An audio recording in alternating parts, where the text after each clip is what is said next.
Chapter 55. Flight. Inspector Bucket of the detective has not yet struck his great blow, as just now chronicled, but is yet refreshing himself with sleep preparatory to his field day, when through the night and along the freezing wintry roads a chaise and pair comes out of Lincolnshire, making its way towards London. Railroads shall soon traverse all this country, and with a rattle and a glare the engine and train shall shoot like a meteor over the wide night landscape, turning the moon paler. But as yet such things are non-existent in these parts, though not wholly unexpected. Preparations are afoot, measurements are made, ground is staked out. Bridges are begun, and their not yet united piers desolately look at one another over roads and streams like brick-and-mortar couples with an obstacle to their union. Fragments of embankments are thrown up and left as precipices, with torrents of rusty carts and barrows tumbling over them. Tripods of tall poles appear on hilltops, where there are rumours of tunnels. Everything looks chaotic and abandoned in full hopelessness. Along the freezing roads and through the night, the post-chaise makes its way without a railroad on its mind. Mrs. Rouncewell, so many years housekeeper at Chesney Wold, sits within the chaise, and by her side sits Mrs. Bagnet with her grey cloak and umbrella.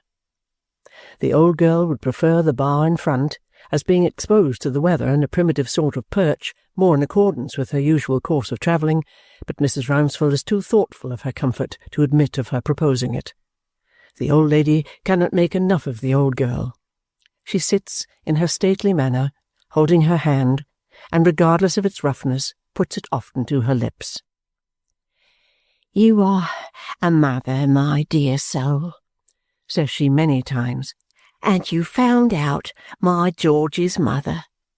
"Why, George," returns Mrs. Bagnet, "was always free with me, ma'am, and when he said at our house to my Woolwich that of all the things my Woolwich could have to think of when he grew to be a man, the comfortablest would be that he had never brought a sorrowful line into his mother's face or turned a hair of her head grey, then I felt sure, from his way, that something fresh had brought his own mother into his mind.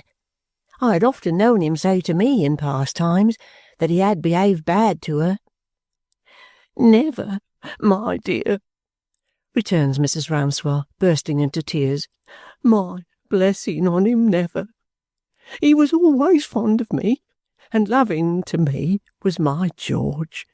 But he had a bold spirit, and he ran a little wild and went for a soldier, and I know he waited at first, in letting us know about himself, till he should rise to be an officer, and when he didn't rise, I know he considered himself beneath us, and wouldn't be a disgrace to us, for he had a lion heart, had my George, always, from a baby." The old lady's hands stray about her as of yore, while she recalls, all in a tremble, what a likely lad, what a fine lad, what a gay, good-humoured, clever lad he was, how they all took to him down at Chesney Wold, how Sir Leicester took to him when he was a young gentleman, how the dogs took to him, how even the people who had been angry with him forgave him the moment he was gone, poor boy. And now to see him after all, and in a prison too. And the broad stomacher heaves, and the quaint upright old-fashioned figure bends under its load of affectionate distress. Mrs. Bagnet, with the instinctive skill of a good warm heart, leaves the old housekeeper to her emotions for a little while, not without passing the back of her hand across her own motherly eyes, and presently chirps up in her cheery manner. "So I says to George, when I goes to call him in to tea," he pretended to be smoking his pipe outside, "what ails you this afternoon, George, for gracious sake? I've seen all sorts, and I've seen you pretty often in season and out of season, abroad and at home, and I never see you so melancholy penitent." "Why, Mrs. Bagnet," says George, "it's because I am melancholy and penitent both this afternoon that you see me so." "What have you done, old fellow?" I says. "Why, Mrs. Bagnet," says George, shaking his head, "what I have done has been done this many a long year, and is best not tried to be undone now. If I ever get to heaven, it won't be for being a good son to a widowed mother. I say no more. Now, ma'am, when George says to me that it's best not to try to be undone now, I have my thoughts as I have often had before, and I draw it out of George how he comes to have such things on him that afternoon. Then George tells me that he has seen by chance, at the lawyer's office, a fine old lady that has brought his mother plain before him, and he runs on about that old lady till he quite forgets himself, and paints her picture to me as she used to be years upon years back. So I says to George, when he has done, "Who is this old lady he has seen?" And George tells me it's Mrs. Rouncewell, housekeeper for more than half a century to the Dedlock family down at Chesney Wold in Lincolnshire. George has frequently told me before that he's a Lincolnshire man, and I says to my old Lignum that night, "Lignum, that's his mother for £45." All this Mrs. Bagnet now relates for the 20th time at least within the last 4 hours, trilling it out like a kind of bird with a pretty high note that it may be audible to the old lady above the hum of the wheels. "Bless you, and thank you," says Mrs. Rouncewell.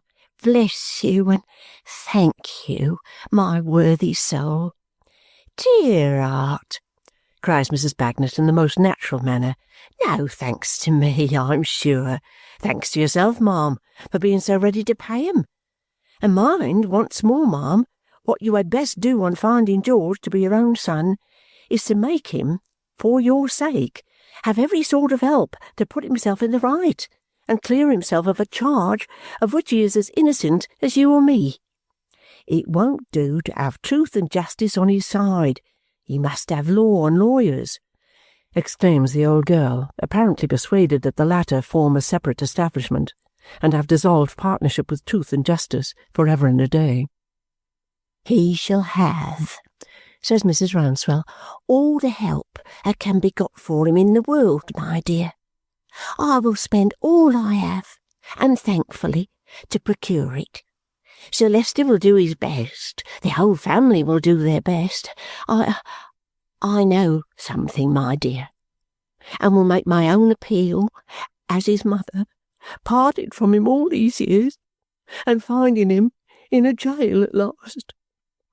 The extreme disquietude of the old housekeeper's manner in saying this, her broken words and her wringing of her hands, make a powerful impression on Mrs. Bagnet, and would astonish her but that she refers them all to her sorrow for her son's condition.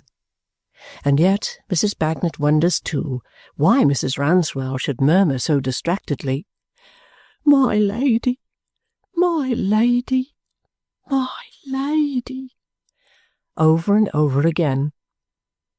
The frosty night wears away, and the dawn breaks, and the post-chaise comes rolling on through the early mist like the ghost of a chaise departed. It has plenty of spectral company and ghosts of trees and hedges, slowly vanishing and giving place to the realities of day.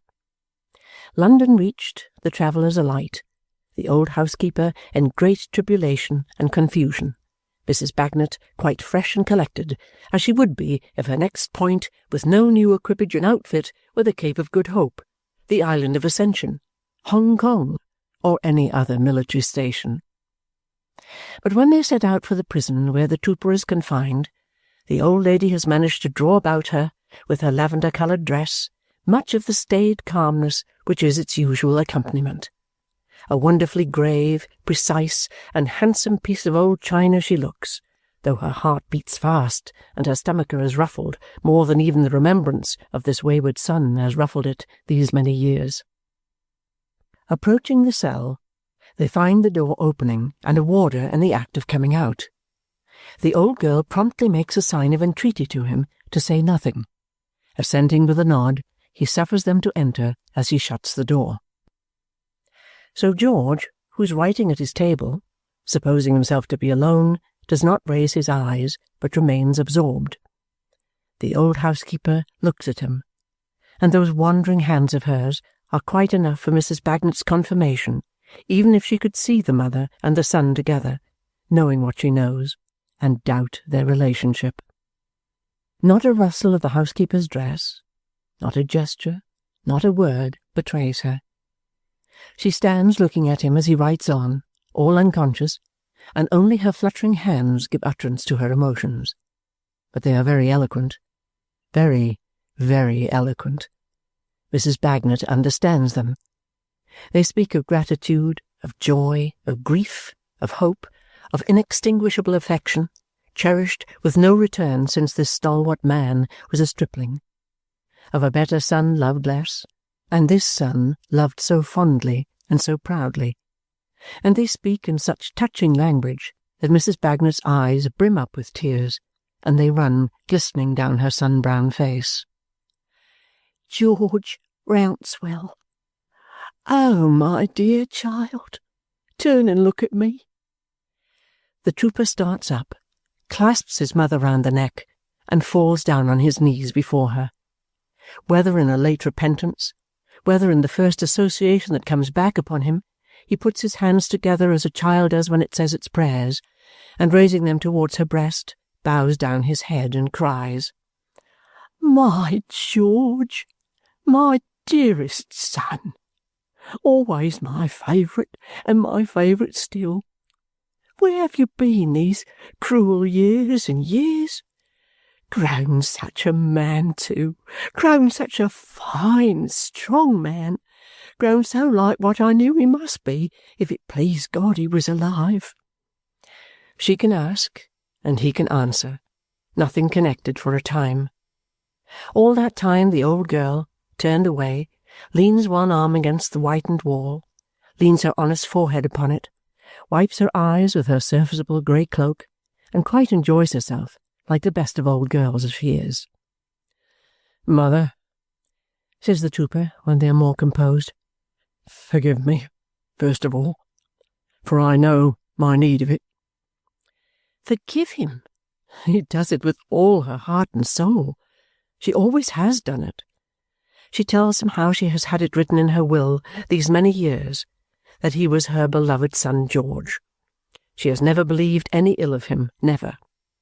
If she had died without this happiness, and she is an old woman now, and can't look to live very long, she would have blessed him with her last breath, if she had had her senses, as her beloved son George.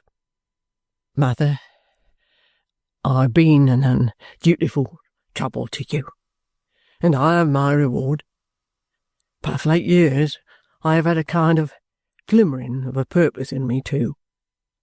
When I left home, I didn't care much, Mother, I'm afraid not a great deal, for leaving, and went away and listed, harum-scarum, making believe to think that I cared for nobody, no, not I, and that nobody cared for me." The trooper has dried his eyes and put away his handkerchief, but there is an extraordinary contrast between his habitual manner of expressing himself and carrying himself, and the softened tone in which he speaks, interrupted occasionally by a half-stifled sob. "So I wrote a line home, Mother, as you too well know, to say I had listed under another name, and I went abroad.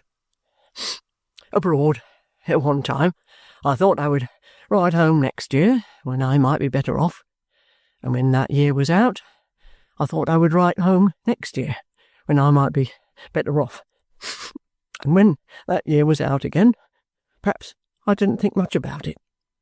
So on, from year to year, through a service of 10 years, till I began to get older, and to ask myself, why should I ever write?" "I don't find any fault, child, but not to ease my mind, George. Not a word to your loving mother, who is growing older too."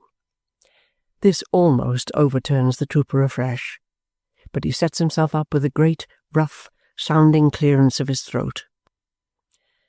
"Heaven forgive me, Mother, but I thought there would be small consolation then in hearing anything about me. There were you, respected and esteemed. There was my brother, as I read in chance North Country papers now and then, rising to be prosperous and famous. There was I, a dragoon, roving, unsettled, not self-made like him, but self-unmade. All my earlier advantages thrown away, all my little learning unlearnt, nothing picked up but what unfitted me and most things that I could think of. What business had I to make myself known? After letting all that time go by me, what good could come of it? The worst was past with you, mother. I knew by that time, being a man, how you had mourned for me, and wept for me, and prayed for me. And the pain was over, all was softened down, and I was better in your mind as it was. The old lady sorrowfully shakes her head, and taking one of his powerful hands, lays it lovingly upon her shoulder. No, I don't say that it was so, mother, but that I made it out to be so. I said just now what good could come of it. Well, my dear mother, some good might have come of it to myself, and there was the meanness of it. You would have sought me out. You would have purchased my discharge. You would have taken me down to Chesney Wold. You would have brought me and my brother and my brother's family together. You would all have considered anxiously how to do something for me and set me up as a respectable civilian. But how could any of you feel sure of me when I couldn't so much as feel sure of myself? How could you help regarding as an encumbrance and a discredit to you an idle dragooning chap who was an encumbrance and a discredit to himself, excepting under discipline? How could I look my brother's children in the face and pretend to set them an example? I, the vagabond boy who had run away from home and been the grief and unhappiness of my mother's life. No, George. Such were my words, mother, when I passed this in review before me. You have made your bed. Now lie upon it. Mrs. Rouncewell, drawing up her stately form, shakes her head at the old girl with a swelling pride upon her, as much as to say, I told you so. The old girl relieves her feelings and testifies her interest in the conversation by giving the trooper a great poke between the shoulders with her umbrella. This action she afterwards repeats, at intervals, in a species of affectionate lunacy, never failing, after the administration of each of these remonstrances, to resort to the whitened wall and the grey cloak again. This was the way I brought myself to think, mother, that my best amends was to lie upon that bed I had made and die upon it. And I should have done it, though I have been to see you more than once down at Chesney Wold, when you little thought of me. But for my old comrade's wife here, who I find has been too many for me. But I thank her for it. I thank you for it, Mrs. Bagnet, with all my heart and might. To which Mrs. Bagnet responds with 2 pokes. And now the old lady impresses upon her son George, her own dear recovered boy, her joy and pride, the light of her eyes, the happy close of her life, and every fond name she can think of, that he must be governed by the best advice obtainable by money and influence, that he must yield up his case to the greatest lawyers that can be got, that he must act in this serious plight as he shall be advised to act, and must not be self-willed, however right, but must promise to think only of his poor old mother's anxiety and suffering until he is released, or he will break her heart. Mother, 'tis little enough to consent to, returns the trooper, stopping her with a kiss. Tell me, what shall I do? And I'll make a late beginning and do it. Mrs. Bagnet, you'll take care of my mother, I know. A very hard poke from the old girl's umbrella. If you bring her acquainted with Mr. Jarndyce and Miss Summerson, she will find them of her way of thinking, and they will give her the best advice and assistance. And George, says the old lady, we must send with all haste for your brother. He is a sensible, sound man, as they tell me, out in the world beyond Chesney Wold, my dear, though I don't know much of it myself, and will be of great service. Mother, returns the trooper, is it too soon to ask a favour? Surely not, my dear. Then grant me this one great favour. Don't let my brother know. Not know what, my dear? Not know of me. In fact, mother, I can't bear it. I can't make up my mind to it. He has proved himself so different from me, and has done so much to raise himself while I've been soldiering, that I haven't brass enough in my composition to see him in this place and under this charge. How can a man like him be expected to have any pleasure in such a discovery? It's impossible. No, keep my secret from him, mother. Do me a greater kindness than I deserve, and keep my secret from my brother of all men. But not always, dear George. Why, mother, perhaps not for good and all, though I may come to ask that too. But keep it now, I do entreat you. If it's ever broke to him that his rip of a brother has turned up, I could wish, says the trooper, shaking his head very doubtfully, to break it myself, and be governed as to advancing or retreating, either way in which he seems to take it. As he evidently has a rooted feeling on this point, and as the depth of it is recognized in Mrs. Bagnet's face, his mother yields her implicit assent to what he asks. For this he thanks her kindly. In all other respects, my dear mother, I'll be as tractable and obedient as you can wish. On this one alone, I stand out. So, now I am ready, even for the lawyers. I've been drawing up," he glances at his writing on the table, "an exact account of what I knew of the deceased, and how I come to be involved in this unfortunate affair. It's entered, plain and regular, like an orderly book. Not a word in it but what's wanted for the facts. I did intend to read it straight on end, whensoever I was called upon to say anything in my defence. I hope I may be let to do it still, but I have no longer a will of my own in this case, and whatever is said or done, I give my promise not to have any." Matters being brought to this so far satisfactory pass, and time being on the wane, Mrs. Bagnet proposes a departure.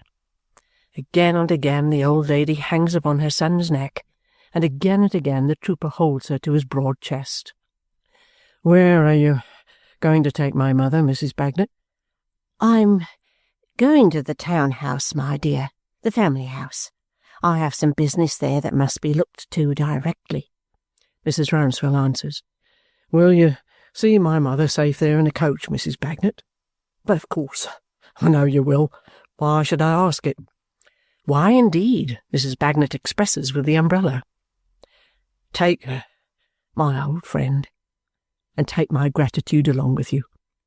Kisses to Quebec and Malta, love to my godson, hearty shake of the hand to Lignum, and this for yourself, and I wish it was £10,000 in gold, my dear." So saying, the trooper puts his lips to the old girl's tanned forehead, and the door shuts upon him in his cell.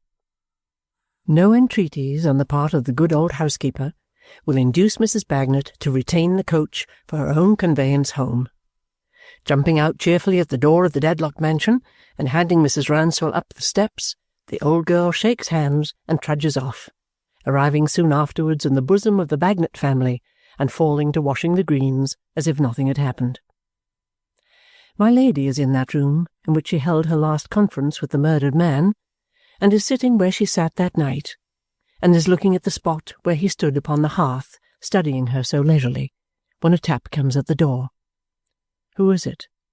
Mrs. Rouncewell. What has brought Mrs. Rouncewell to town so unexpectedly? "Trouble, my lady. Sad trouble." "Oh, my lady, may I beg a word with you?" What new occurrence is it that makes this tranquil old woman tremble so? Far happier than her lady, as her lady has often thought, why does she falter in this manner and look at her with such strange mistrust? What is the matter? Sit down and take your breath.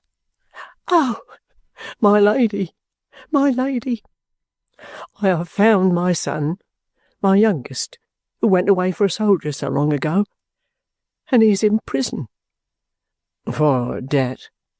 "Oh, no, my lady. I would have paid any debt, and joyful." "For what is he in prison, then?" "Charged with a murder, my lady. of which he is as innocent as I am, accused of the murder of Mr. Tulkinghorn." What does she mean by this look and this imploring gesture? Why does she come so close? What is the letter that she holds? "Lady Dedlock, my dear lady, my good lady, my kind lady, you must have a heart to feel for me. You must have a heart to forgive me. I was in this family before you were born. I'm devoted to it. But think of my dear son, wrongfully accused." "I do not accuse him." "No, my lady, no. But others do. And he is in prison and in danger. Oh, Lady Dedlock, if you can say but a word to help to clear him, say it." What delusion can this be? What power does she suppose is in the person she petitions to avert this unjust suspicion, if it be unjust? Her lady's handsome eyes regard her with astonishment, almost with fear. "My lady, I came away last night from Chesney Wold to find my son in my old age, and the step upon the Ghost's Walk was so constant and so solemn that I never heard the like in all these years. Night after night, as it has fallen dark, the sound has echoed through your rooms. But last night it was the awfullest, and as it fell dark last night, my lady, I got this letter." "What letter is it?" "Hush, hush." The housekeeper looks round and answers in a frightened whisper, "My lady, I've not breathed a word of it. I don't believe what's written in it. I know it can't be true. I am sure and certain that it is not true. But my son is in danger, and you must have a heart to pity me. If you know of anything that is not known to others, if you have any suspicion, if you have any clue at all, and any reason for keeping it in your own breast, oh, my dear lady, think of me, and conquer that reason, and let it be known. This is the most I consider possible. I know you are not a hard lady, but you go your own way always without help, and you are not familiar with your friends and all who admire you, and all do, as a beautiful and elegant lady, know you to be one far away from themselves who can't be approached close. My lady, you may have some proud or angry reasons for disdaining to utter something that you know. If so, pray, oh, pray, think of a faithful servant whose whole life has been passed in this family which she dearly loves, and relent and help to clear my son. My lady, my good lady," the old housekeeper pleads with genuine simplicity, "I am so humble in my place, and you are by nature so high and distant, as you may not think what I feel for my child. But I feel so much that I have come here to make so bold as to beg and pray you not to be scornful of us, if you can do us any right or justice at this fearful time." Lady Dedlock raises her without one word, until she takes the letter from her hand. "Am I to read this?" "When I am gone, my lady, if you please, and then remembering the most that I consider possible." "I know of nothing I can do. I know of nothing I reserve that can affect your son. I have never accused him." "My lady, you may pity him the more under a false accusation after reading the letter." The old housekeeper leaves her with the letter in her hand. In truth, she is not a hard lady naturally, and the time has been when the sight of the venerable figure suing to her with such strong earnestness would have moved her to great compassion. But so long accustomed to suppress emotion and keep down reality, so long schooled for her own purposes in that destructive school which shuts up the natural feelings of the heart like flies in amber, and spreads one uniform and dreary gloss over the good and bad, the feeling and the unfeeling, the sensible and the senseless, she had subdued even her wonder until now. She opens the letter, spread out upon the paper as a printed account of the discovery of the body as it lay face downward on the floor, shot through the heart, and underneath is written her own name with the word murderess attached. It falls out of her hand. How long it may have lain upon the ground she knows not, but it lies where it fell, when a servant stands before her, announcing the young man of the name of Guppy. The words have probably been repeated several times, for they are ringing in her head before she begins to understand them. Let him come in. He comes in. Holding the letter in her hand, which she has taken from the floor, she tries to collect her thoughts. In the eyes of Mr. Guppy she is the same Lady Dedlock, holding the same prepared, proud, chilling state. Your ladyship may not be at first disposed to excuse this visit from one who has ever been welcome to your ladyship, which he don't complain of, for he is bound to confess that there never has been any particular reason on the face of things why he should be. But I hope, when I mention my motives to your ladyship, you will not find fault with me, says Mr. Guppy. Do so. Thank you, your ladyship. I ought first to explain to your ladyship, Mr. Guppy sits on the edge of a chair and puts his hat on the carpet at his feet, that Miss Summerson, whose image, as I formerly mentioned to your ladyship, was at one period of my life imprinted on my heart, until erased by circumstances over which I had no control, communicated to me, after I had the pleasure of waiting on your ladyship last, that she particularly wished me to take no steps whatever, in any manner at all, relating to her. And Miss Summerson's wishes being to me a law, except as connected with circumstances over which I have no control, I consequently never expected to have the distinguished honour of waiting on your ladyship again. And yet he is here now, Lady Dedlock moodily reminds him. And yet I am here now, Mr. Guppy admits. My object being to communicate to your ladyship, under the seal of confidence, why I am here. He cannot do so, she tells him, too plainly or too briefly.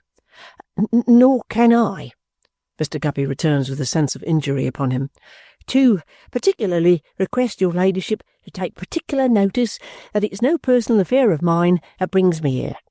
I have no interested views of my own to serve in coming here.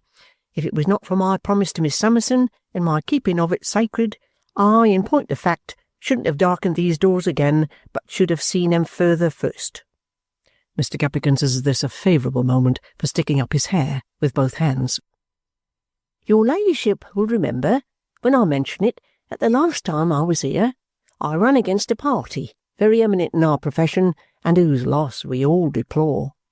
That party certainly did from that time apply himself to cutting in against me in a way that I will call sharp practice, and did make it, at every turn and point, extremely difficult for me to be sure that I hadn't inadvertently led up to something contrary to Miss Summerson's wishes. Self-praise is no recommendation, but I may say for myself that I am not so bad a man of business neither. Lady Dedlock looks at him in stern inquiry. Mr. Guppy immediately withdraws his eyes from her face and looks anywhere else. Indeed, it has been made so hard, he goes on, to have any idea what that party was up to, in combination with others, that until the loss, which we all deplore, I was gravelled. An expression which your ladyship, moving in the higher circles, will be so good as to consider tantamount to knocked over.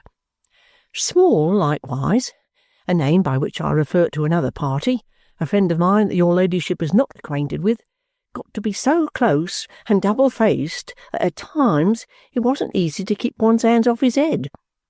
However, what with the exertion of my humble abilities, and what with the help of a mutual friend by the name of Mr. Tony Weevil, who is of a high aristocratic turn, and has your ladyship's portrait always hanging up in his room, I have now reasons for an apprehension as to which I come to put your ladyship upon your guard. First, will your ladyship allow me to ask you whether you have had any strange visitors this morning? I don't mean fashionable visitors, but such visitors, for instance, as Miss Barbary's old servant, or as a person without the use of his lower extremities, carried upstairs similarly to a guy. No. Then I assure your ladyship that such visitors have been here, and have been received here, because I saw them at the door and waited at the corner of the square till they came out, and took off an hour's turn afterwards to avoid them." "What have I to do with that, or what have you? I do not understand you. What do you mean?" "Your ladyship, I come to put you on your guard. There may be no occasion for it. Very well, then I have only done my best to keep my promise to Miss Summerson. I strongly suspect, from what Small has dropped, and from what we have corkscrewed out of him, that those letters I was to have brought to your ladyship were not destroyed when I suppose they were. That if there was anything to be blown upon, it is blown upon, that the visitors I have alluded to have been here this morning to make money of it, and that the money is made or making." Mr. Guppy picks up his hat and rises. "Your ladyship, you know best whether there's anything in what I say, or whether there's nothing. Something or nothing, I have acted up to Miss Summerson's wishes in letting things alone, and in undoing what I had begun to do as far as possible. That's sufficient for me. In case I should be taking a liberty in putting your ladyship on your guard when there's no necessity for it, you will endeavour, I should hope, to outlive my presumption, and I shall endeavour to outlive your disapprobation. I now take my farewell of your ladyship, and assure you that there's no danger of your ever being waited on by me again." She scarcely acknowledges these parting words by any look, but when he has been gone a little while, she rings her bell.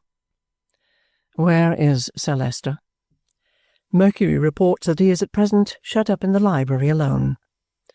"Has Sir Leicester had any visitors this morning?" "Several, on business." Mercury proceeds to a description of them, which has been anticipated by Mr. Guppy. "Enough. He may go." So, all is broken down. Her name is in these many mouths. Her husband knows his wrongs. Her shame will be published, may be spreading while she thinks about it, and in addition to the thunderbolt so long foreseen by her, so unforeseen by him, she is denounced by an invisible accuser as the murderess of her enemy. Her enemy he was, and she has often, often, often wished him dead. Her enemy he is, even in his grave. This dreadful accusation comes upon her like a new torment at his lifeless hand. And when she recalls how she was secretly at his door that night, and how she may be represented to have sent her favourite girl away so soon before merely to release herself from observation, she shudders as if the hangman's hands were at her neck. She has thrown herself upon the floor and lies with her hair all wildly scattered and her face buried in the cushions of a couch. She rises up, hurries to and fro, flings herself down again and rocks and moans. The horror that is upon her is unutterable. If she really were the murderess, it could hardly be for the moment more intense. For as her murderous perspective, before the doing of the deed, however subtle the precautions for its commission, would have been closed up by a gigantic dilatation of the hateful figure, preventing her from seeing any consequences beyond it, and as those consequences would have rushed in an unimagined flood, the moment the figure was laid low, which always happens when a murder is done, so now she sees that when he used to be on the watch before her, and she used to think, if some mortal stroke would but fall on this old man, and take him from my way, it was but wishing that all he held against her in his hand might be flung to the winds and chance sown in many places. So, too, with the wicked relief that she has felt in his death. What was his death but the keystone of a gloomy arch removed, and now the arch begins to fall in 1,000 fragments, each crushing and mangling piecemeal.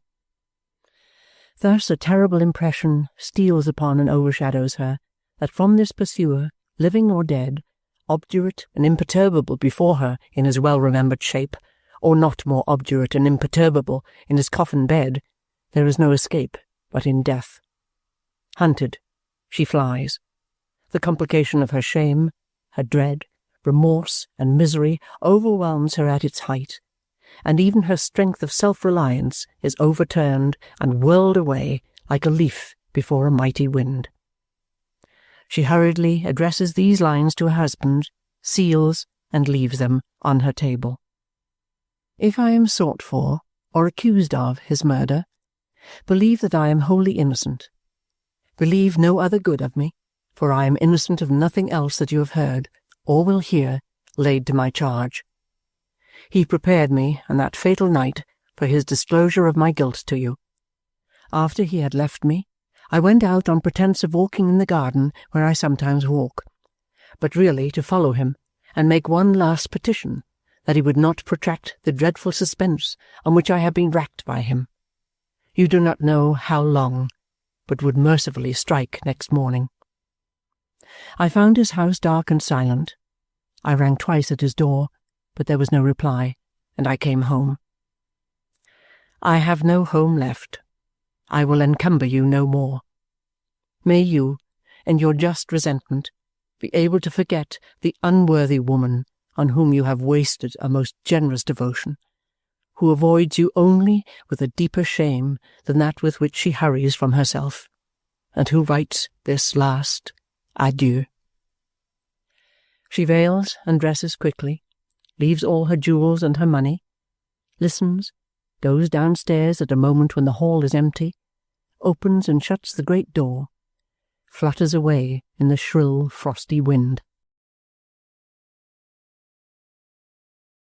Chapter 56. Pursuit. Impassive as behoves its high breeding, the Dedlock town-house stares at the other houses in the street of dismal grandeur, and gives no outward sign of anything going wrong within. Carriages rattle, doors are battered at, the world exchanges calls, ancient charmers with skeleton throats and peachy cheeks that have a rather ghastly bloom upon them seen by daylight, when indeed these fascinating creatures look like death and the lady fused together, dazzle the eyes of men. Forth from the frigid mews come easily swinging carriages, guided by short-legged coachmen in flaxen wigs, deep sunk into downy hammercloths, and up behind mount luscious Mercuries, bearing sticks of state and wearing cocked hats broadwise, a spectacle for the angels. The Dedlock town-house changes not externally, and hours pass before its exalted dullness is disturbed within. But Volumnia the fair, being subject to the prevalent complaint of boredom, and finding that disorder attacking her spirits with some virulence, ventures at length to repair to the library for change of scene. Her gentle tapping of the door producing no response, she opens it and peeps in. Seeing no one there, takes possession. The sprightly Dedlock is reputed, in that grass-grown city of the ancients, Bath, to be stimulated by an urgent curiosity which impels her, on all convenient and inconvenient occasions, to sidle about with a golden glass at her eye, peering into objects of every description. Certain it is that she avails herself of the present opportunity of hovering over her kinsman's letters and papers like a bird, taking a short peck at this document and a blink with her head on one side at that document, and hopping about from table to table with her glass at her eye in an inquisitive and restless manner. In the course of these researches she stumbles over something, and turning her glass in that direction, sees her kinsman lying on the ground like a felled tree. Volumnia's pet little scream acquires a considerable augmentation of reality from this surprise, and the house is quickly in commotion. Servants tear up and down stairs, bells are violently rung, doctors are sent for, and Lady Dedlock is sought in all directions, but not found. Nobody has seen or heard her since she last rang her bell. Her letter to Sir Leicester is discovered on her table, but it is doubtful yet whether he has not received another missive from another world requiring to be personally answered, and all the living languages and all the dead are as one to him. They lay him down upon his bed, and chafe and rub and fan, and put ice to his head, and try every means of restoration. Howbeit the day has ebbed away, and it is night in his room before his stertorous breathing lulls or his fixed eyes show any consciousness of the candle that has occasionally passed before them. But when this change begins, it goes on, and by he nods or moves his eyes or even his hand in token that he hears and comprehends. He fell down this morning, a handsome, stately gentleman, somewhat infirm, but of a fine presence and with a well-filled face. He lies upon his bed, an aged man, with sunken cheeks, the decrepit shadow of himself. His voice was rich and mellow, and he had so long been thoroughly persuaded of the weight and import to mankind of any word he said that his words really had come to sound as if there were something in them. But now he can only whisper, and what he whispers sounds like what it is, mere jumble and jargon.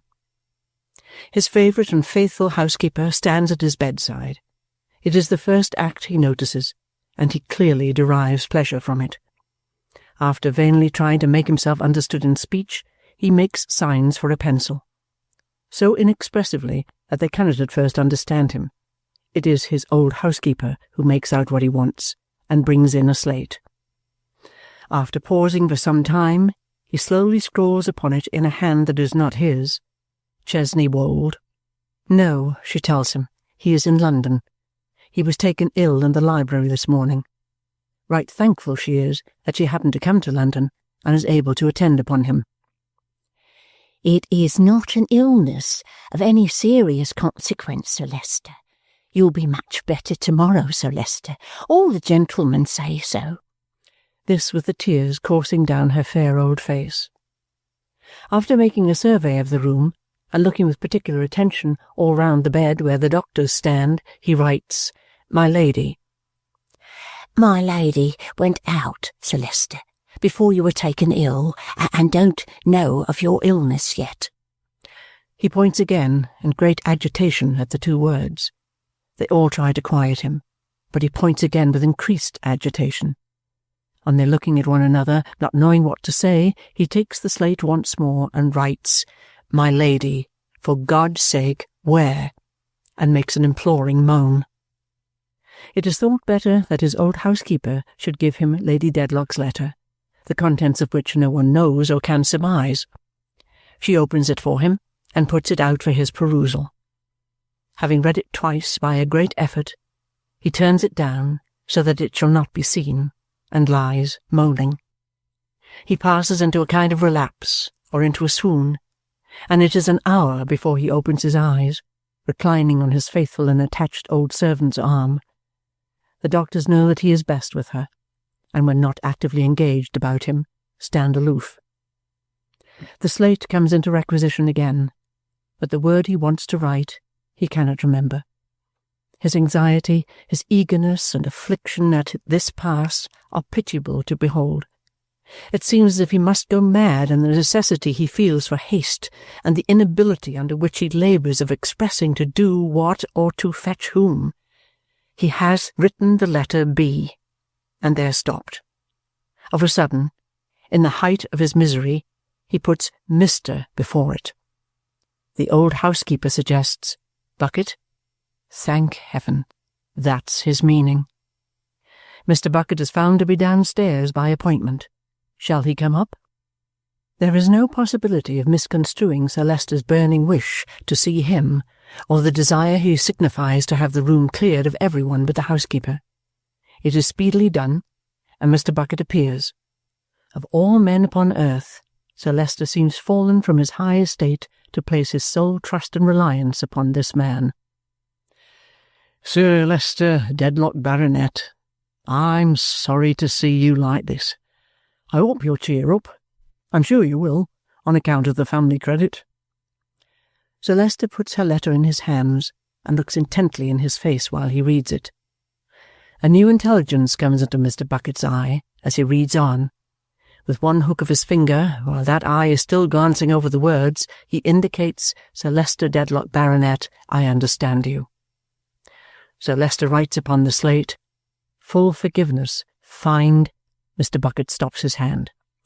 Sir Leicester Dedlock, Baronet, I'll find her, but my search after her must be begun out of hand. Not a minute must be lost.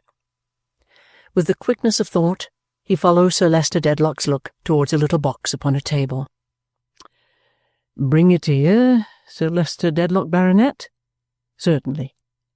Open it with one of these here keys? Certainly. The littlest key? To be sure. Take the notes out? So I will. Count 'em? That's soon done. 20 and 30's 50, and 20's 70, and 50's 120, and 40's 160. Take him for expenses? That I'll do. and render an account, of course. Don't spare money? No, I won't." The velocity and certainty of Mr. Bucket's interpretation on all these heads is little short of miraculous. Mrs. Rouncewell, who holds the light, is giddy with the swiftness of his eyes and hands as he starts up, furnished for his journey. "You're George's mother, old lady. That's about what you are, I believe," says Mr. Bucket aside, with his hat already on and buttoning his coat. "Yes, sir, I am his distressed mother." "So I thought, according to what he mentioned to me just now. Well, then, I'll tell you something. You needn't be distressed no more. Your son's all right. Now, don't you begin a-crying, because what you've got to do is to take care of Sir Leicester Dedlock, Baronet, and you won't do that by crying. As to your son, he's all right, I tell you, and he sends his loving duty and hoping you're the same. He's discharged honourable. That's about what he is. There's no more imputation on his character than there is on yours, and yours is a tidy one, I'll bet a pound. You may trust me, for I took your son. He conducted himself in a game way, too, on that occasion, and he's a fine-made man, and you're a fine-made old lady, and you're a mother and son, the pair of you, as might be showed for models in a caravan. Sir Leicester Dedlock, Baronet, what you've trusted to me, I'll go through with. Don't you be afraid of my turning out of my way, right or left, or taking a sleep, or a wash, or a shave, till I have found what I go in search of. Say everything as is kind and forgiving on your part. Sir Leicester Dedlock, Baronet, I will. And I wish you better, and these family affairs smoothed over, as, Lord, many other family affairs equally has been, and equally will be, to the end of time." With this peroration, Mr. Bucket, buttoned up, goes quietly out, looking steadily before him as if he were already piercing the night in quest of the fugitive. His first step is to take himself to Lady Dedlock's rooms, and look all over them for any trifling indication that may help him. The rooms are in darkness now, and to see Mr. Bucket, with a wax light in his hand, holding it above his head and taking a sharp mental inventory of the many delicate objects so curiously at variance with himself, would be to see a sight, which nobody does see, as he is particular to lock himself in. Spicy boudoir, this," says Mr. Bucket, who feels in a manner furbished up in his French by the blow of the morning. "Must have cost a sight of money. Rum articles to cut away from these. She must have been hard put to it." Opening and shutting table drawers and looking into caskets and jewel cases, he sees the reflection of himself in various mirrors, and moralizes thereon. "One might suppose I was a-moving in the fashionable circles and getting myself up for Almack's," says Mr. Bucket. "I begin to think I must be a swell in the Guards without knowing it." Ever looking about, he has opened a dainty little chest in an inner drawer. His great hand, turning over some gloves which it can scarcely feel, they are so light and soft within it, comes upon a white handkerchief. Let's have a look at you," says Mr. Bucket, putting down the light. "What should you be kept by yourself for? What's your motive? Are you her ladyship's property, or somebody else's? You've got a mark upon you somewheres or another, I suppose." He finds it as he speaks. "Esther Summerson." "Oh," says Mr. Bucket, pausing with his finger at his ear. "Come, I'll take you."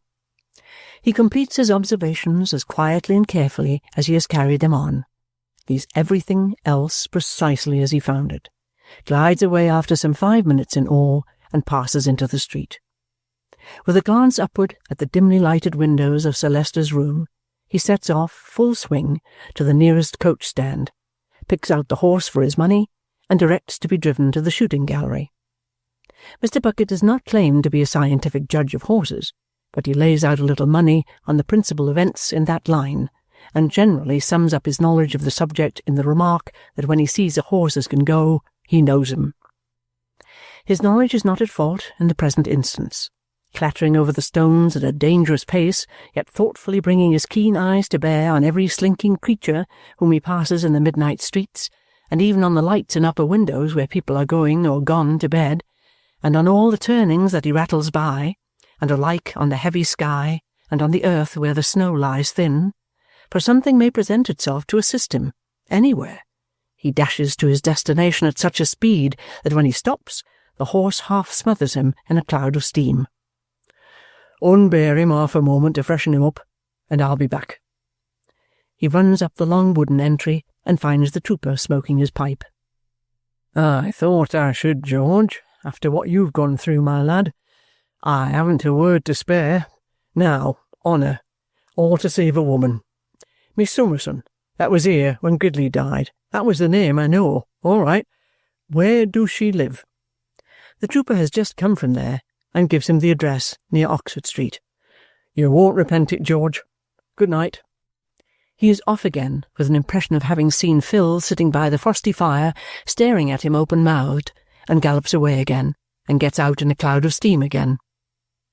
Mr. Jarndyce, the only person up in the house, is just going to bed, rises from his book on hearing the rapid ringing at the bell, and comes down to the door in his dressing-gown. Don't be alarmed, sir. In a moment his visitor is confidential with him in the hall, has shut the door, and stands with his hand upon the lock. I've had the pleasure of seeing you before. Inspector Bucket. Look at that handkerchief, sir. Miss Esther Summerson's. Found it myself, put away in a drawer of Lady Dedlock's, quarter of an hour ago. Not a moment to lose. Match of life or death. You know Lady Dedlock? Yes. There has been a discovery there today. Family affairs have come out. Sir Leicester Dedlock, Baronet, has had a fit. Apoplexy or paralysis, and couldn't be brought to, and precious time has been lost. Lady Dedlock disappeared this afternoon and left a letter for him that looks bad. Run your eye over it. Here it is. Mr. Jarndyce, having read it, asks him what he thinks. I don't know. It looks like suicide. Anyways, there's more and more danger every minute of its drawing to that. I'd give £100 an hour to have got the start of the present time. Now, Mr. Jarndyce, I'm employed by Sir Leicester Dedlock, Baronet, to follow her and find her, to save her, and to take her his forgiveness. I've money and full power, but I want something else. I want Miss Summerson. Mr. Jarndyce, in a troubled voice, repeats, Miss Summerson? Now, Mr. Jarndyce, Mr. Bucket has read his face with the greatest attention all along. I speak to you as a gentleman of a humane heart, and under such pressing circumstances as don't often happen. If ever delay was dangerous, it's dangerous now, and if ever you couldn't afterwards forgive yourself for causing it, this is the time. 8 or 10 hours' worth, as I tell you, £100 apiece at least, have been lost since Lady Dedlock disappeared. I'm charged to find her. I am Inspector Bucket. Besides all the rest that's heavy on her, she has upon her, as she believes, suspicion of murder. If I follow her alone, she, being in ignorance of what Sir Leicester Dedlock, Baronet, has communicated to me, may be driven to desperation. But if I follow her in company with a young lady, answering to the description of a young lady that she has a tenderness for, I ask no question, and I say no more than that, she will give me credit for being friendly. Let me come up with her, and be able to have the hold upon her of putting that young lady for'ard, and I'll save her and prevail with her if she is alive. Let me come up with her alone. Hard matter, and I'll do me best, but I don't answer for what the best may be. Time flies. It's getting on for 1 o'clock. When 1 strikes, there's another hour gone, and it's worth £1,000 now instead of 100. This is all true, and the pressing nature of the case cannot be questioned. Mr. Jarndyce begs him to remain there while he speaks to Miss Summerson. Mr. Bucket says he will, but acting on his usual principle, does no such thing, following upstairs instead and keeping his man in sight. So he remains dodging and lurking about in the gloom of the staircase while they confer. In a very little time Mr. Jarndyce comes down and tells him that Miss Summerson will join him directly and place herself under his protection to accompany him where he pleases. Mr. Bucket, satisfied, expresses high approval and awaits her coming at the door. There he mounts a high tower in his mind and looks out far and wide. Many solitary figures he perceives creeping through the streets, many solitary figures out on heaths and roads and lying under haystacks, but the figure that he seeks is not among them. Other solitaries he perceives in nooks of bridges looking over, and in shadowed places down by the river's level, and a dark, dark, shapeless object drifting with the tide, more solitary than all, clings with the drowning hold on his attention. Where is she? Living or dead, where is she? If, as he folds the handkerchief and carefully puts it up, it were able with an enchanted power to bring before him the place where she found it, and the night landscape near the cottage where it covered the little child, would he descry her there? On the waste, where the brick kilns are burning with a pale blue flare, where the straw roofs of the wretched huts in which the bricks are made are being scattered by the wind, where the clay and water are hard frozen, and the mill in which the gaunt blind horse goes round all day looks like an instrument of human torture. Traversing this deserted, blighted spot, there is a lonely figure, with the sad world to itself, pelted by the snow, and driven by the wind, and cast out, it would seem, from all companionship. It is the figure of a woman, too, but it is miserably dressed, and no such clothes ever came through the hall and out at the great door of the Dedlock mansion. Chapter 57. Esther's Narrative. I had gone to bed and fallen asleep when my guardian knocked at the door of my room and begged me to get up directly. On my hurrying to speak to him and learn what had happened, he told me, after a word or two of preparation, that there had been a discovery at Sir Leicester Dedlock's, that my mother had fled, that a person was now at our door who was empowered to convey to her the fullest assurances of affectionate protection and forgiveness, if he could possibly find her, and that I was sought for to accompany him in the hope that my entreaties might prevail upon her if his failed. Something to this general purpose I made out, but I was thrown into such a tumult of alarm and hurrying distress that in spite of every effort I could make to subdue my agitation, I did not seem to myself fully to recover my right mind until hours had passed. But I dressed and wrapped up expeditiously, without waking Charley or anyone, and went down to Mr. Bucket, who was the person entrusted with the secret. In taking me to him, my guardian told me this, and also explained how it was that he had come to think of me. Mr. Bucket, in a low voice, by the light of my guardian's candle, read to me in the hall a letter that my mother had left upon her table, and I suppose within 10 minutes of my having been aroused, I was sitting beside him, rolling swiftly through the streets. His manner was very keen, and yet considerate, when he explained to me that a great deal might depend on my being able to answer, without confusion, a few questions that he wished to ask me. These were, chiefly, whether I had had much communication with my mother, to whom he only referred as Lady Dedlock, when and where I had spoken with her last, and how she had become possessed of my handkerchief. When I had satisfied him on these points, he asked me particularly to consider, taking time to think, whether within my knowledge there was anyone, no matter where, in whom she might be at all likely to confide under circumstances of the last necessity. I could think of no one but my guardian, but by and by I mentioned Mr. Boythorn. He came into my mind as connected with his old chivalrous manner of mentioning my mother's name, and with what my guardian had informed me of his engagement to her sister, and his unconscious connection with her unhappy story. My companion had stopped the driver while we held this conversation, that we might the better hear each other. He now told him to go on again, and said to me, after considering within himself for a few moments, that he had made up his mind how to proceed. He was quite willing to tell me what his plan was, but I did not feel clear enough to understand it. We had not driven very far from our lodgings when we stopped in a by-street at a public-looking place lighted up with gas. Mr. Bucket took me in and sat me in an armchair by a bright fire. It was now past 1, as I saw by the clock against the wall.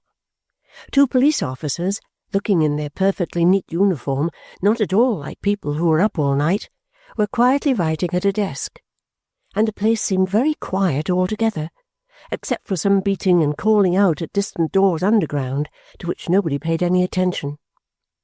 A third man in uniform, whom Mr. Bucket called, and to whom he whispered his instructions, went out, and then the two others advised together while one wrote from Mr. Bucket's subdued dictation. It was a description of my mother that they were busy with, for Mr. Bucket brought it to me when it was done and read it in a whisper. It was very accurate indeed. The second officer, who had attended to it closely, then copied it out and called in another man in uniform. There were several in an outer room, who took it up and went away with it. All this was done with the greatest dispatch, and without the waste of a moment, yet nobody was at all hurried. As soon as the paper was sent out upon its travels, the two officers resumed their former quiet work of writing with neatness and care. Mr. Bucket thoughtfully came and warmed the soles of his boots, first one and then the other, at the fire. "Are you well wrapped up, Miss Summerson?" he asked me as his eyes met mine. "It's a desperate sharp night for a young lady to be out in." I told him I cared for no weather and was warmly clothed. "It may be a long job," he observed, "but so that it ends well. Never mind, miss." "I pray to heaven it may end well," said I. He nodded comfortingly. "You see, whatever you do, don't you go and fret yourself. You keep yourself cool and equal for anything that may happen, and it'll be the better for you. The better for me, the better for Lady Dedlock, and the better for Sir Leicester Dedlock, Baronet." He was really very kind and gentle, and as he stood before the fire warming his boots and rubbing his face with his forefinger, I felt a confidence in his sagacity which reassured me. It was not yet 1:45 when I heard horses' feet and wheels outside. "Now, Miss Summerson," said he, "we're off, if you please." He gave me his arm, and the two officers courteously bowed me out, and we found at the door a phaeton or barouche with a postilion and post-horses. Mr. Bucket handed me in and took his own seat on the box. The man in uniform, whom he had sent to fetch this equipage, then handed him up a dark lantern at his request, and when he had given a few directions to the driver, we rattled away. I was far from sure that I was not in a dream. We rattled with great rapidity through such a labyrinth of streets that I soon lost all idea where we were, except that we had crossed and recrossed the river, and still seemed to be traversing a low-lying, waterside, dense neighbourhood of narrow thoroughfares, checkered by docks and basins, high piles of warehouses, swing-bridges, and masts of ships.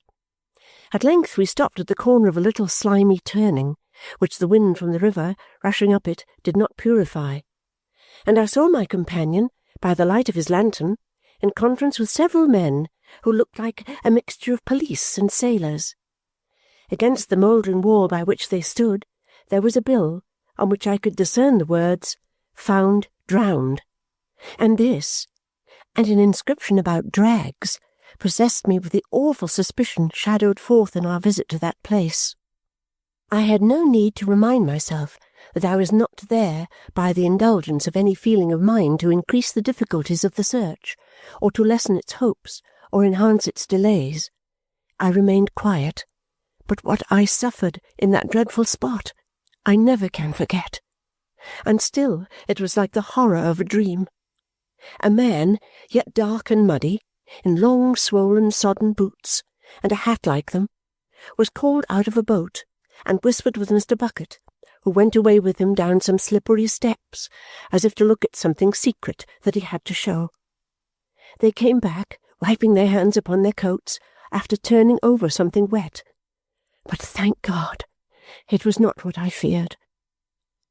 After some further conference, Mr. Bucket, whom everybody seemed to know and defer to, went in with the others at a door, and left me in the carriage, while the driver walked up and down by his horses to warm himself.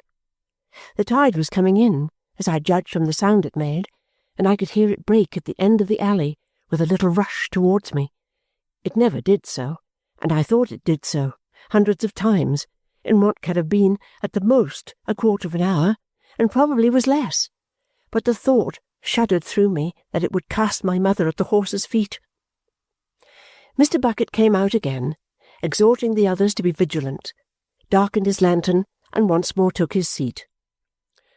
"Don't you be alarmed, Miss Summerson, on account of our coming down here," he said, turning to me. "I only want to have everything in train, and to know that it is in train by looking after it myself. Get on, my lad." We appeared to retrace the way we had come. Not that I had taken note of any particular objects in my perturbed state of mind, but judging from the general character of the streets. We called at another office or station for a minute, and crossed the river again.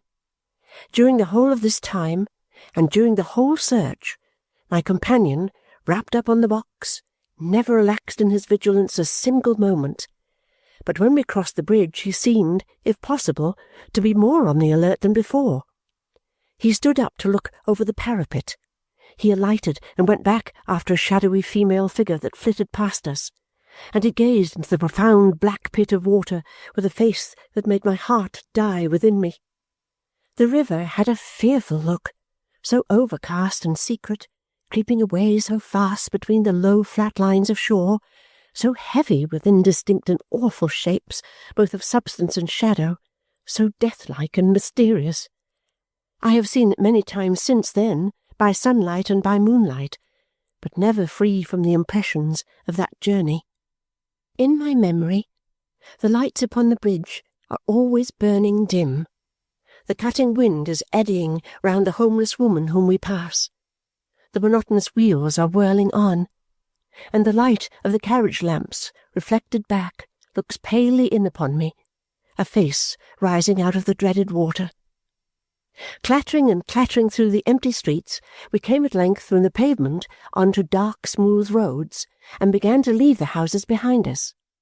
After a while I recognized the familiar way to St. Albans.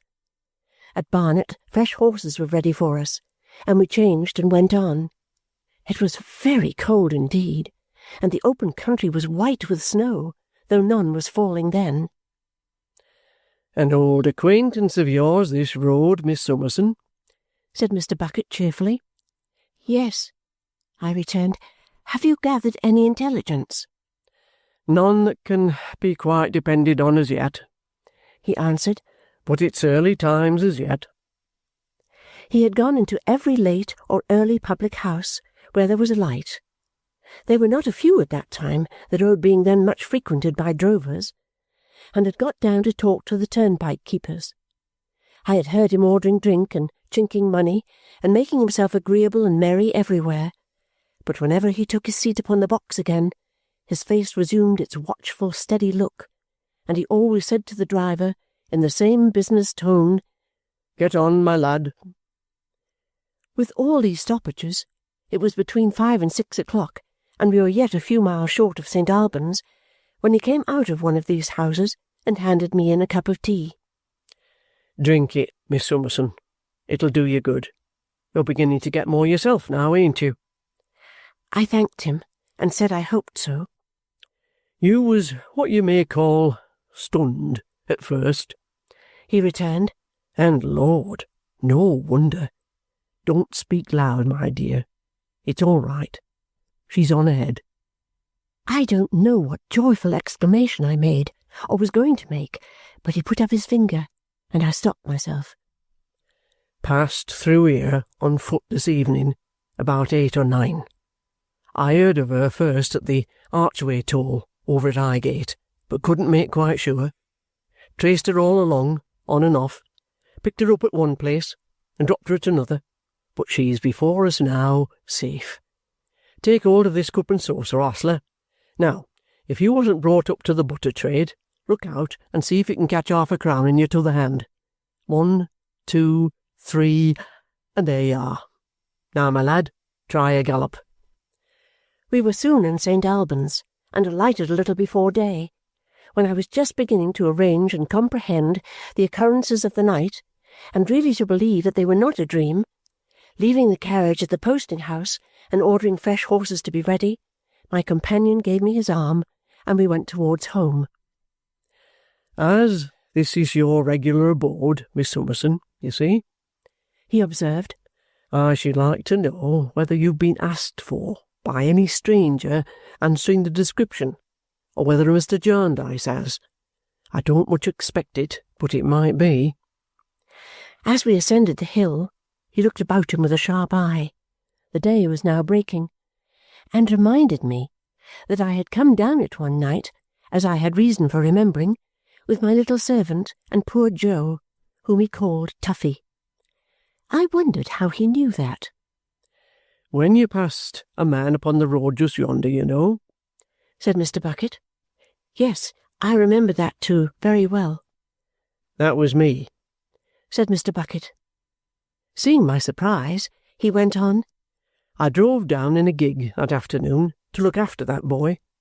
You might have heard my wheels when you came out to look after him yourself, for I was aware of you and your little maid going up when I was walking the horse down. Making an inquiry or two about him in the town, I soon heard what company he was in, and was coming among the brick-fields to look for him, when I observed you bringing him home here." Had he committed any crime? I asked. "None was charged against him," said Mr. Bucket, coolly lifting off his hat. "But I suppose he wasn't over-particular. No, what I wanted him for was in connection with keeping this very matter of Lady Dedlock quiet. He had been making his tongue more free than welcome as to a small accidental service he had been paid for by the deceased Mr. Tulkinghorn, and it wouldn't do, at any sort of price, to have him playing those games. So, having warned him out of London, I made an afternoon of it to warn him to keep out of it now he was away, and to go farther from it and maintain a bright look-out that I didn't catch him coming back again." "Poor creature," said I. "Poor enough," assented Mr. Bucket. "and trouble enough, and well enough away from London or anywhere else. I was regularly turned on my back when I found him taken up by your establishment, I do assure you." I asked him why. "Why, my dear?" said Mr. Bucket. "Naturally, there was no end to his tongue then. He might as well have been born with a yard and a half of it, and a remnant over." Although I remember this conversation now, my head was in confusion at the time, and my power of attention hardly did more than enable me to understand that he entered into these particulars to divert me. With the same kind intention, manifestly, he often spoke to me of indifferent things, while his face was busy with the one object that we had in view. He still pursued this subject as we turned in at the garden gate. "Ah," said Mr. Bucket, "here we are, and a nice retired place it is. Puts a man in mind of the country house in the woodpecker tapping, that was known by the smoke which so gracefully curled. They're early with the kitchen fire, that denotes good servants. But what you've always got to be careful of with servants is who comes to see 'em. You never know what they're up to if you don't know that. And another thing, my dear, whenever you find a young man behind the kitchen door, you give that young man in charge on suspicion of being secreted in a dwelling-house with an unlawful purpose." We were now in front of the house. He looked attentively and closely at the gravel for footprints before he raised his eyes to the windows. "Do you generally put that elderly young gentleman in the same room when he's on a visit here, Miss Summerson?" he inquired, glancing at Mr. Skimpole's usual chamber. "You know Mr. Skimpole?" said I. "What do you call him again?" returned Mr. Bucket, bending down his ear. "Skimpole, is it? I've often wondered what his name might be. Skimpole. Not John, I should say, nor yet Jacob." "Harold," I told him. "Harold. Yes. He's a queer bird, is Harold," said Mr. Bucket, eyeing me with great expression. "He is a singular character," said I. "No idea of money," observed Mr. Bucket. "He takes it, though." I involuntarily returned for answer that I perceived Mr. Bucket knew him. "Why, now I'll tell you, Miss Summerson," he replied. "Your mind will be all the better for not running on one point too continually, and I'll tell you for a change. it was him as pointed out to me where Tuffy was. I made up my mind that night to come to the door and ask for Tuffy, if that was all, but willing to try a move or so first, if any such was on the board, I just pitched up a morsel of gravel at that window where I saw a shadow. As soon as Harold opens it, and I've had a look at him, thinks I, you're the man for me. So I smoothed him down a bit about not wanting to disturb the family after they was gone to bed, and about its being a thing to be regretted that charitable young ladies should harbour vagrants, and then, when I pretty well understood his ways, I said I should consider a fiver note well bestowed if I could relieve the premises of Tuffy without causing any noise or trouble. Then says he, lifting up his eyebrows in the gayest way, "It's no use mentioning a fiver note to me, my friend, because I'm a mere child in such matters and have no idea of money." Of course I understood what his taking it so easy meant, and being now quite sure he was the man for me, I wrapped the note round a little stone and threw it up to him. Well, he laughs and beams, and looks as innocent as you like, and says, "But I don't know the value of these things. What am I to do with this?" "Spend it, sir," says I. "But I shall be taken in," he says. "They won't give me the right change. I shall lose it. It's no use to me." Lord, you never saw such a face as he carried it with. Of course he told me where to find Tuffy, and I found him. I regarded this as very treacherous on the part of Mr. Skimpole towards my guardian, and as passing the usual bounds of his childish innocence. "Bounds, my dear?" returned Mr. Bucket. "Bounds? Now, Miss Summerson, I'll give you a piece of advice that your husband will find useful when you're happily married and have got a family about you. Whenever a person says to you that they are as innocent as can be in all concerning money, look well after your own money, for they are dead certain to collar it if they can. Whenever a person proclaims to you, in worldly matters I'm a child, you consider that that person is only a crying off from being held accountable, and that you've got that person's number, and it's number 1. Now, I'm not a poetical man myself, except in a vocal way when it goes round a company, but I'm a practical one, and that's my experience. So's this rule. Fast and loose in one thing, fast and loose in everything. I never knew it to fail. No more will you, nor no one. With which caution to the unwary, my dear, I take the liberty of pulling this here bell, and so go back to our business." I believe it had not been for a moment out of his mind, any more than it had been out of my mind, or out of his face. The whole household were amazed to see me, without any notice, at that time in the morning, and so accompanied, and their surprise was not diminished by my inquiries. No one, however, had been there. It could not be doubted that this was the truth. "Then, Miss Summerson," said my companion, "we can't be too soon at the cottage where those brickmakers are to be found. Most inquiries there I'll leave to you, if you'll be so good as to make 'em. The naturalest way is the best way, and the naturalest way is your own way." We set off again immediately. On arriving at the cottage, we found it shut up and apparently deserted, but one of the neighbours who knew me and who came out when I was trying to make some one hear informed me that the 2 women and their husbands now lived together in another house made of loose, rough bricks, which stood on the margin of the piece of ground where the kilns were, and where the long rows of bricks were drying. We lost no time repairing to this place, which was within a few 100 yards, and as the door stood ajar, I pushed it open. There were only 3 of them sitting at breakfast, the child lying asleep on a bed in the corner. It was Jenny, the mother of the dead child, who was absent. The other woman rose on seeing me, and the men, though they were, as usual, sulky and silent, each gave me a morose nod of recognition. A look passed between them when Mr. Bucket followed me in, and I was surprised to see that the woman evidently knew him. I had asked leave to enter, of course. Liz, the only name by which I knew her, rose to give me her own chair, but I sat down on a stool near the fire, and Mr. Bucket took a corner of the bedstead.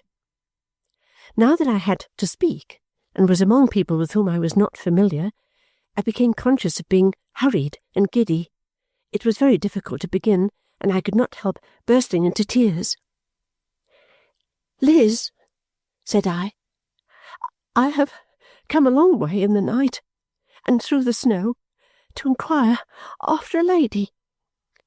"Who has been here, you know," Mr. Bucket struck in, addressing the whole group with a composed, propitiatory face.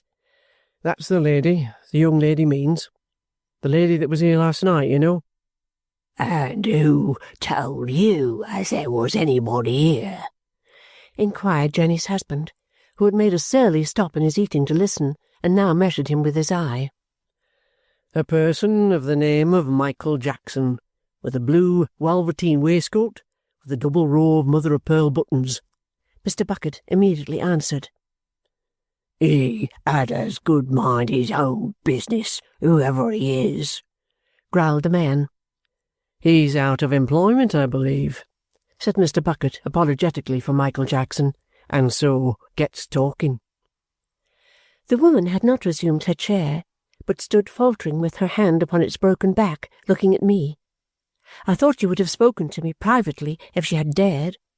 She was still in this attitude of uncertainty when her husband, who was eating with a lump of bread and fat in one hand and his clasp-knife in the other, struck the handle of his knife violently on the table, and told her with an oath to mind her own business at any rate, and sit down. "I should like to have seen Jenny very much," said I, "for I am sure she would have told me all she could about this lady, whom I am very anxious indeed, you cannot think how anxious, to overtake. Will Jenny be here soon? Where is she?" The woman had a great desire to answer, but the man, with another oath, openly kicked at her foot with his heavy boot. He left it to Jenny's husband to say what he chose, and after a dogged silence, the latter turned his shaggy head towards me. "I'm not partial to gentlefolks coming in my place, as you've heard me say afore now, I think, miss. I let their places be, and it's curious they can't let my place be. There'd be a pretty shine made if I was to go a-visiting them, I think. Howsoever, I don't so much complain of you as of some others, and I'm agreeable to make you a civil answer, though I give notice that I'm not a-going to be drawed like a badger. Will Jenny be here soon? No, she won't. Where is she? She's gone up to London." "Did she go last night?" I asked. "Did she go last night? Ah, she went last night," he answered with a sulky jerk of his head. "But was she here when the lady came? And what did the lady say to her? And where is the lady gone? I beg and pray you to be so kind as to tell me," said I, "for I am in great distress to know." "If my master would let me speak and not say a word of harm," the woman timidly began. "Your master," said her husband, muttering an imprecation with slow emphasis, "will break your neck if you meddle with what don't concern you." After another silence, the husband of the absent woman, turning to me again, answered me with his usual grumbling unwillingness. "Was Jenny here when the lady come?" "Yes, she was here when the lady come." "What did the lady say to her?" "Well, I'll tell you what the lady said to her. She said, 'You remember me as come one time to talk to you about the young lady as had been a-visiting of you. You remember me as give you something handsome for a handkercher what she had left.' Ah, she remembered. So we all did. Well then, was that young lady up at the house now? No, she warn't up at the house now. Well then, look'ee here. The lady was upon a journey, all alone, strange as we might think it, and could she rest herself where you're a-settin, for an hour or so? Yes, she could. and so she did. Then she went. It might be at 20 minutes past 11, and it might be at 20 minutes past 12. We ain't got no watches here to know the time by, nor yet clocks. Where did she go? I don't know where she'd goed. She went one way, and Jenny went another. One went right to London, and t'other went right from it. That's all about it. Ask this man. He hid it all, and seed it all. He knows. The other man repeated, "That's all about it." "Was the lady crying?" I inquired. "Devil a bit," returned the first man. "Her shoes was the worst, and her clothes was the worst, but she warn't. Not as I see." The woman sat with her arms crossed and her eyes upon the ground. Her husband had turned his seat a little so as to face her, and kept his hammer-like hand upon the table as if it were in readiness to execute his threat if she disobeyed him. "I hope you will not object to my asking your wife," said I, "how the lady looked." "Come, then," he gruffly cried to her. "Hear what she says. Cut it short and tell her." "Bad," replied the woman. "Pale and exhausted. Very bad." "Did she speak much?" "Not much, but her voice was hoarse." She answered, looking all the while at her husband for leave. "Was she faint?" said I. "Did she eat or drink here?" "Go on," said the husband in answer to her look. "Tell her, and cut it short." "She had a little water, miss, and Jenny fetched her some bread and tea, but she hardly touched it. And when she went from here—" I was proceeding, when Jenny's husband impatiently took me up. "When she went from here, she went right away nor'ard by the high road. Ask on the road if you doubt me, and see if it warn't so. Now, there's the end. That's all about it." I glanced at my companion, and finding that he had already risen and was ready to depart, thanked them for what they had told me, and took my leave. The woman looked full at Mr. Bucket as he went out, and he looked full at her. "Now, Miss Summerson," he said to me as we walked quickly away, "they've got her ladyship's watch among 'em. That's a positive fact." "You saw it?" I exclaimed. "Just as good as saw it," he returned. "Else why should he talk about his 20 minutes past, and about his having no watch to tell the time by? 20 minutes? He don't usually cut his time so fine as that. If he comes to half hours, it's as much as he does. Now, you see, either her ladyship gave him that watch, or he took it. I think she gave it him. Now, what should she give it him for? What should she give it him for?" He repeated this question to himself several times as we hurried on, appearing to balance between a variety of answers that arose in his mind. "If time could be spared," said Mr. Bucket, "which is the only thing that can't be spared in this case, I might get it out of that woman, but it's too doubtful a chance to trust to under present circumstances. They're up to keeping a close eye upon her, and any fool knows that a poor creetur like her, beaten and kicked and scarred and bruised from head to foot, will stand by that husband that ill uses her through thick and thin. There's something kept back. It's a pity but what we had seen the other woman." I regretted it exceedingly, for she was very grateful, and I felt sure would have resisted no entreaty of mine. "It's possible, Miss Summerson," said Mr. Bucket, pondering on, "that her ladyship sent her up to London with some word for you, and it's possible that her husband got the watch to let her go. It don't come out altogether so plain as to please me, but it's on the cards. Now, I don't take kindly to laying out the money of Sir Leicester Dedlock, Baronet, on these roughs, and I don't see my way to the usefulness of it at present. No. So far our road, Miss Summerson, his forehead, straight ahead, and keeping everything quiet." We called at home once more that I might send a hasty note to my guardian, and then we hurried back to where we had left the carriage. The horses were brought out as soon as we were seen coming, and we were on the road again in a few minutes. It had set in snowing at daybreak, and it now snowed hard. The air was so thick with the darkness of the day, and the density of the fall, that we could see but a very little way in any direction. Although it was extremely cold, the snow was but partially frozen, and it churned, with a sound as if it were a beach of small shells, under the hoofs of the horses into mire and water. They sometimes slipped and floundered for a mile together, and we were obliged to come to a standstill to rest them. One horse fell 3 times in this first stage, and trembled so and was so shaken that the driver had to dismount from his saddle and lead him at last.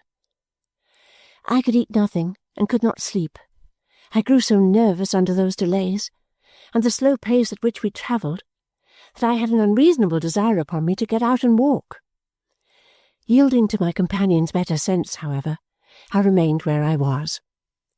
All this time, kept fresh by a certain enjoyment of the work in which he was engaged, he was up and down at every house we came to, addressing people whom he had never beheld before as old acquaintances, running in to warm himself at every fire he saw, talking and drinking and shaking hands at every bar and tap, friendly with every waggoner, wheelwright, blacksmith, and toll-taker, yet never seeming to lose time, and always mounting to the box again with his watchful steady face and his business-like "Get on, my lad."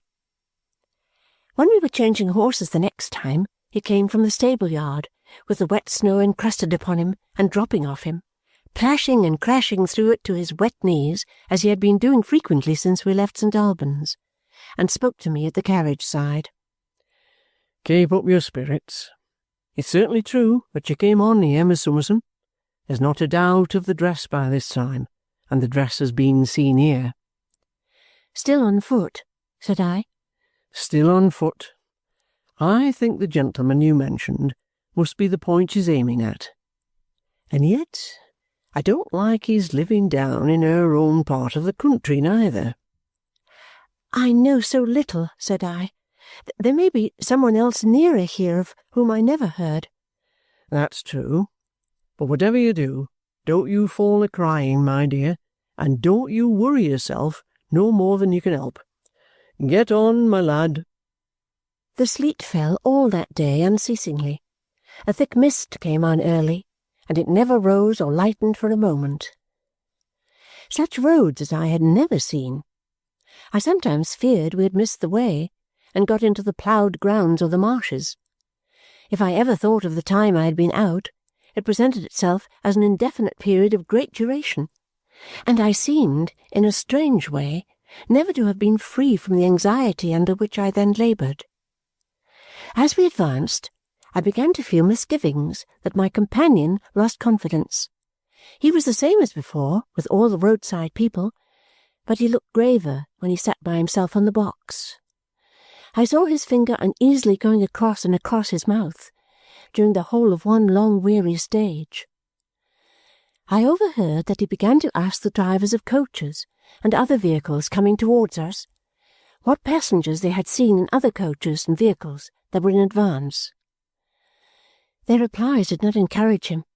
He always gave me a reassuring beck of his finger and lift of his eyelid as he got upon the box again, but he seemed perplexed now when he said, "Get on, my lad." At last, when we were changing, he told me that he had lost the track of the dress so long that he began to be surprised. It was nothing, he said, to lose such a track for one while, and to take it up for another while, and so on. But it had disappeared here in an unaccountable manner, and we had not come upon it since. This corroborated the apprehensions I had formed when he began to look at direction-posts, and to leave the carriage at cross-roads for a quarter of an hour at a time while he explored them. But I was not to be downhearted, he told me, for it was as likely as not that the next stage might set us right again. The next stage, however, ended as that one ended. We had no new clue.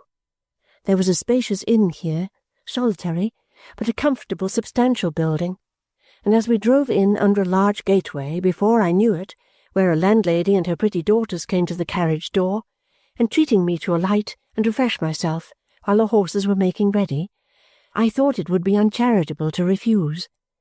They took me upstairs to a warm room and left me there. It was at the corner of the house, I remember, looking two ways.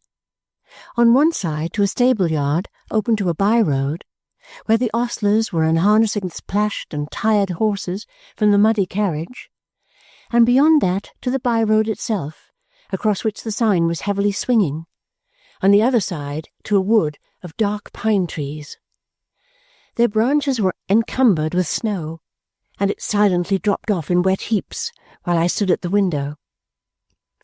Night was setting in, and its bleakness was enhanced by the contrast of the pictured fire glowing and gleaming in the window-pane. As I looked among the stems of the trees, and followed the discoloured marks in the snow where the thaw was sinking into it and undermining it, I thought of the motherly face, brightly set off by daughters, that had just now welcomed me, and of my mother, lying down in such a wood to die.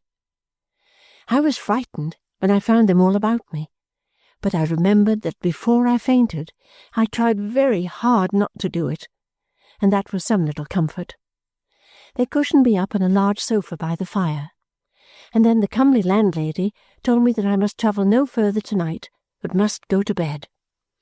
But this put me into such a tremble lest they should detain me there, that she soon recalled her words, and compromised for a rest of half an hour. A good endearing creature she was. She and her 3 fair girls also busy about me. I was to take hot soup and broiled fowl, while Mr. Bucket dried himself and dined elsewhere. But I could not do it when a snug round table was presently spread by the fireside, though I was very unwilling to disappoint them. However, I could take some toast and some hot negus, and as I really enjoyed that refreshment, it made some recompense. Punctual to the time, at the half-hour's end, the carriage came rumbling under the gateway, and they took me down, warmed, refreshed, comforted by kindness, and safe, I assured them, not to faint any more. After I had got in and taken a grateful leave of them all, the youngest daughter, a blooming girl of 19, who was to be first married, they had told me, got upon the carriage step, reached in, and kissed me. I have never seen her from that hour, but I think of her to this hour as my friend. The transparent windows, with the fire and light looking so bright and warm from the cold darkness out of doors, were soon gone, and again we were crushing and churning the loose snow. We went on with toil enough, but the dismal roads were not much worse than they had been, and the stage was only 9 miles. My companion smoking on the box, I had thought at the last inn of begging him to do so when I saw him standing at a great fire and a comfortable cloud of tobacco, was as vigilant as ever, and as quickly down and up again when we came to any human abode or any human creature. He had lighted his little dark lantern, which seemed to be a favourite with him, for we had lamps to the carriage, and every now and then he turned it upon me to see that I was doing well. There was a folding window to the carriage head, but I never closed it, for it seemed like shutting out hope. We came to the end of the stage, and still the lost trace was not recovered. I looked at him anxiously when we stopped to change, but I knew by his yet graver face, as he stood watching the ostlers, that he had heard nothing. Almost in an instant afterwards, as I leaned back in my seat, he looked in, with his lighted lantern in his hand, an excited and quite different man. "What is it?" said I, starting. "Is she here?" "No, no, don't deceive yourself, my dear. Nobody's here, but I've got it." The crystallized snow was in his eyelashes, in his hair, lying in ridges on his dress. He had to shake it from his face and get his breath before he spoke to me. "Now, Miss Summerson," said he, beating his finger on the apron, "don't you be disappointed at what I'm a-going to do. You know me. I'm Inspector Bucket, and you can trust me. We've come a long way. Never mind. 4 horses out there for the next stage up, quick!" There was a commotion in the yard, and a man came running out of the stables to know if he meant up or down. "Up, I tell you, up! Ain't it English? Up!" "Up," said I, astonished. "To London? Are we going back?"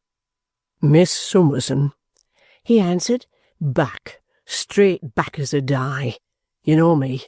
Don't be afraid. I'll follow the other, by God." "The other?" I repeated.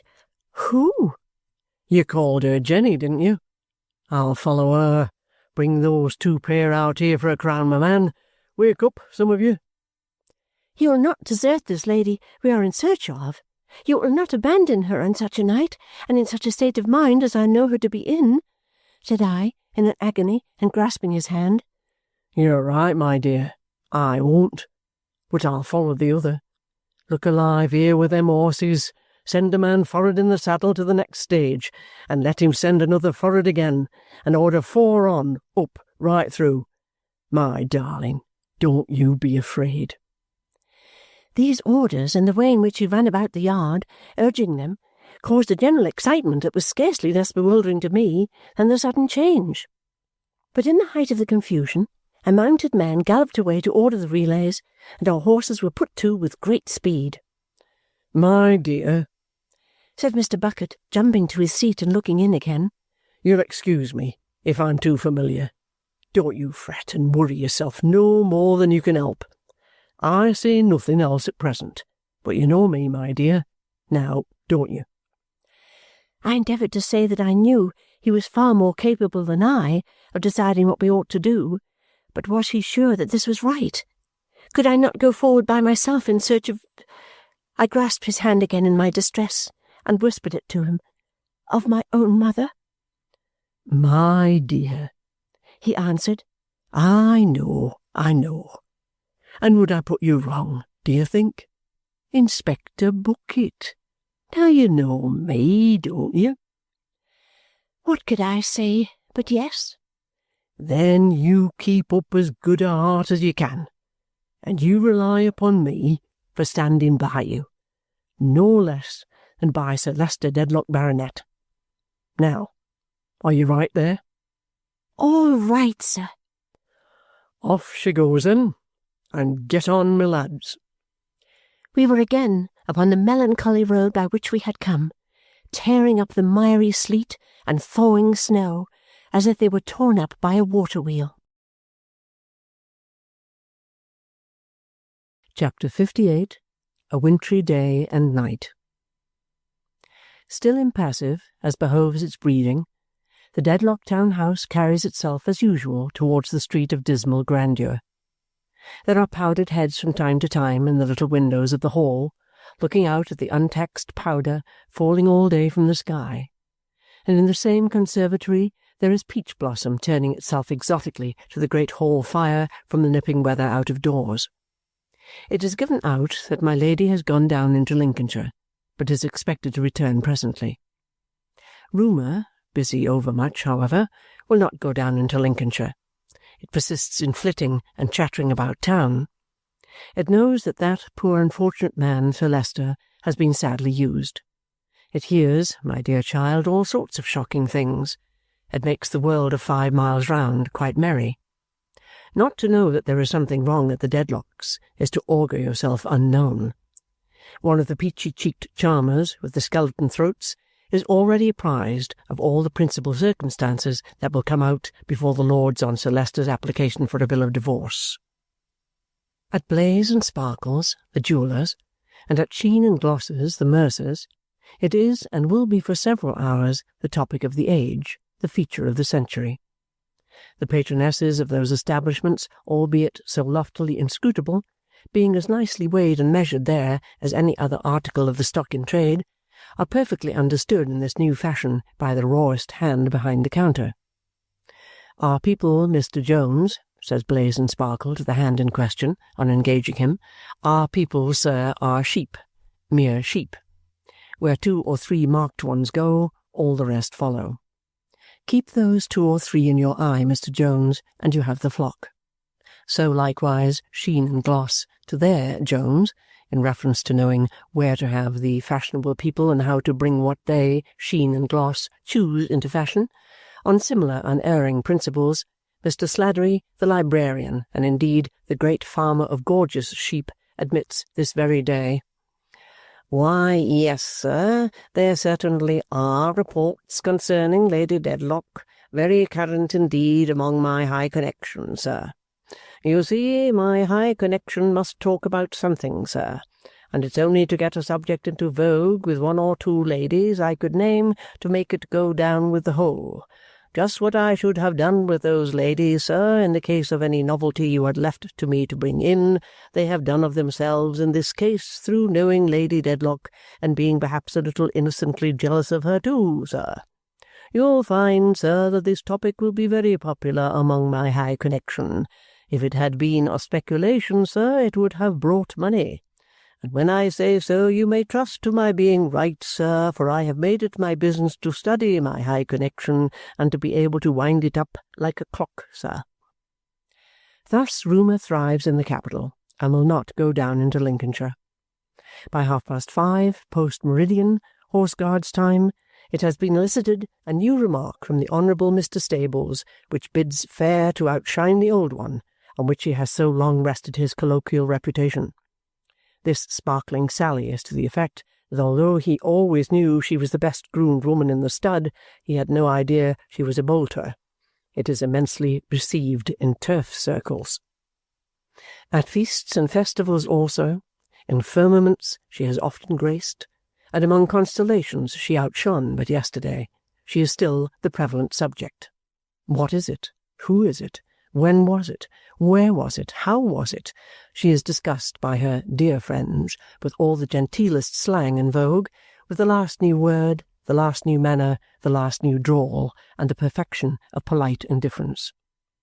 A remarkable feature of the theme is that it is found to be so inspiring that several people come out upon it who never came out before, positively say things. William Buffy carries one of these smartnesses from the place where he dines down to the house, where the whip for his party hands it about with his snuff-box to keep men together who want to be off, with such effect that the speaker, who has had it privately insinuated into his own ear under the corner of his wig, cries, "Order at the bar," 3 times without making an impression. And not the least amazing circumstance connected with her being vaguely the town talk is that people hovering on the confines of Mr. Sladdery's high connection, people who know nothing and ever did know nothing about her, think it essential to their reputation to pretend that she is their topic too, and to retail her at second hand with the last new word, and the last new manner, and the last new drawl, and the last new polite indifference, and all the rest of it, all at second hand, but considered equal to new in inferior systems and to fainter stars. If there be any man of letters, art, or science among these little dealers, how noble in him to support the feeble sisters on such majestic crutches. So goes the wintry day outside the Dedlock mansion. How within it? Sir Leicester, lying in his bed, can speak a little, though with difficulty and indistinctness. He is enjoined to silence and to rest, and they have given him some opiate to lull his pain, for his old enemy is very hard with him. He is never asleep, though sometimes he seems to fall into a dull waking doze.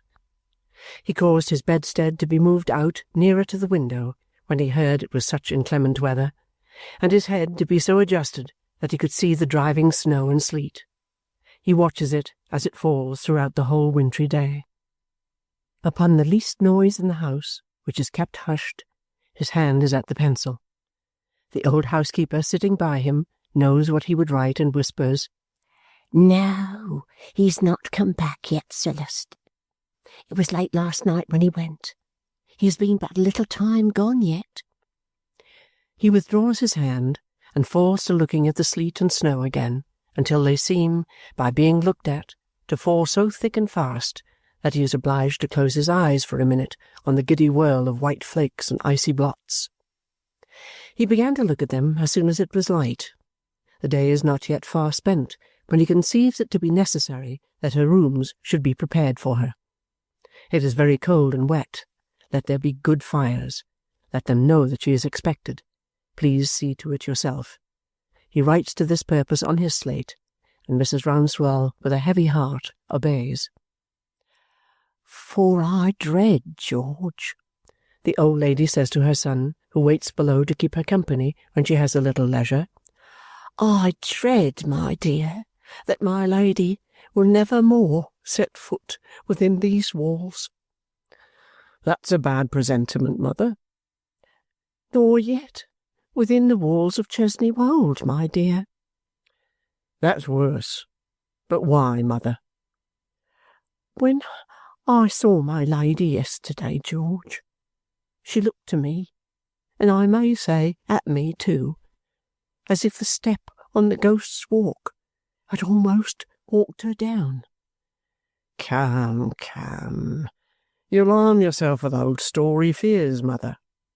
No, I don't, my dear. No, I don't.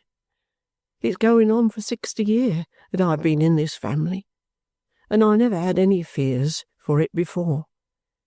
But it's breaking up, my dear. The great old Dedlock family is breaking up. I hope not, mother. I am thankful I've lived long enough to be with Sir Leicester in this illness and trouble, for I know I'm not too old nor too useless to be a welcomer sight to him than anybody else in my place would be. But the step on the Ghost's Walk will walk my lady down, George. It has been many a day behind her, and now it will pass her and go on. Well, mother dear, I say again, I hope not. Oh, so do I, George. The old lady returns, shaking her head and parting her folded hands. But if my fears come true, and he has to know it, who will tell him? Are these her rooms? These are my lady's rooms, just as she left them. Why now, says the trooper, glancing round him and speaking in a lower voice, I begin to understand how you come to think as you do think, mother.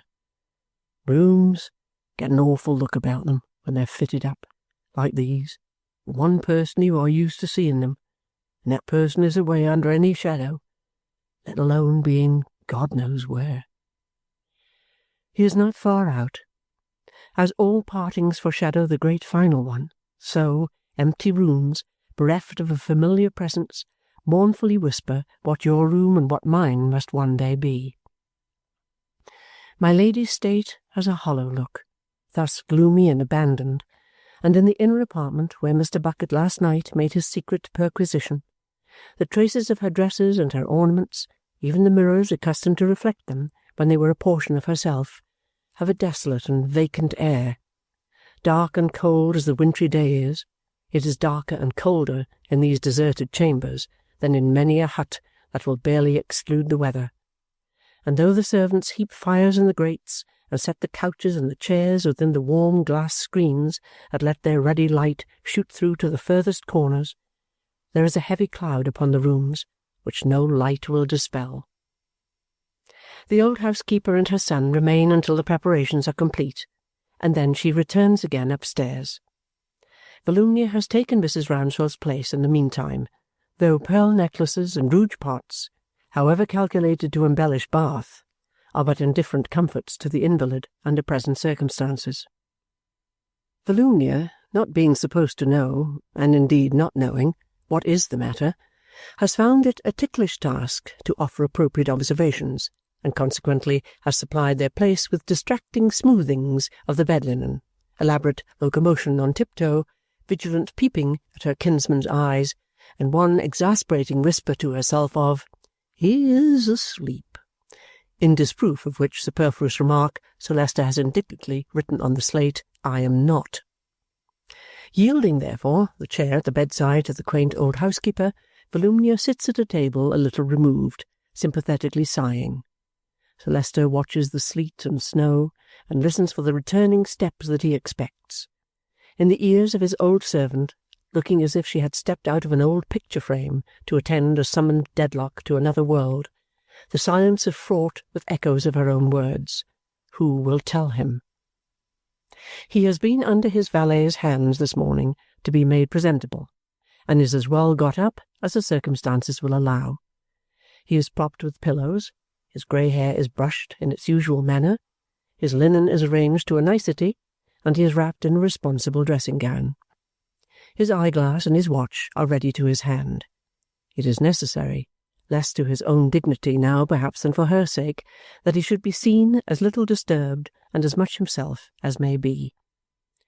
Women will talk, and Volumnia, though a deadlock, is no exceptional case. He keeps her here, there is little doubt, to prevent her talking somewhere else. He is very ill, but he makes his present stand against distress of mind and body most courageously. The fair Volumnia, being one of those sprightly girls who cannot long continue silent without imminent peril of seizure by the dragon boredom, soon indicates the approach of that monster with a series of undisguisable yawns. Finding it impossible to suppress those yawns by any other process than conversation, she compliments Mrs. Rouncewell on her son, declaring that he is positively one of the finest figures she ever saw, and as soldierly a looking person, she should think, as what's-his-name, her favourite life-guardsman, the man she dotes on, the dearest of creatures, who was killed at Waterloo. Sir Leicester hears this tribute with so much surprise, and stares about him in such a confused way, that Mrs. Rouncewell feels it necessary to explain. Miss Dedlock, don't speak of my oldest son, Sir Leicester, but my youngest. I've found him. He has come home. Sir Leicester breaks silence with a harsh cry. George? Your son George come home, Mrs. Rouncewell? The old housekeeper wipes her eyes. Thank God, yes, Sir Leicester. Does this discovery of some one lost, this return of some one so long gone, come upon him as a strong confirmation of his hopes? Does he think, shall I not, with the aid I have, recall her safely after this, there being fewer hours in her case than there are years in his? It is of no use entreating him. He is determined to speak now, and he does, in a thick crowd of sounds, but still intelligible enough to be understood. Why did you not tell me, Mrs. Rouncewell? It happened only yesterday, Sir Leicester, and I doubted your being well enough to be talked to of such things. Besides, the giddy Volumnia now remembers with her little scream that nobody was to have known of his being Mrs. Rouncewell's son, and that she was not to have told. But Mrs. Rouncewell protests, with warmth enough to swell the stomacher, that of course she would have told Sir Leicester as soon as he got better. Where is your son George, Mrs. Rouncewell? asks Sir Leicester.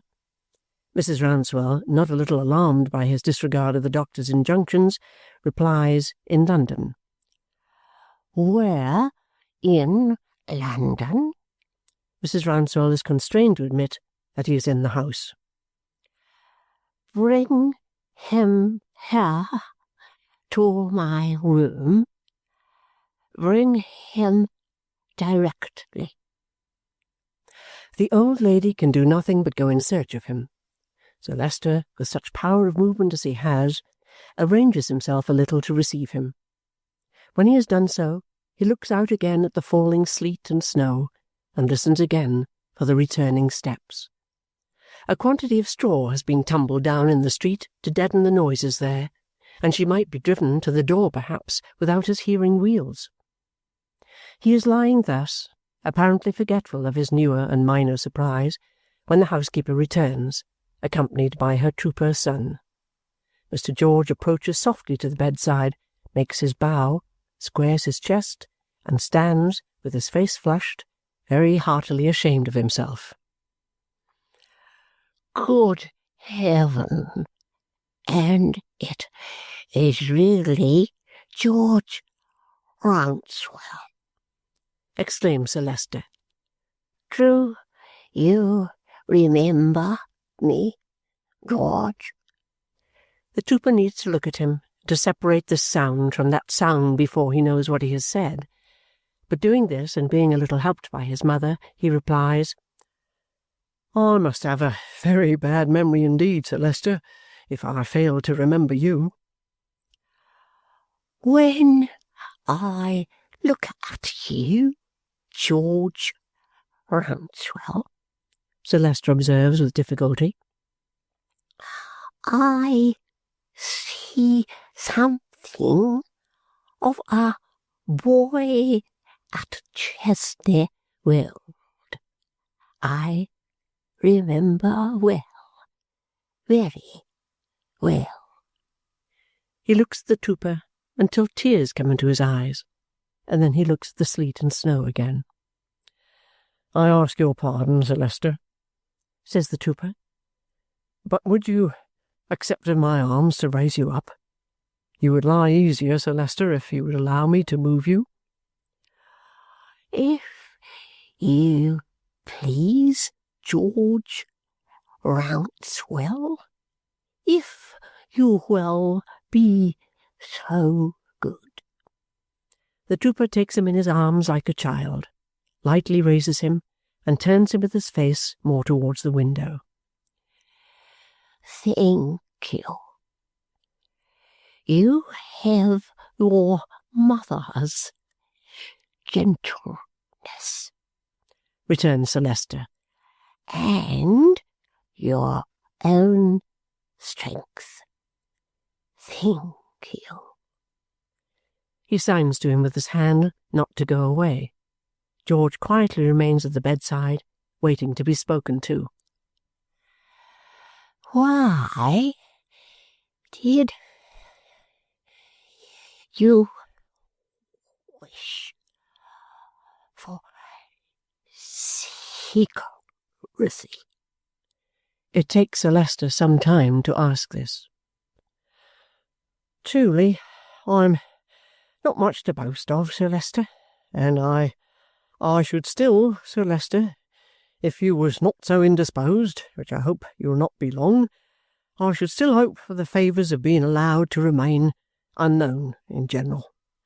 That involves explanations, not very hard to be guessed at, not very well timed here, and not very creditable to myself. However, opinions may differ on a variety of subjects. I should think it would be universally agreed, Sir Leicester, that I am not much to boast of." You have been a soldier, observes Sir Leicester, and a faithful one. George makes his military bow. "As far as that goes, Sir Leicester, I have done my duty under discipline, and it was the least I could do." You find me, says Sir Leicester, whose eyes are much attracted towards him, far from well, George Rouncewell. "I'm very sorry both to hear it and to see it, Sir Leicester." I am sure you are. No. In addition to my elder malady, I have had a sudden and bad attack. Something that deadens, making an endeavour to pass one hand down one side, and confuses, touching his lips. George, with a look of assent and sympathy, makes another bow. The different times when they were both young men, the trooper much the younger of the two, and looked at one another down at Chesney Wold, arise before them both, and soften both. Sir Leicester, evidently with a great determination to say, in his own manner, something that is on his mind before relapsing into silence, tries to raise himself among his pillows a little more. George, observant of the action, takes him in his arms again and places him as he desires to be. Thank you, George. You are another self to me. You have often carried my spare gun at Chesney Wold, George.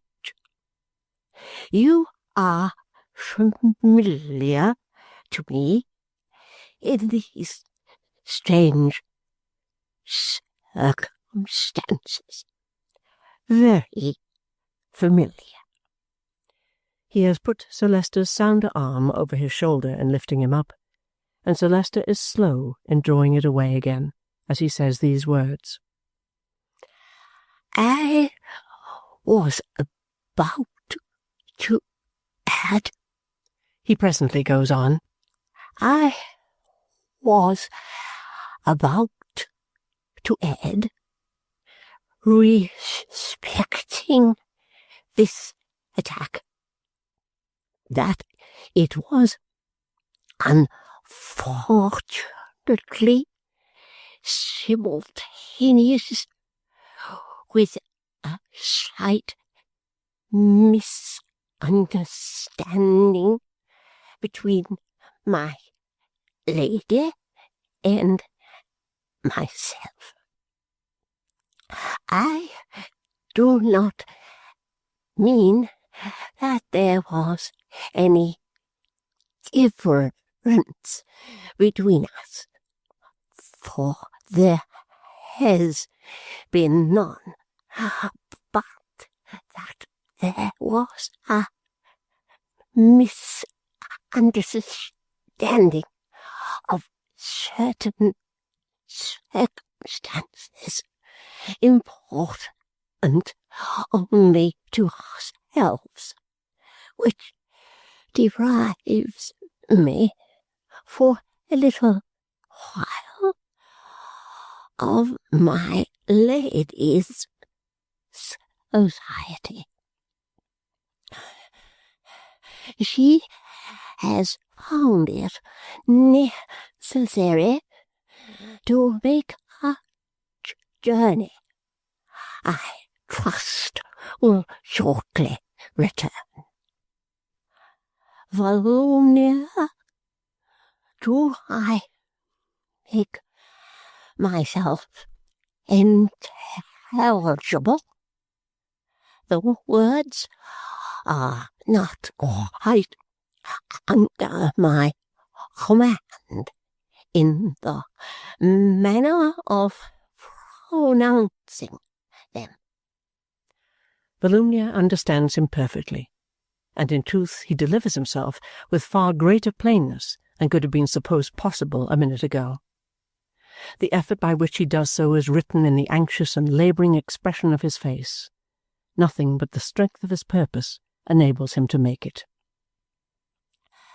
Therefore, Volumnia, I desire to say in your presence, and in the presence of my old retainer and friend, Mrs. Rouncewell, whose truth and fidelity no one can question, and in the presence of her son George, who comes back like a familiar recollection of my youth in the home of my ancestors at Chesney Wold. In case I should relapse, in case I should not recover, in case I should lose both my speech and the power of writing, though I hope for better things. The old housekeeper weeping silently. Volumnia in the greatest agitation, with the freshest bloom on her cheeks. The trooper with his arms folded and his head a little bent, respectfully attentive. Therefore, I desire to say, and to call you all to witness, beginning, Volumnia, with yourself, most solemnly, that I am on unaltered terms with Lady Dedlock, that I assert no cause whatever of complaint against her, that I have ever had the strongest affection for her, and that I retain it undiminished.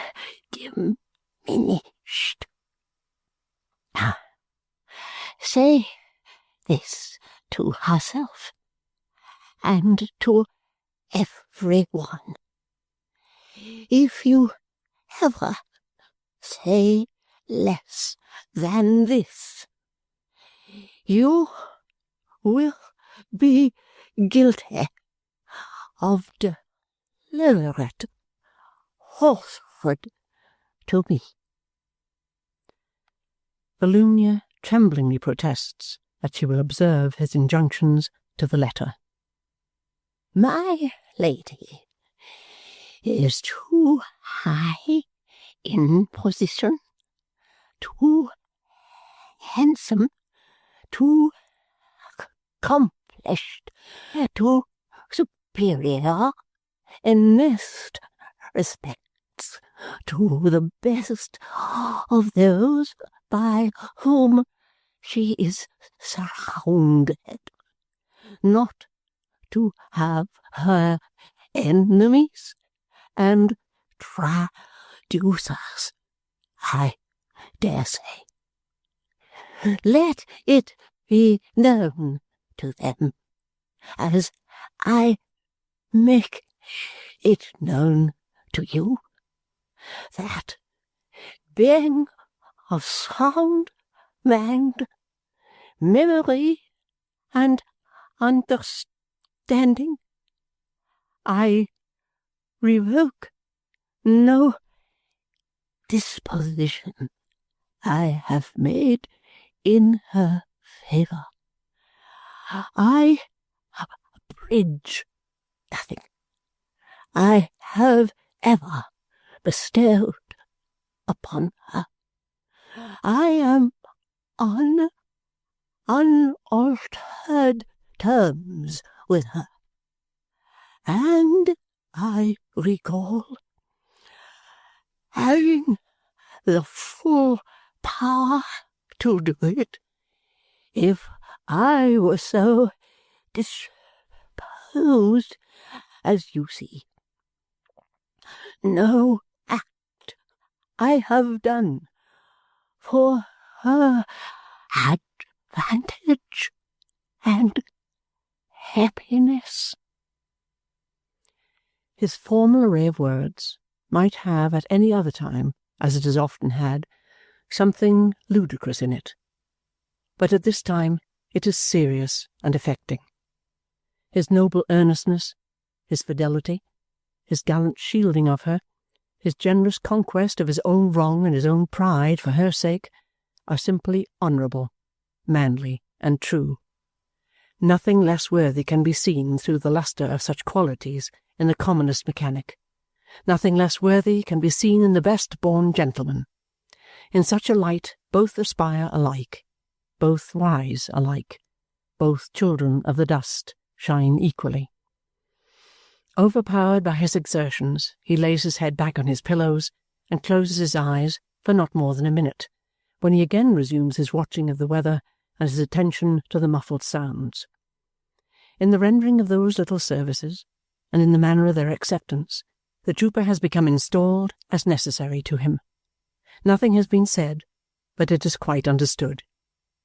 He falls a step or two backward to be out of sight and mounts guard a little behind his mother's chair.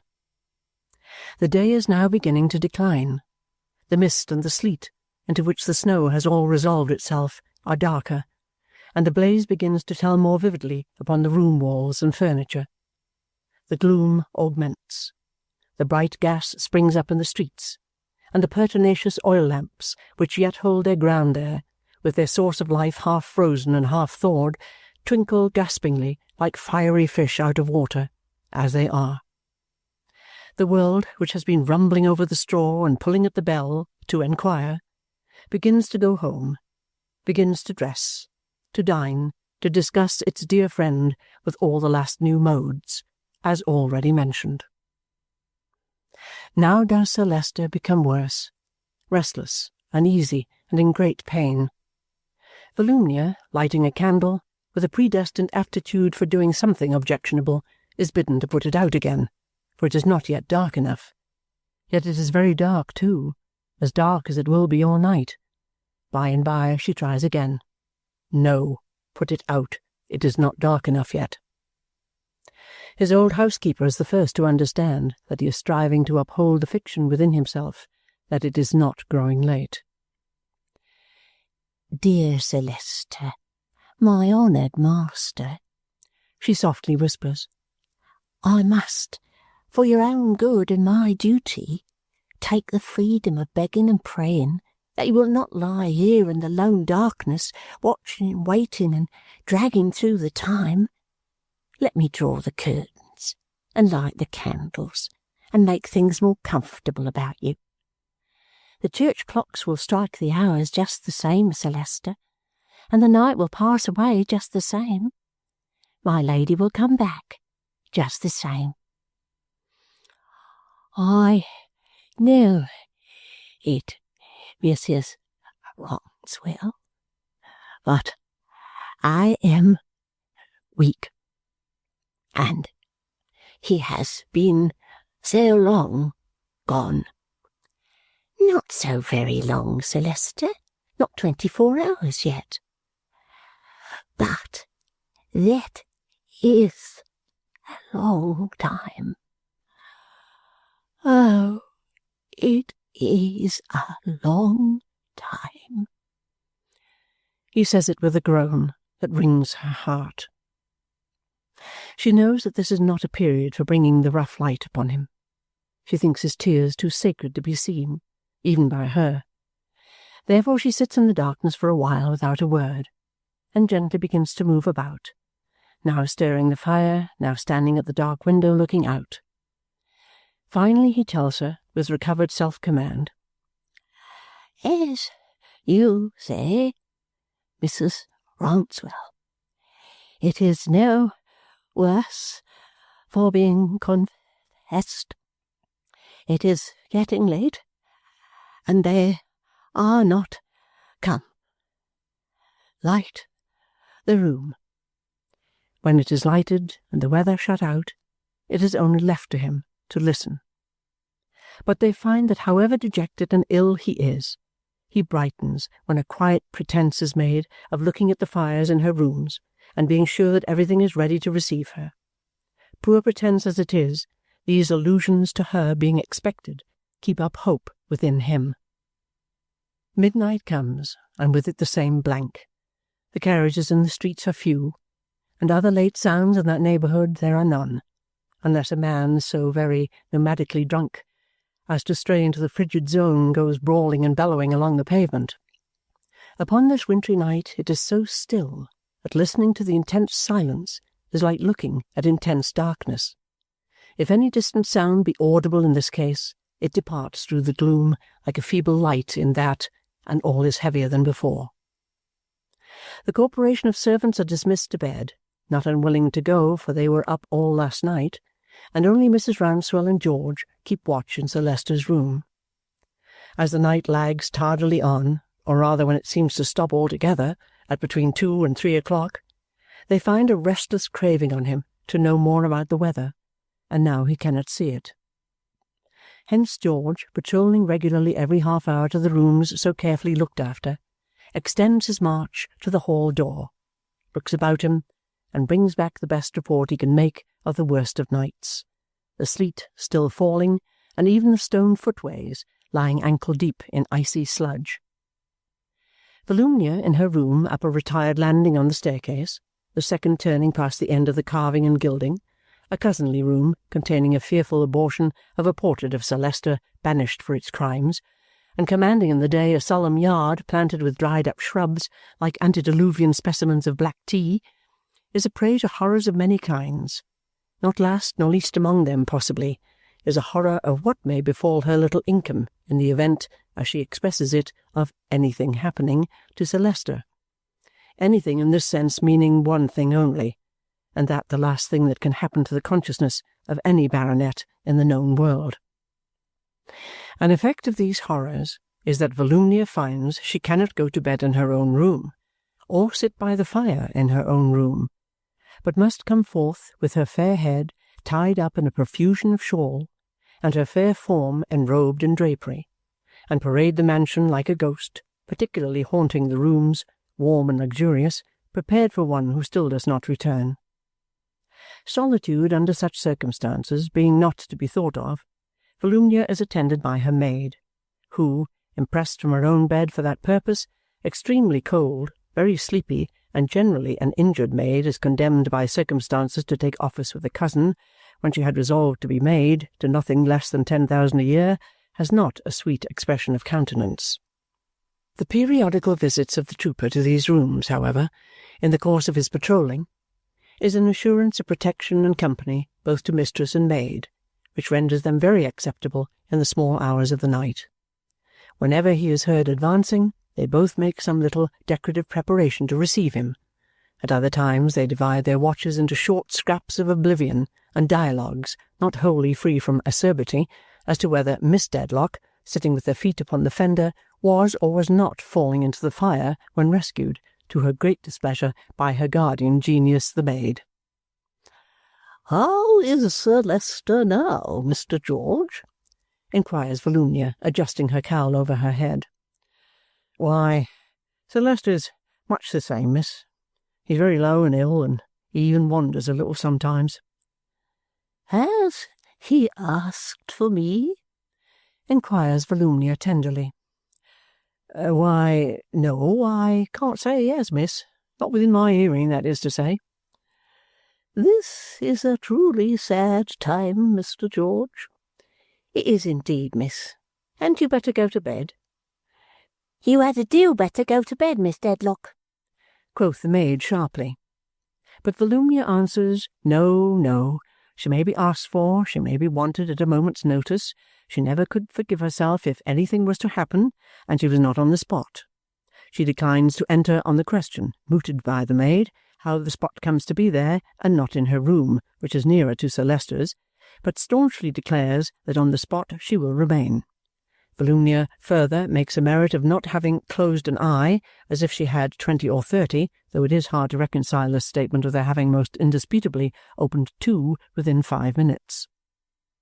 But when it comes to 4 o'clock, and still the same blank, Volumnia's constancy begins to fail her, or rather it begins to strengthen, for she now considers that it is her duty to be ready for the morrow, when much may be expected of her, that, in fact, howsoever anxious to remain upon the spot, it may be required of her as an act of self-devotion to desert the spot.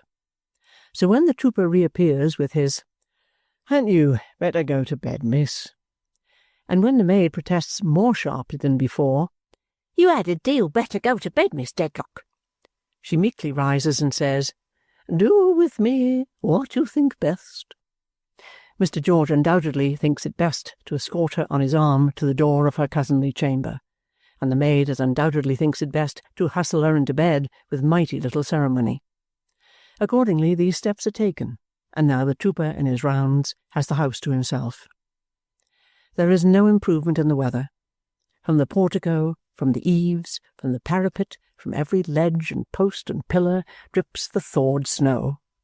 It has crept, as if for shelter, into the lintels of the great door, under it, into the corners of the windows, into every chink and crevice of retreat, and there wastes and dies. It is falling still, upon the roof, upon the skylight, even through the skylight, and drip, drip, drip, with the regularity of the ghost's walk, on the stone floor below. The trooper, his old recollections awakened by the solitary grandeur of a great house, no novelty to him once at Chesney Wold, goes up the stairs and through the chief rooms, holding up his light at arm's length. Thinking of his varied fortunes within the last few weeks, and of his rustic boyhood, and of the two periods of his life so strangely brought together across the wide intermediate space, thinking of the murdered man whose image is fresh in his mind, thinking of the lady who has disappeared from these very rooms, and the tokens of whose recent presence are all here, thinking of the master of the house upstairs, and of the foreboding, who will tell him? He looks here and looks there, and reflects how he might see something now, which it would tax his boldness to walk up to, lay his hand upon, and prove to be a fancy. But it is all blank, blank as the darkness above and below, while he goes up the great staircase again, blank as the oppressive silence. All is still in readiness, George Rouncewell? Quite orderly and right, Sir Leicester. No word of any kind? The trooper shakes his head. No letter that can possibly have been overlooked? But he knows there is no such hope as that, and lays his head down without looking for an answer. Very familiar to him, as he said himself some hours ago, George Rouncewell lifts him into easier positions through the long remainder of the blank wintry night, and equally familiar with his unexpressed wish, extinguishes the light and undraws the curtains at the first late break of day. The day comes like a phantom, cold, colourless, and vague. It sends a warning streak before it of a death-like hue, as if it cried out, "Look what I am bringing you who watch there." Who will tell him? Chapter 59. Esther's Narrative. It was 3 o'clock in the morning when the houses outside London did at last begin to exclude the country, and to close us in with streets. We had made our way along roads in far worse condition than when we had traversed them by daylight, both the fall and the thaw having lasted ever since. But the energy of my companion never slackened. It had only been, as I thought, of less assistance than the horses in getting us on, and it had often aided them. They had stopped exhausted half-way up hills. They had been driven through streams of turbulent water. They had slipped down and become entangled with the harness. But he and his little lantern had been always ready, and when the mishap was set right, I never heard any variation in his cool, "Get on, my lads." The steadiness and confidence with which he had directed our journey back I could not account for. Never wavering, he never even stopped to make an inquiry until we were within a few miles of London. A very few words, here and there, were then enough for him, and thus we came, at between 3 and 4 o'clock in the morning, into Islington. I will not dwell on the suspense and anxiety with which I reflected all this time that we were leaving my mother farther and farther behind every minute. I think I had some strong hope that he must be right and could not fail to have a satisfactory object in following this woman, but I tormented myself with questioning it and discussing it during the whole journey. What was to ensue when we found her, and what could compensate us for this loss of time, were questions also that I could not possibly dismiss. My mind was quite tortured by long dwelling on such reflections when we stopped. We stopped in a high street, where there was a coach stand. My companion paid our 2 drivers, who were as completely covered with splashes as if they had been dragged along the roads like the carriage itself, and giving them some brief direction where to take it, lifted me out of it and into a hackney coach he had chosen from the rest. "Why, my dear," he said as he did this. "How wet you are!" I had not been conscious of it, but the melted snow had found its way into the carriage, and I had got out 2 or 3 times when a fallen horse was plunging and had to be got up, and the wet had penetrated my dress. I assured him it was no matter, but the driver, who knew him, would not be dissuaded by me from running down the street to his stable, whence he brought an armful of clean dry straw. They shook it out and strewed it well about me, and I found it warm and comfortable. "Now, my dear," said Mr. Bucket, with his head in at the window after I was shut up, "we're a-going to mark this person down. It may take a little time, but you don't mind that. You're pretty sure that I've got a motive, ain't you?" I little thought what it was, little thought in how short a time I should understand it better, but I assured him that I had confidence in him. "So you may have, my dear," he returned. "And I tell you what, if you only repose half as much confidence in me as I repose in you after what I've experienced of you, that'll do. Lord, you're no trouble at all. I never see a young woman in any station of society, and I've seen many elevated ones too, conduct herself like you have conducted yourself since you was out of your bed. You're a pattern, you know. That's what you are," said Mr. Bucket warmly. "You're a pattern."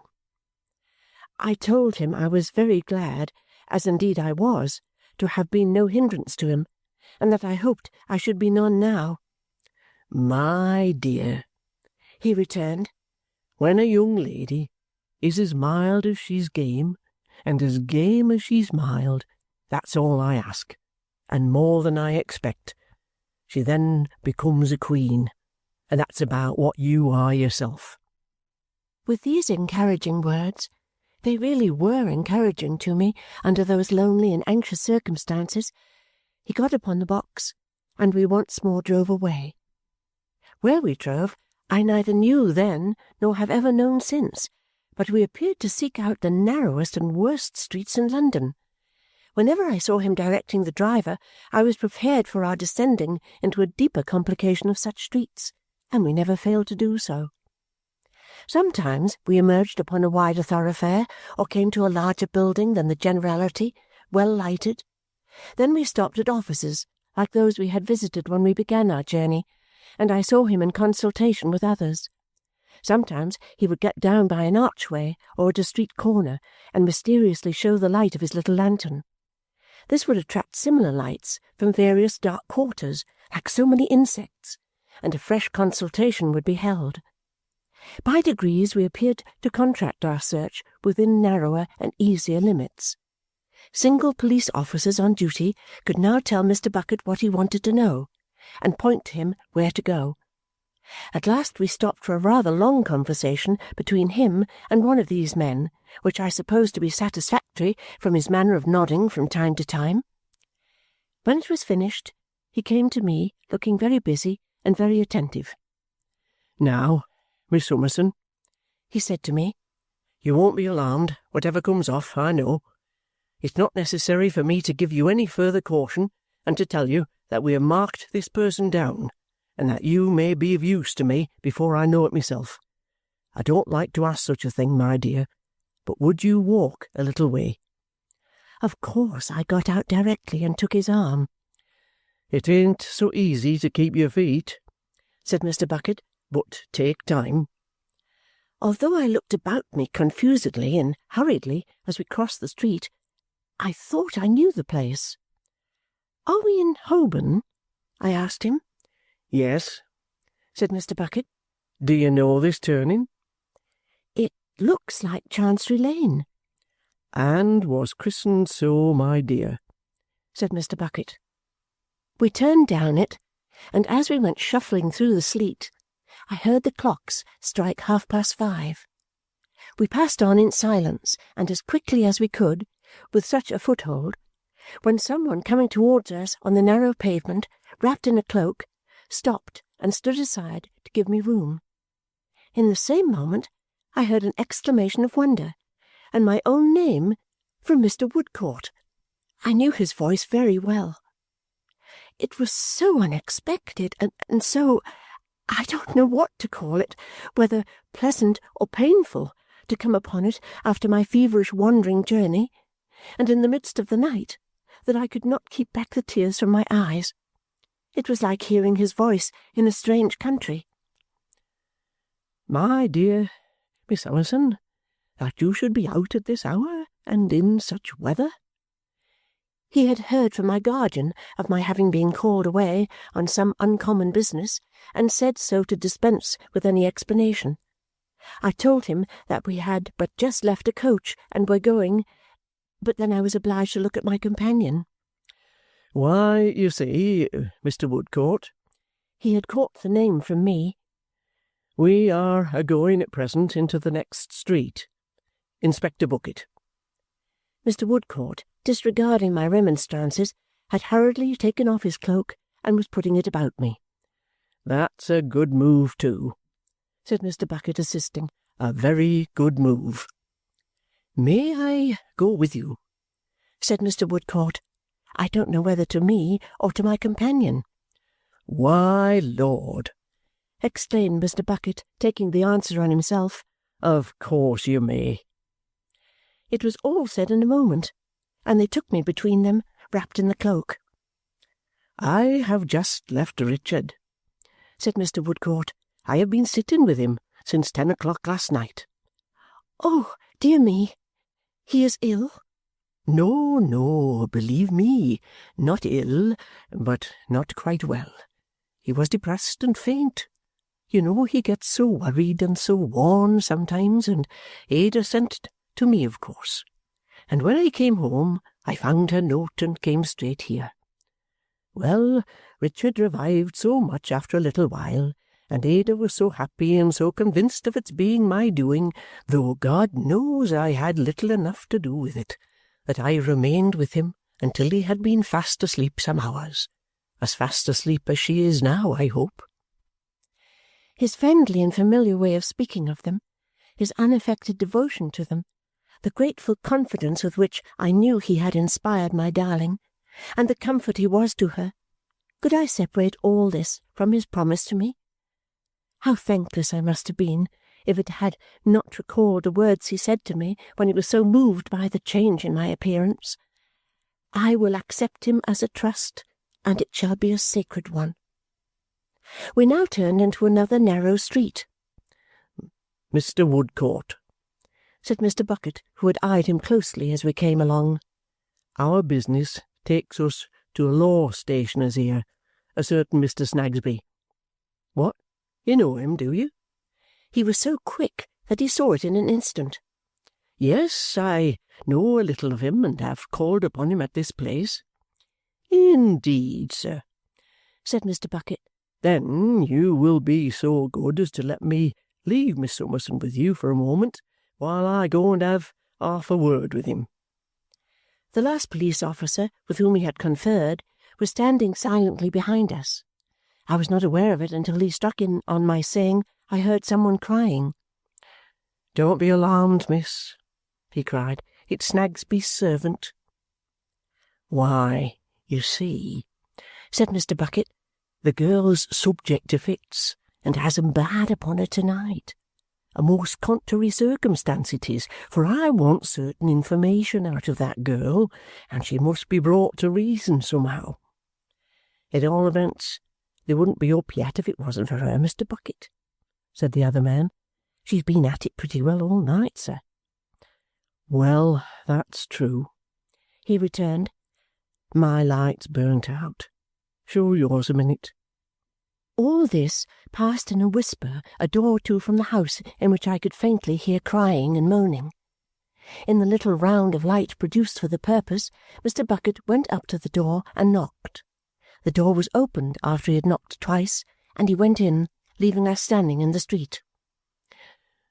"Miss Summerson," said Mr. Woodcourt, "if, without obtruding myself on your confidence, I may remain near you, pray let me do so." "You are truly kind," I answered. "I need wish to keep no secret of my own from you. If I keep any, it is another's." I quite understand. Trust me, I will remain near you only so long as I can fully respect it." "I trust implicitly to you," I said. "I know and deeply feel how sacredly you keep your promise." After a short time, the little round of light shone out again, and Mr. Bucket advanced towards us in it with his earnest face. "Please to come in, Miss Summerson," he said, "and sit down by the fire. Mr. Woodcourt, from information I have received, I understand you are a medical man. Would you look to this girl and see if anything can be done to bring her round? She has a letter somewhere that I particularly want. It's not in her box, and I think it must be about her, but she's so twisted and clenched up that she is difficult to handle without hurting." We all three went into the house together. Although it was cold and raw, it smelt close, too, from being up all night. In the passage behind the door stood a scared, sorrowful-looking little man in a grey coat, who seemed to have a naturally polite manner, and spoke meekly. "Downstairs, if you please, Mr. Bucket," said he. "The lady will excuse the front kitchen. We use it as our workaday sitting-room. The back is Guster's bedroom, and in it she's a-carrying on, poor thing, to a frightful extent." We went downstairs, followed by Mr. Snagsby, as I soon found the little man to be. In the front kitchen, sitting by the fire, was Mrs. Snagsby, with very red eyes and a very severe expression of face. "My little woman," said Mr. Snagsby, entering behind us, "to waive, not to put too fine a point upon it, my dear, hostilities for one single moment in the course of this prolonged night, here is Inspector Bucket, Mr. Woodcourt, and the lady." She looked very much astonished, as she had reason for doing, and looked particularly hard at me. "My little woman," said Mr. Snagsby, sitting down in the remotest corner by the door, as if he were taking a liberty, "it is not unlikely that you may inquire of me why Inspector Bucket, Mr. Woodcourt, and the lady call upon us in Cook's Court, Cursitor Street, at the present hour. I don't know. I have not the least idea. If I was to be informed, I should despair of understanding, and I'd rather not be told." He appeared so miserable, sitting with his head upon his hand, and I appeared so unwelcome that I was going to offer an apology when Mr. Bucket took the matter on himself. "Now, Mr. Snagsby," said he, "the best thing you can do is to go along with Mr. Woodcourt to look after your Guster." "My Guster, Mr. Bucket?" cried Mr. Snagsby. "Go on, sir, go on. I shall be charged with that next." "And to hold the candle," pursued Mr. Bucket, without correcting himself, "or hold her, or make yourself useful in any way you're asked. Which there's not a man alive more ready to do, for you're a man of urbanity and suavity, you know, and you've got the sort of heart that can feel for another. Mr. Woodcourt, would you be so good as to see to her, and if you can get that letter from her, to let me have it as soon as ever you can?" As they went out, Mr. Bucket made me sit down in a corner by the fire and take off my wet shoes, which he turned up to dry upon the fender, talking all the time. "Don't you be at all put out, miss, by the want of a hospitable look from Mrs. Snagsby there, because she's under a mistake altogether. She'll find that out sooner than will be agreeable to a lady of her generally correct manner of forming her thoughts, because I'm a-going to explain it to her." Here, standing on the hearth, with his wet hat and shawls in his hand, himself a pile of wet, he turned to Mrs. Snagsby. "Now, the first thing that I say to you, as a married woman, possessing what you may call charms, you know, believe me, if all those endearing, and etc., You're well acquainted with the song, because it's in vain for you to tell me that you and good society are strangers. Charms, attractions, mind you, that ought to give you confidence in yourself, is that you've done it. Mrs. Snagsby looked rather alarmed, relented a little and faltered. What did Mr. Bucket mean? What does Mr. Bucket mean? He repeated, and I saw by his face that all the time he talked he was listening for the discovery of the letter, to my own great agitation, for I knew then how important it must be. I'll tell you what he means, ma'am. Go and see Othello acted. That's the tragedy for you. Mrs. Snagsby consciously asked why. Why? Said Mr. Bucket. Because you'll come to that if you don't look out. Why, at the very moment while I speak, I know what your mind's not wholly free from respecting this young lady. But shall I tell you who this young lady is?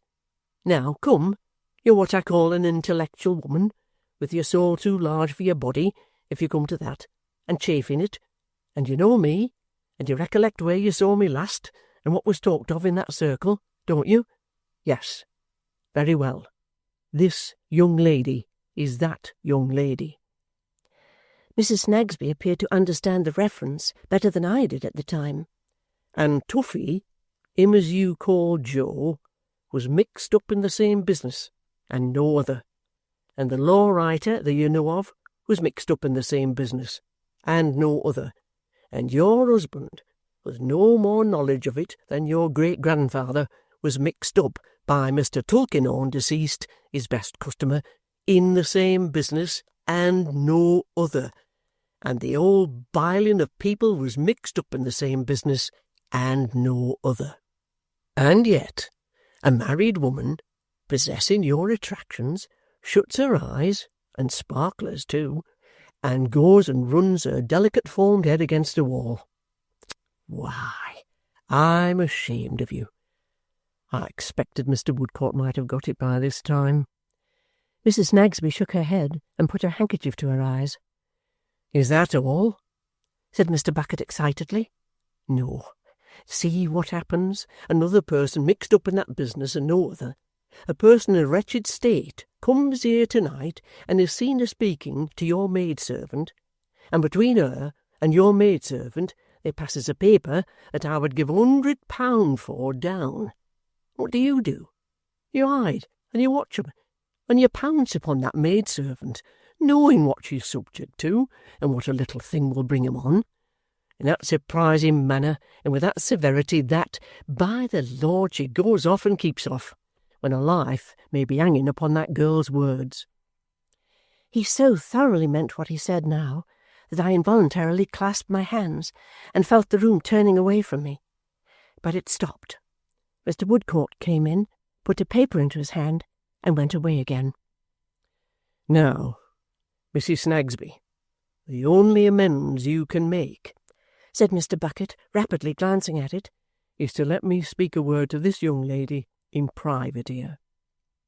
And if you know of any help you can give to that gentleman in the next kitchen there, or can think of any one thing that's likelier than another to bring the girl round, do your swiftest and best. In an instant she was gone, and he had shut the door.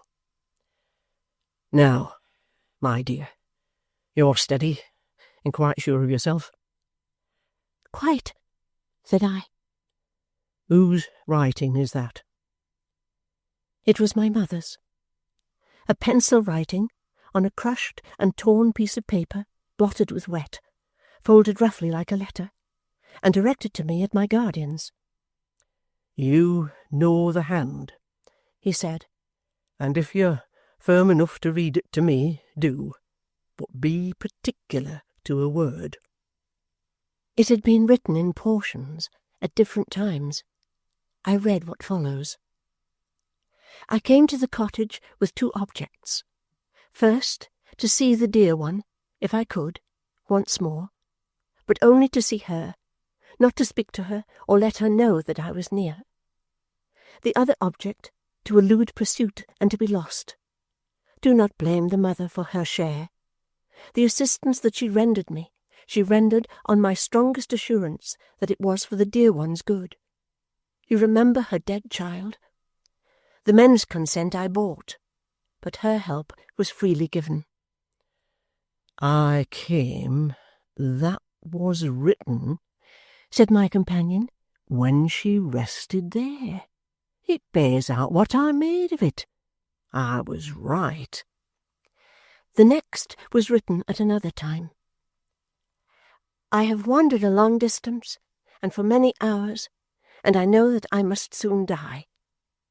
These streets, I have no purpose but to die. When I left, I had a worse, but I am saved from adding that guilt to the rest. Cold, wet, and fatigue are sufficient causes for my being found dead, but I shall die of others, though I suffer from these. It was right that all that had sustained me should give way at once, and that I should die of terror and my conscience. Take courage, said Mr. Bucket. There's only a few words more. Those, too, were written at another time, to all appearance almost in the dark. I have done all I could do to be lost. I shall be soon forgotten so, and shall disgrace him least. I have nothing about me by which I can be recognized. This paper I part with now.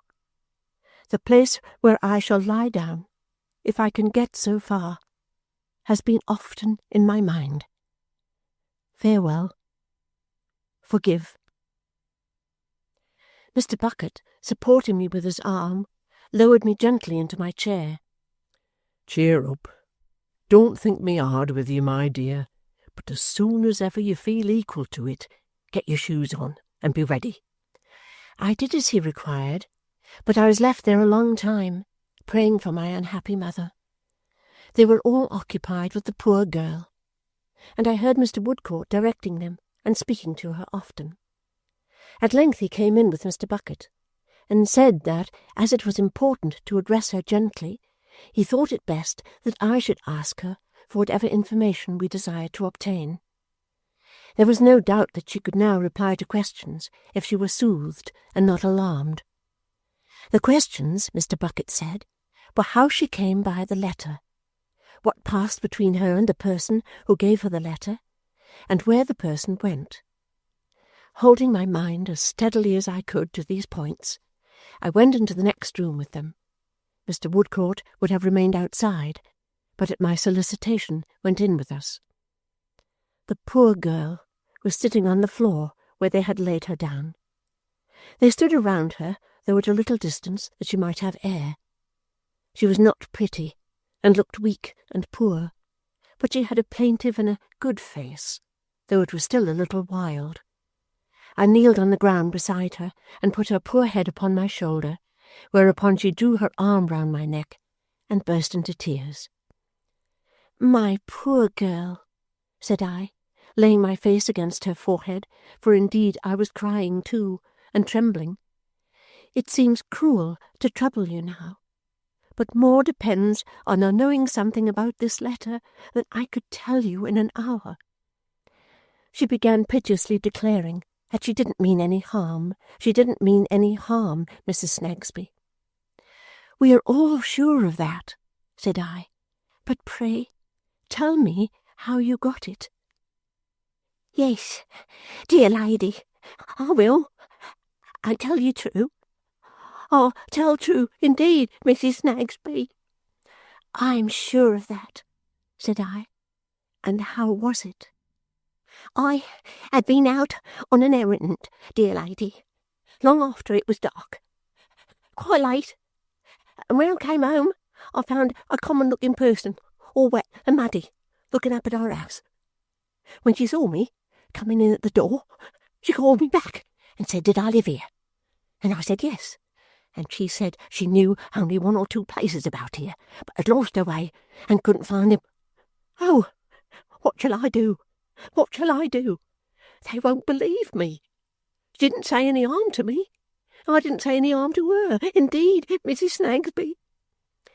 It was necessary for her mistress to comfort her, which she did, I must say, with a good deal of contrition, before she could be got beyond this. "She could not find those places," said I. "No," cried the girl, shaking her head. "No, couldn't find 'em.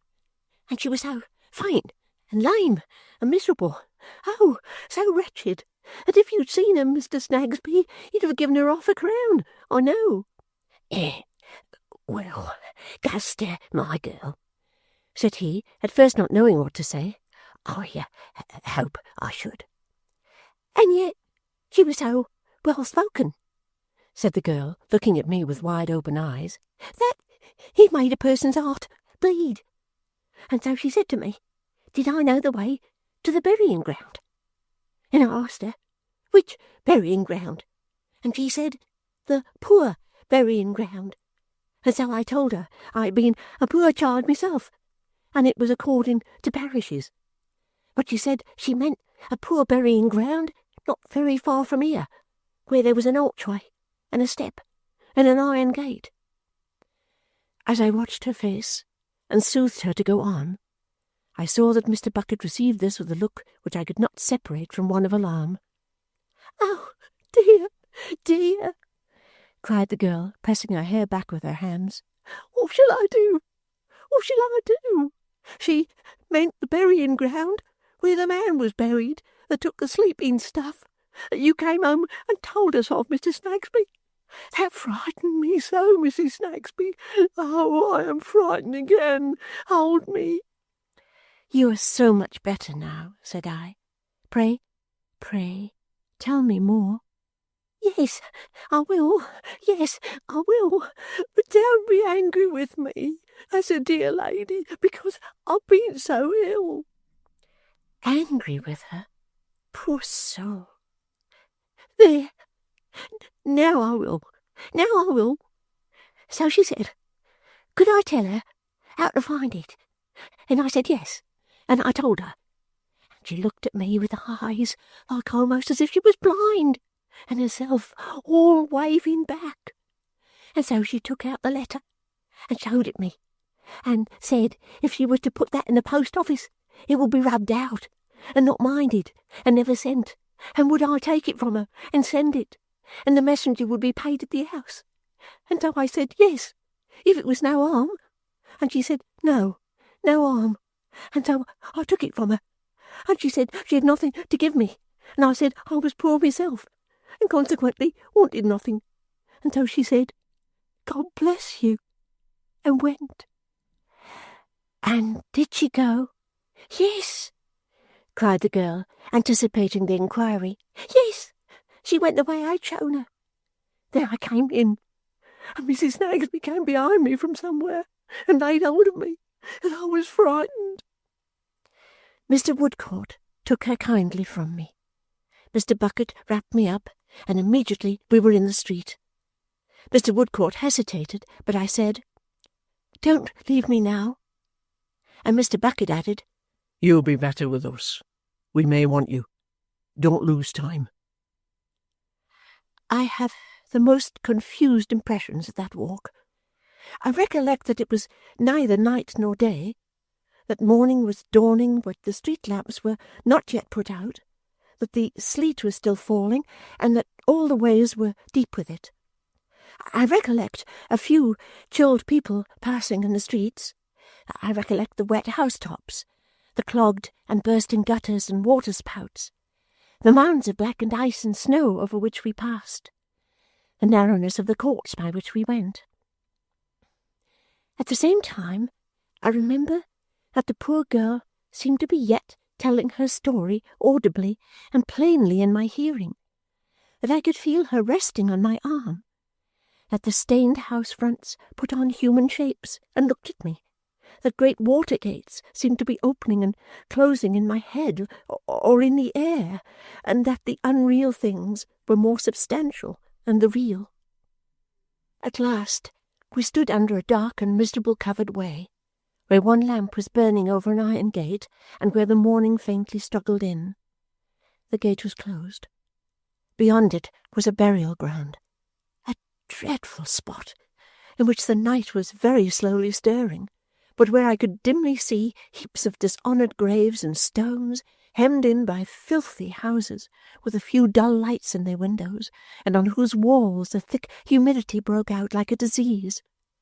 On the step at the gate, drenched in the fearful wet of such a place, which oozed and splashed down everywhere, I saw, with a cry of pity and horror, a woman lying, Jenny, the mother of the dead child.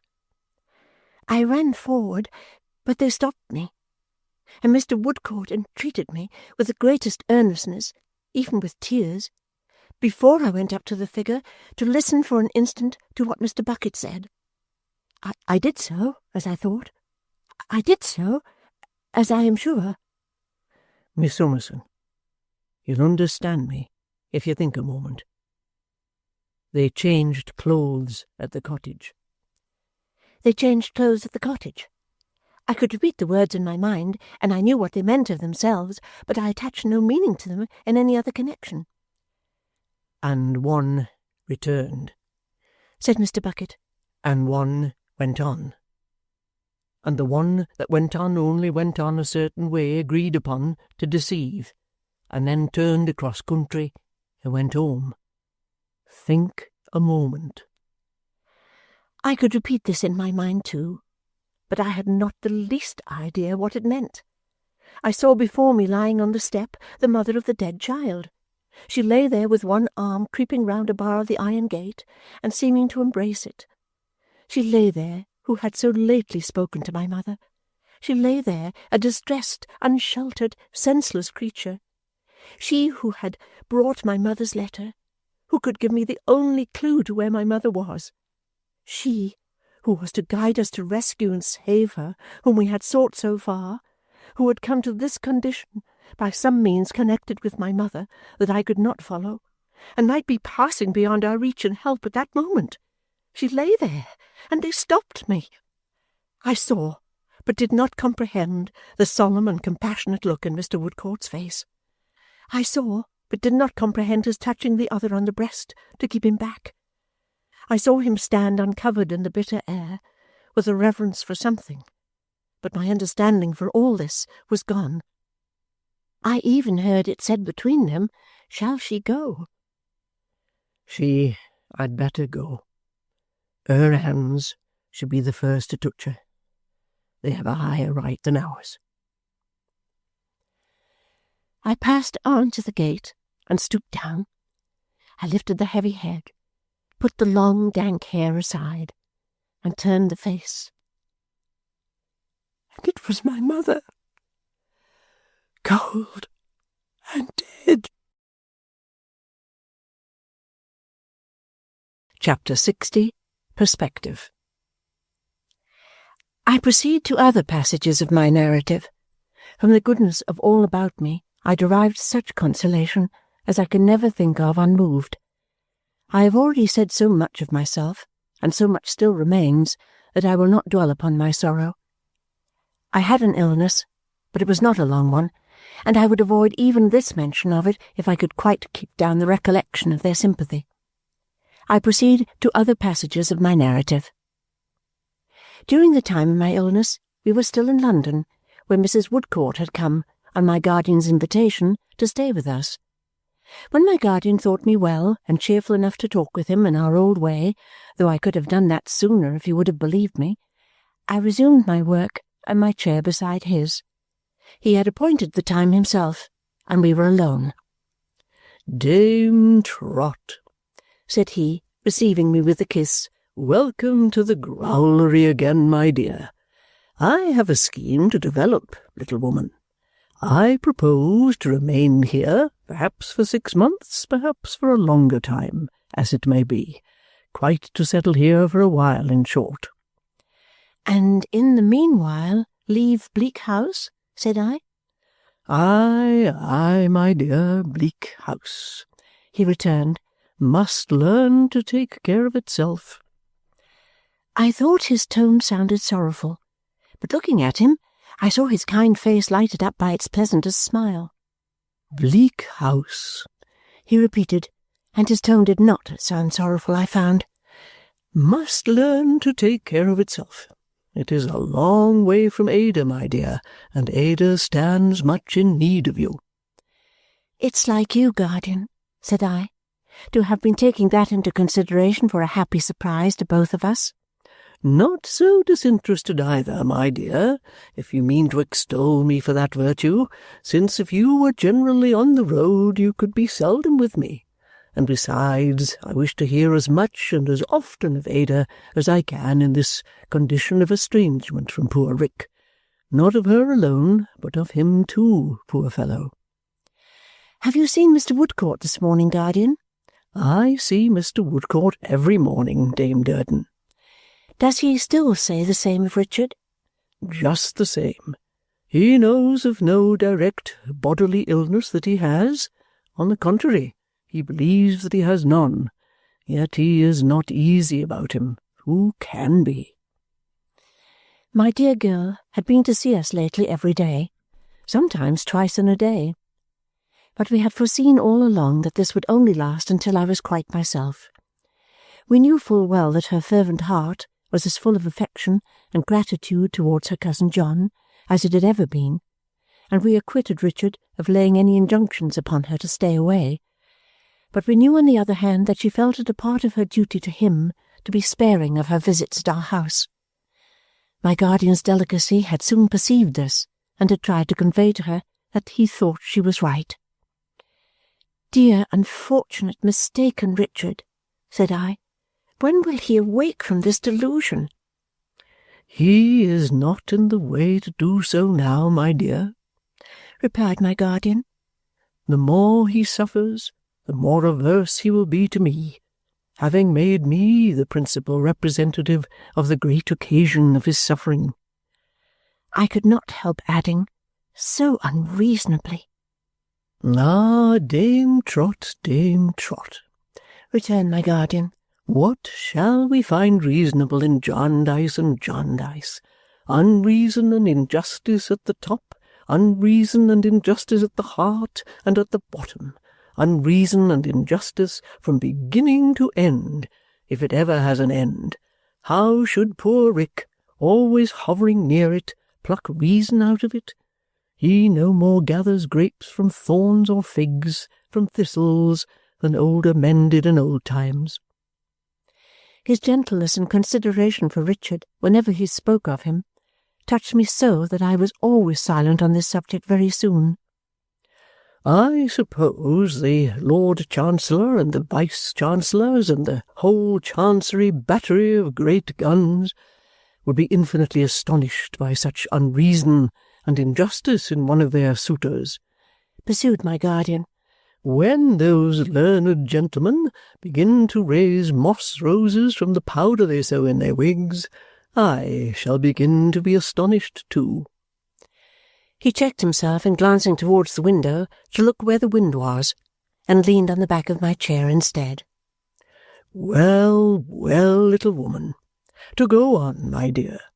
This rock we must leave to time, chance, and hopeful circumstances.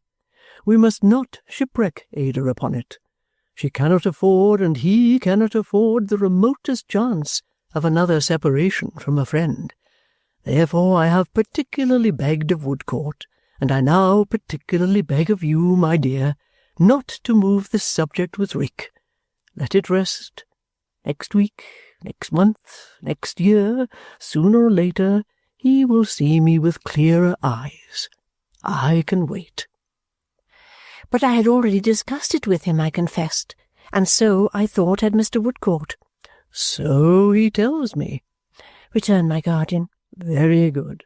He has made his protest, and Dame Durden has made hers, and there is nothing more to be said about it. Now, I come to Mrs. Woodcourt. How do you like her, my dear?" In answer to this question, which was oddly abrupt, I said I liked her very much, and thought she was more agreeable than she used to be. "I think so too," said my guardian. "Less pedigree. Not so much of Morgan what's his name?" That was what I meant, I acknowledged, though he was a very harmless person, even when we had had more of him. Still, upon the whole, he is as well in his native mountains, said my guardian. I agree with you. Then, little woman, can I do better for a time than retain Mrs. Woodcourt here? No, and yet. My guardian looked at me, waiting for what I had to say. I had nothing to say. At least I had nothing in my mind that I could say. I had an undefined impression that it might have been better if we had had some other inmate, but I could hardly have explained why, even to myself, or, if to myself, certainly not to anybody else. You see, said my guardian, our neighbourhood is in Woodcourt's way, and he could come here to see her as often as he likes, which is agreeable to them both, and she is familiar to us, and fond of you. Yes, that was undeniable. I had nothing to say against it. I could not have suggested a better arrangement, but I was not quite easy in my mind. Esther, why not? Esther, think. It is a very good plan indeed, dear guardian, and we could not do better. Sure, little woman? Quite sure. I had had a moment's time to think, since I had urged that duty on myself, and I was quite sure. Good, said my guardian. It shall be done. Carried unanimously. Carried unanimously, I repeated, going on with my work. It was a cover for his book table that I happened to be ornamenting.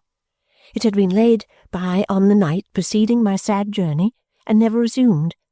I showed it to him now, and he admired it highly. After I had explained the pattern to him, and all the great effects that were to come out by and by, I thought I would go back to our last theme. You said, dear guardian, when we spoke of Mr. Woodcourt before Ada left us, that you thought he would give a long trial to another country. Have you been advising him since? Yes, little woman, pretty often. Has he decided to do so? I rather think not. Some other prospect is open to him, perhaps, said I. Why, yes, perhaps, returned my guardian, beginning his answer in a very deliberate manner.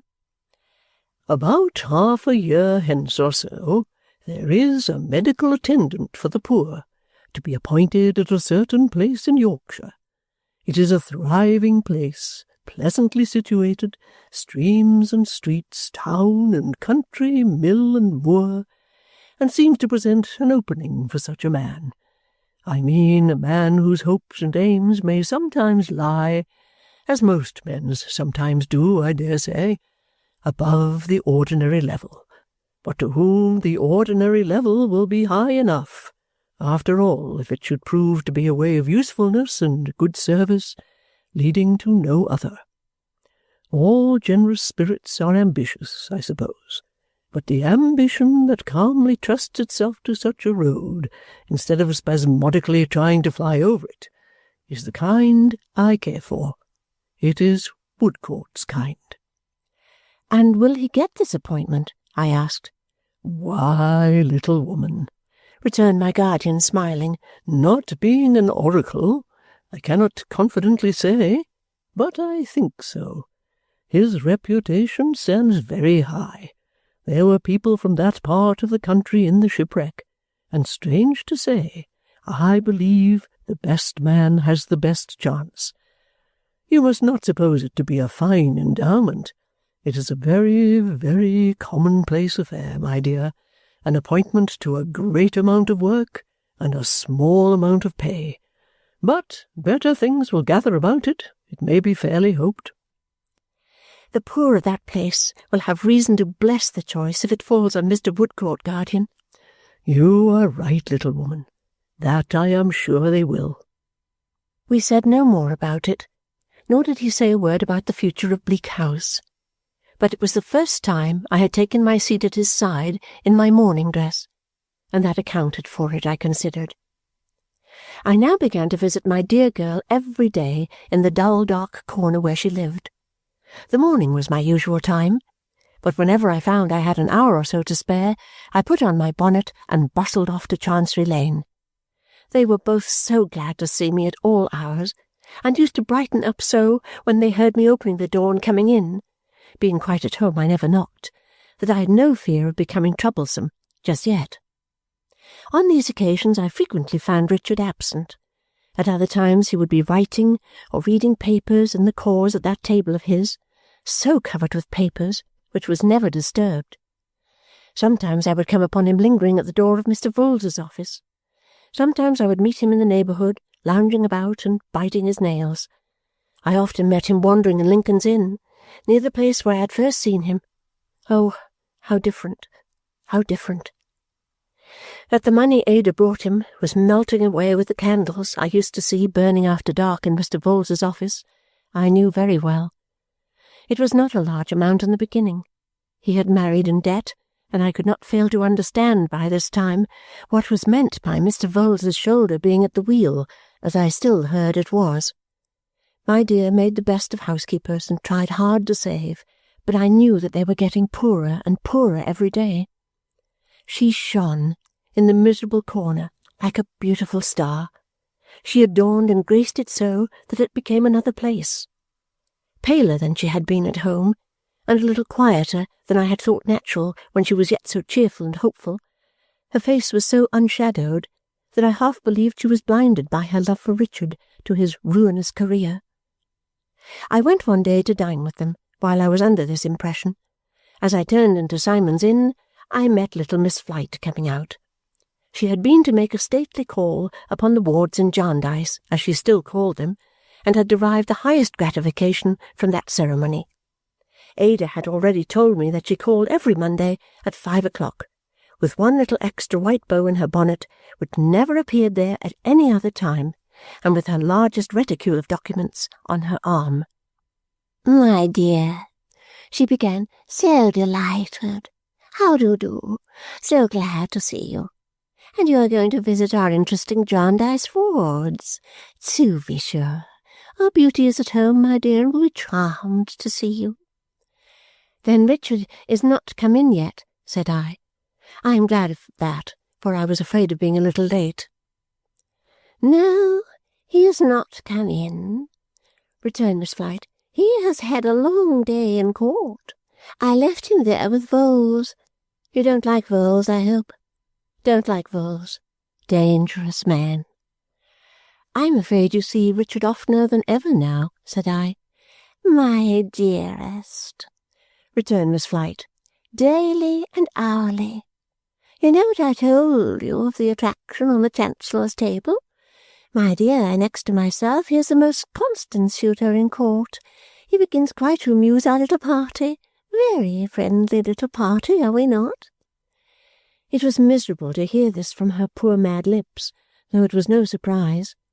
"In short, my valued friend," pursued Miss Flite, advancing her lips to my ear with an air of equal patronage and mystery, "I must tell you a secret. I have made him my executor, nominated, constituted, and appointed him in my will. Yes." "Indeed?" said I. "Yes," repeated Miss Flite in her most genteel accents. "My executor, administrator, and assign are Chancery phrases, my love. I have reflected that if I should wear out, he will be able to watch that judgment, being so very regular in his attendance." It made me sigh to think of him. "I did at one time mean," said Miss Flite, echoing the sigh, "to nominate, constitute, and appoint poor Gridley. Also very regular, my charming girl. I assure you, most exemplary. But he wore out, poor man. So I have appointed his successor. Don't mention it. This is in confidence." She carefully opened her reticule a little way and showed me a folded piece of paper inside as the appointment of which she spoke. "Another secret, my dear, I have added to my collection of birds." "Really, Miss Flite," said I, knowing how it pleased her to have her confidence received with an appearance of interest. She nodded several times, and her face became overcast and gloomy. "Two more. I call them the wards in Jarndyce. They are caged up with all the others, with hope, joy, youth, peace, rest, life, dust, ashes, waste, want, ruin, despair, madness, death, cunning, folly, words, wigs, rags, sheepskin, plunder, precedent, jargon, gammon, and spinach. The poor soul kissed me with the most troubled look I'd ever seen in her, and went her way. Her manner of running over the names of her birds as if she were afraid of hearing them even from her own lips quite chilled me. This was not a cheering preparation for my visit, and I could have dispensed with the company of Mr. Vholes, when Richard, who arrived within a minute or two after me, brought him to share our dinner. Although it was a very plain one, Ada and Richard were for some minutes both out of the room, together, helping to get ready what we were to eat and drink. Mr. Vholes took that opportunity of holding a little conversation in a low voice with me. He came to the window where I was sitting, and began upon Simon's Inn. "A dull place, Miss Summerson, for a life that is not an official one," said Mr. Vholes, smearing the glass with his black glove to make it clearer for me. "There is not much to see here," said I. "Nor to hear, miss," returned Mr. Vholes. "A little music does occasionally stray in, but we are not musical in the law, and soon eject it. I hope Mr. Jarndyce is as well as his friends could wish him." I thanked Mr. Vholes, and said he was quite well. "I have not the pleasure to be admitted among the number of his friends myself," said Mr. Vholes, "and I am aware that the gentlemen of our profession are sometimes regarded in such quarters with an unfavourable eye. Our plain course, however, under good report and evil report and all kinds of prejudice, we are the victims of prejudice, is to have everything openly carried on. How do you find Mr. C. looking, Miss Summerson?" "He looks very ill, dreadfully anxious." "Just so," said Mr. Vholes. He stood behind me with his long black figure reaching nearly to the ceiling of those low rooms, feeling the pimples on his face as if they were ornaments, and speaking inwardly and evenly as though there were not a human passion or emotion in his nature. "Mr. Woodcourt is in attendance upon Mr. C., I believe," he resumed. "Mr. Woodcourt is his disinterested friend," I answered. "But I mean in professional attendance, medical attendance." "That can do little for an unhappy mind," said I. "Just so," said Mr. Vholes. So slow, so eager, so bloodless and gaunt, I felt as if Richard were wasting away beneath the eyes of this adviser, and there was something of the vampire in him. "Miss Summerson," said Mr. Vholes, very slowly rubbing his gloved hands, as if, to his cold sense of touch, they were much the same in black kid or out of it. "This was an ill-advised marriage of Mr. C.'s." I begged he would excuse me from discussing it. They had been engaged, and they were both very young, I told him, a little indignantly, and when the prospect before them was much fairer and brighter, when Richard had not yielded himself to the unhappy influence which now darkened his life.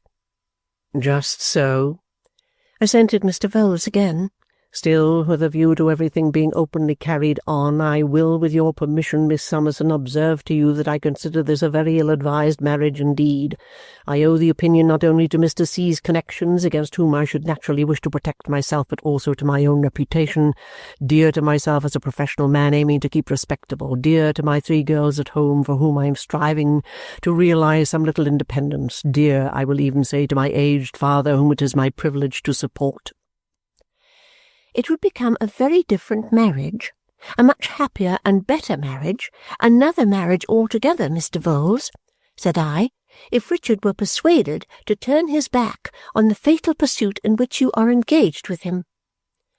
Mr. Vholes, with a noiseless cough, or rather gasp, into one of his black gloves, inclined his head as if he did not wholly dispute even that. "Miss Summerson," he said, "it may be so, and I freely admit that the young lady who has taken Mr. C.'s name upon herself in so ill-advised a manner, you will, I am sure, not quarrel with me for throwing out that remark again as a duty I owe to Mr. C.'s connections, is a highly genteel young lady. Business has prevented me from mixing much with general society in any but a professional character. Still, I trust I am competent to perceive that she is a highly genteel young lady. As to beauty, I am not a judge of that myself, and I never did give much attention to it from a boy, but I dare say the young lady is equally eligible in that point of view. She is considered, so I have heard, among the clerks in the inn, and it is a point more in their way than in mine. In reference to Mr. C.'s pursuit of his interests— "Oh, his interests, Mr. Vholes?" "Pardon me," returned Mr. Vholes, going on in exactly the same inward and dispassionate manner. "Mr. C. takes certain interests under certain wills disputed in the suit. It is a term we use. In reference to Mr. C.'s pursuit of his interests, I mentioned to you, Miss Summerson, the first time I had the pleasure of seeing you, in my desire that everything should be openly carried on. I used those words, for I happened afterwards to note them in my diary, which is producible at any time. I mentioned to you that Mr. C. had laid down the principle of watching his own interests, and that when a client of mine laid down a principle which was not of an immoral, that is to say, unlawful nature, it devolved upon me to carry it out. I have carried it out. I do carry it out, but I will not smooth things over to any connection of Mr. C.'s on any account. As open as I was to Mr. Jarndyce, I am to you. I regard in the light of a professional duty to be so, though it can be charged to no one. I openly say, unpalatable as it may be, that I consider Mr. C.'s affairs in a very bad way, that I consider Mr. C. himself in a very bad way, and that I regard this as an exceedingly ill-advised marriage. Am I here, sir? Yes, I thank you. I am here, Mr. C., and enjoying the pleasure of some agreeable conversation with Miss Summerson, for which I have to thank you very much, sir." He broke off thus in answer to Richard, who addressed him as he came into the room. By this time I too well understood Mr. Vholes's scrupulous way of saving himself and his respectability, not to feel that our worst fears did but keep pace with his client's progress. We sat down to dinner, and I had an opportunity of observing Richard anxiously.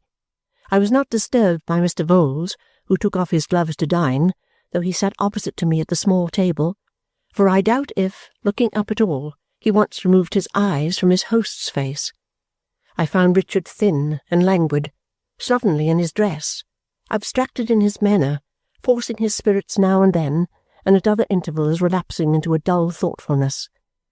About his large bright eyes, that used to be so merry, there was a wanness and a restlessness that changed them altogether. I cannot use the expression that he looked old. There is a ruin of youth which is not like age, and into such a ruin Richard's youth and youthful beauty had all fallen away. He aged little, and seemed indifferent what it was, showed himself to be much more impatient than he used to be, and was quick even with Ada. I thought at first that his old light-hearted manner was all gone, but it shone out of him sometimes, as I had occasionally known little momentary glimpses of my own old face to look out upon me from the glass. His laugh had not quite left him either, but it was like the echo of a joyful sound, and that is always sorrowful. Yet he was as glad as ever, in his old affectionate way, to have me there, and we talked of the old times pleasantly. These did not appear to be interesting to Mr. Vholes, though he occasionally made a gasp, which I believe was his smile. He rose shortly after dinner, and said that with the permission of the ladies he would retire to his office. "Always devoted to business, Mr. Vholes," cried Richard. "Yes, Mr. C.," he returned. "The interest of clients are never to be neglected, sir. They are paramount in the thoughts of a professional man like myself, who wishes to preserve a good name among his fellow practitioners and society at large. My denying myself the pleasure of the present agreeable conversation may not be wholly irrespective of your own interests, Mr. C." Richard expressed himself quite sure of that, and lighted Mr. Vholes out. On his return he told us more than once that Vholes was a good fellow, a safe fellow, a man who did what he pretended to do, a very good fellow indeed. He was so defiant about it that it struck me he had begun to doubt Mr. Vholes. Then he threw himself on the sofa, tired out, and Ada and I put things to rights, for they had no other servant than the woman who attended to the chambers. My dear girl had a cottage piano there, and quietly sat down to sing some of Richard's favourites, the lamp being first removed into the next room, as he complained of its hurting his eyes. I sat between them at my dear girl's side, and felt very melancholy listening to her sweet voice. I think Richard did too. I think he darkened the room for that reason. She had been singing some time, rising between whiles to bend over him and speak to him, when Mr. Woodcourt came in. Then he sat down by Richard, and half playfully, half earnestly, quite naturally and easily, found out how he felt and where he had been all day. Presently he proposed to accompany him in a short walk on one of the bridges, as it was a moonlight, airy night, and Richard readily consenting, they went out together. They left my dear girl still sitting at the piano, and me still sitting beside her. When they were gone out, I drew my arm round her waist. She put her left hand in mine. I was sitting on that side, but kept her right upon the keys, going over and over them without striking any note. "Esther, my dearest," she said, breaking silence, "Richard is never so well, and I am never so easy about him as when he is with Alan Woodcourt. We have to thank you for that."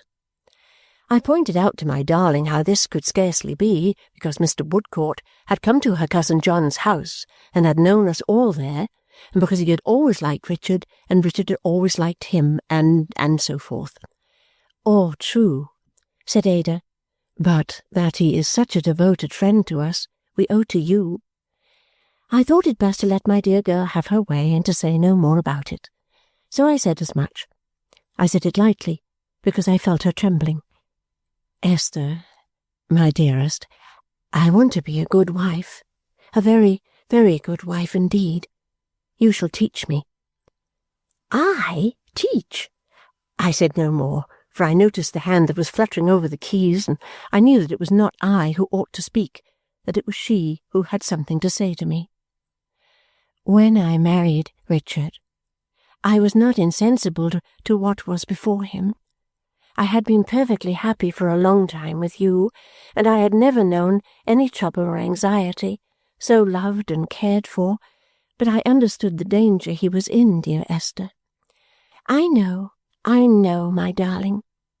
When we were married, I had some little hope that I might be able to convince him of his mistake, that he might come to regard it in a new way as my husband, and not pursue it all the more desperately for my sake, as he does.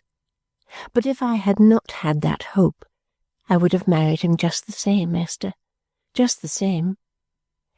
In the momentary firmness of the hand that was never still, a firmness inspired by the utterance of these last words and dying away with them, I saw the confirmation of her earnest tones. "You are not to think, my dearest Esther, that I fail to see what you see and fear what you fear. No one can understand him better than I do. The greatest wisdom that ever lived in the world could scarcely know Richard better than my love does." She spoke so modestly and softly, and her trembling hand expressed such agitation as it moved to and fro upon the silent notes. My dear, dear girl. "I see him at his worst every day. I watch him in his sleep. I know every change of his face. But when I married Richard, I was quite determined, Esther, if heaven would help me, never to show him that I grieved for what he did, and so to make him more unhappy. I want him, when he comes home, to find no trouble in my face. I want him, when he looks at me, to see what he loved in me. I married him to do this, and this supports me." I felt her trembling more. I waited for what was yet to come, and I now thought I began to know what it was. "And something else supports me, Esther." She stopped a minute, stopped speaking only. Her hand was still in motion. "I look forward a little while, and I don't know what great aid may come to me. When Richard turns his eyes upon me then, there may be something lying on my breast, more eloquent than I have been, with greater power than mine, to show him his true course and win him back." Her hand stopped now. She clasped me in her arms, and I clasped her in mine. If that little creature should fail too, Esther, I still look forward. I look forward a long while, through years and years, and think that then, when I am growing old, or when I am dead perhaps, a beautiful woman, his daughter, happily married, may be proud of him and a blessing to him, or that a generous, brave man, as handsome as he used to be, as hopeful and far more happy, may walk in the sunshine with him, honouring his grey head and saying to himself, I thank God this is my father, ruined by a fatal inheritance, and restored through me. Oh, my sweet girl, what a heart was that which beat so fast against me!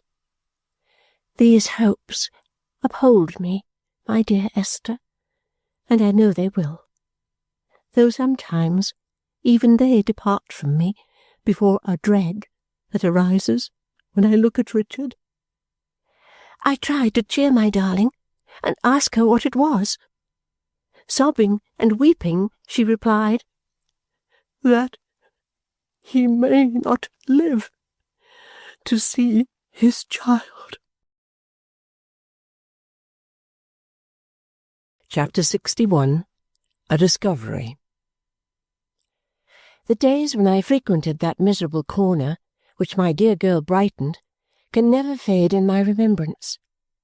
I never see it, and I never wish to see it now. I have been there only once since, but in my memory there is a mournful glory shining on the place, which will shine for ever. Not a day passed without my going there, of course. At first I found Mr. Skimpole there, on 2 or 3 occasions, idly playing the piano and talking in his usual vivacious strain. Now, besides my very much mistrusting the probability of his being there without making Richard poorer, I felt as if there was something in his careless gaiety too inconsistent with what I knew of the depths of Ada's life. I clearly perceived, too, that Ada shared my feelings. I therefore resolved, after much thinking of it, to make a private visit to Mr. Skimpole, and try delicately to explain myself. My dear girl was the great consideration that made me bold. I set off one morning, accompanied by Charley, for Somers Town.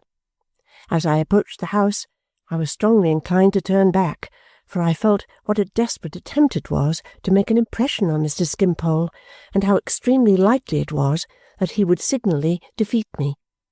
However, I thought that being there, I would go through with it.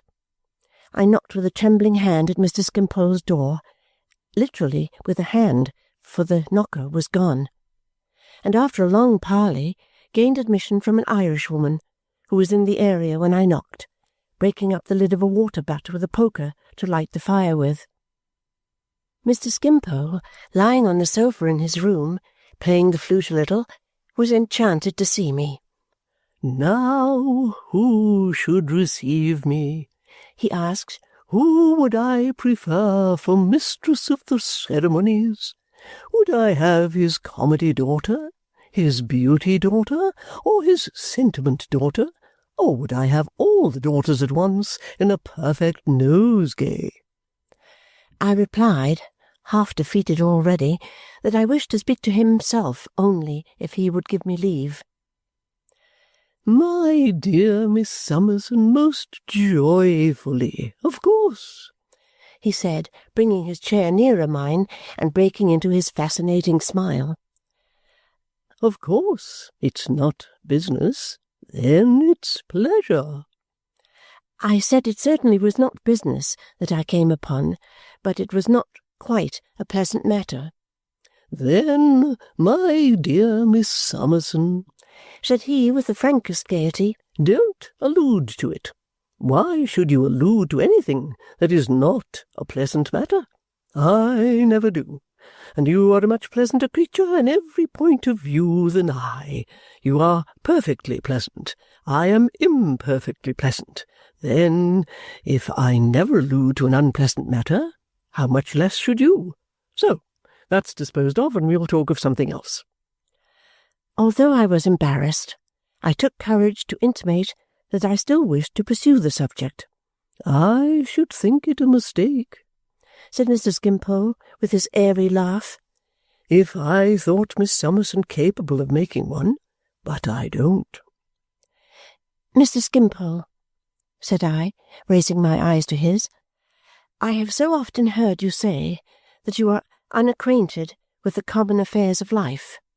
"Meaning our 3 banking-house friends, L.S., and who's the junior partner? D," said Mr. Skimpole brightly. "Not an idea of them." "That, perhaps," I went on, "you will excuse my boldness on that account. I think you ought most seriously to know that Richard is poorer than he was." "Dear me," said Mr. Skimpole. "So am I, they tell me." "And in very embarrassed circumstances." "Parallel case exactly," said Mr. Skimpole with a delighted countenance. "This at present naturally causes Ada much secret anxiety, and as I think she is less anxious when no claims are made upon her by visitors, and as Richard has one uneasiness always heavy on his mind, it has occurred to me to take the liberty of saying that if you would not—" I was coming to the point with great difficulty, when he took me by both hands, and with a radiant face and in the liveliest way anticipated it. "Not go there? Certainly not, my dear Miss Summerson, most assuredly not. Why should I go there? When I go anywhere, I go for pleasure. I don't go anywhere for pain, because I was made for pleasure. Pain comes to me when it wants me.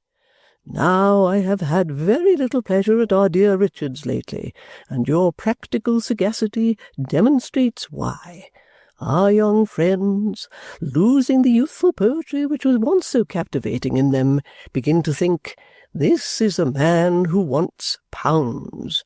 So I am. I always want pounds, not for myself, but because tradespeople always want them of me. Next, our young friends begin to think, becoming mercenary, this is the man who had pounds, who borrowed them, which I did. I always borrow pounds. So our young friends, reduced to prose, which is much to be regretted, degenerate in their power of imparting pleasure to me. Why should I go to see them, therefore? Absurd. Through the beaming smile with which he regarded me as he reasoned thus, there now broke forth a look of disinterested benevolence, quite astonishing.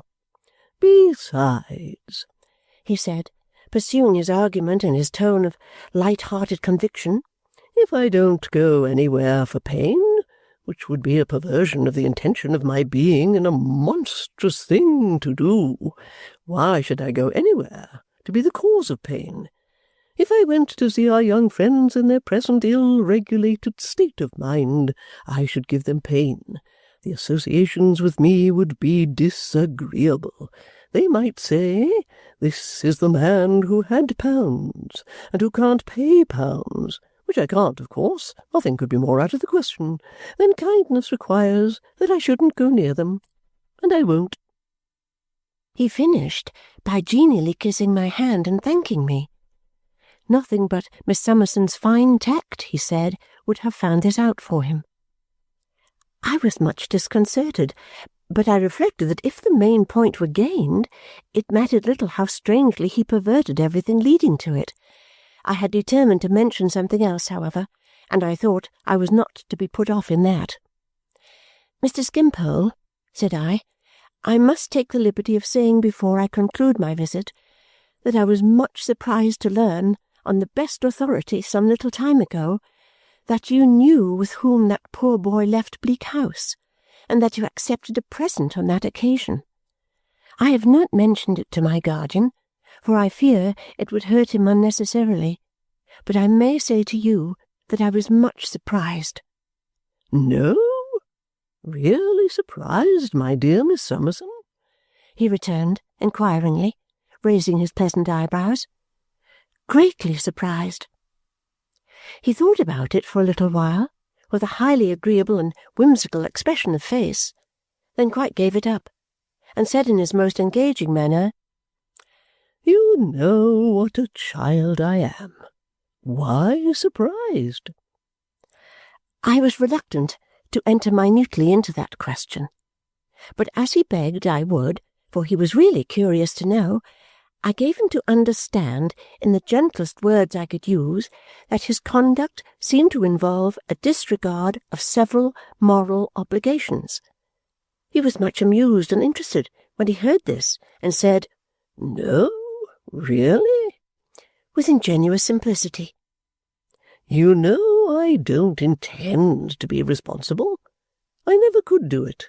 Responsibility is a thing that has always been above me, or below me," said Mr. Skimpole. "I don't even know which.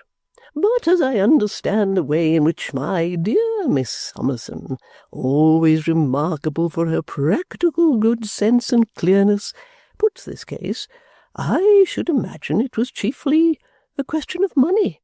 Do you know?" I incautiously gave a qualified assent to this. "Ah, then you see," said Mr. Skimpole, shaking his head, "I am hopeless of understanding it." I suggested, as I rose to go, that it was not right to betray my guardian's confidence for a bribe. "My dear Miss Summerson," he returned, with a candid hilarity that was all his own, "I can't be bribed." "Not by Mr. Bucket," said I. "No," said he, "not by anybody. I don't attach any value to money. I don't care about it. I don't know about it. I don't want it. I don't keep it. It goes away from me directly. How can I be bribed?" I showed that I was of a different opinion, though I had not the capacity for arguing the question. "On the contrary," said Mr. Skimpole, "I am exactly the man to be placed in a superior position in such a case as that. I am above the rest of mankind in such a case as that. I can act with philosophy in such a case as that. I am not warped by prejudices as an Italian baby is by bandages. I am as free as the air.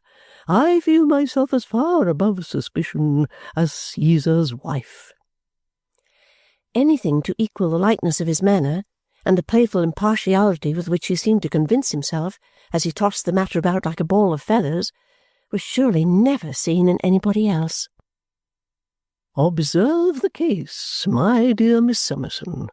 Here is a boy, received into the house, and put to bed in a state that I strongly object to.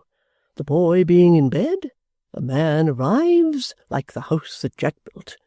Here is the man who demands the boy who is received into the house and put to bed in a state that I strongly object to. Here is a bank-note produced by the man who demands the boy who is received into the house and put to bed in a state that I strongly object to. Here is the Skimpole who accepts the bank-note produced by the man who demands the boy who is received into the house and put to bed in a state that I strongly object to. Those are the facts. Very well. Should the Skimpole have refused the note? Why should the Skimpole have refused the note? Skimpole protests to Bucket, "What's this for? I don't understand it. It is of no use to me. Take it away."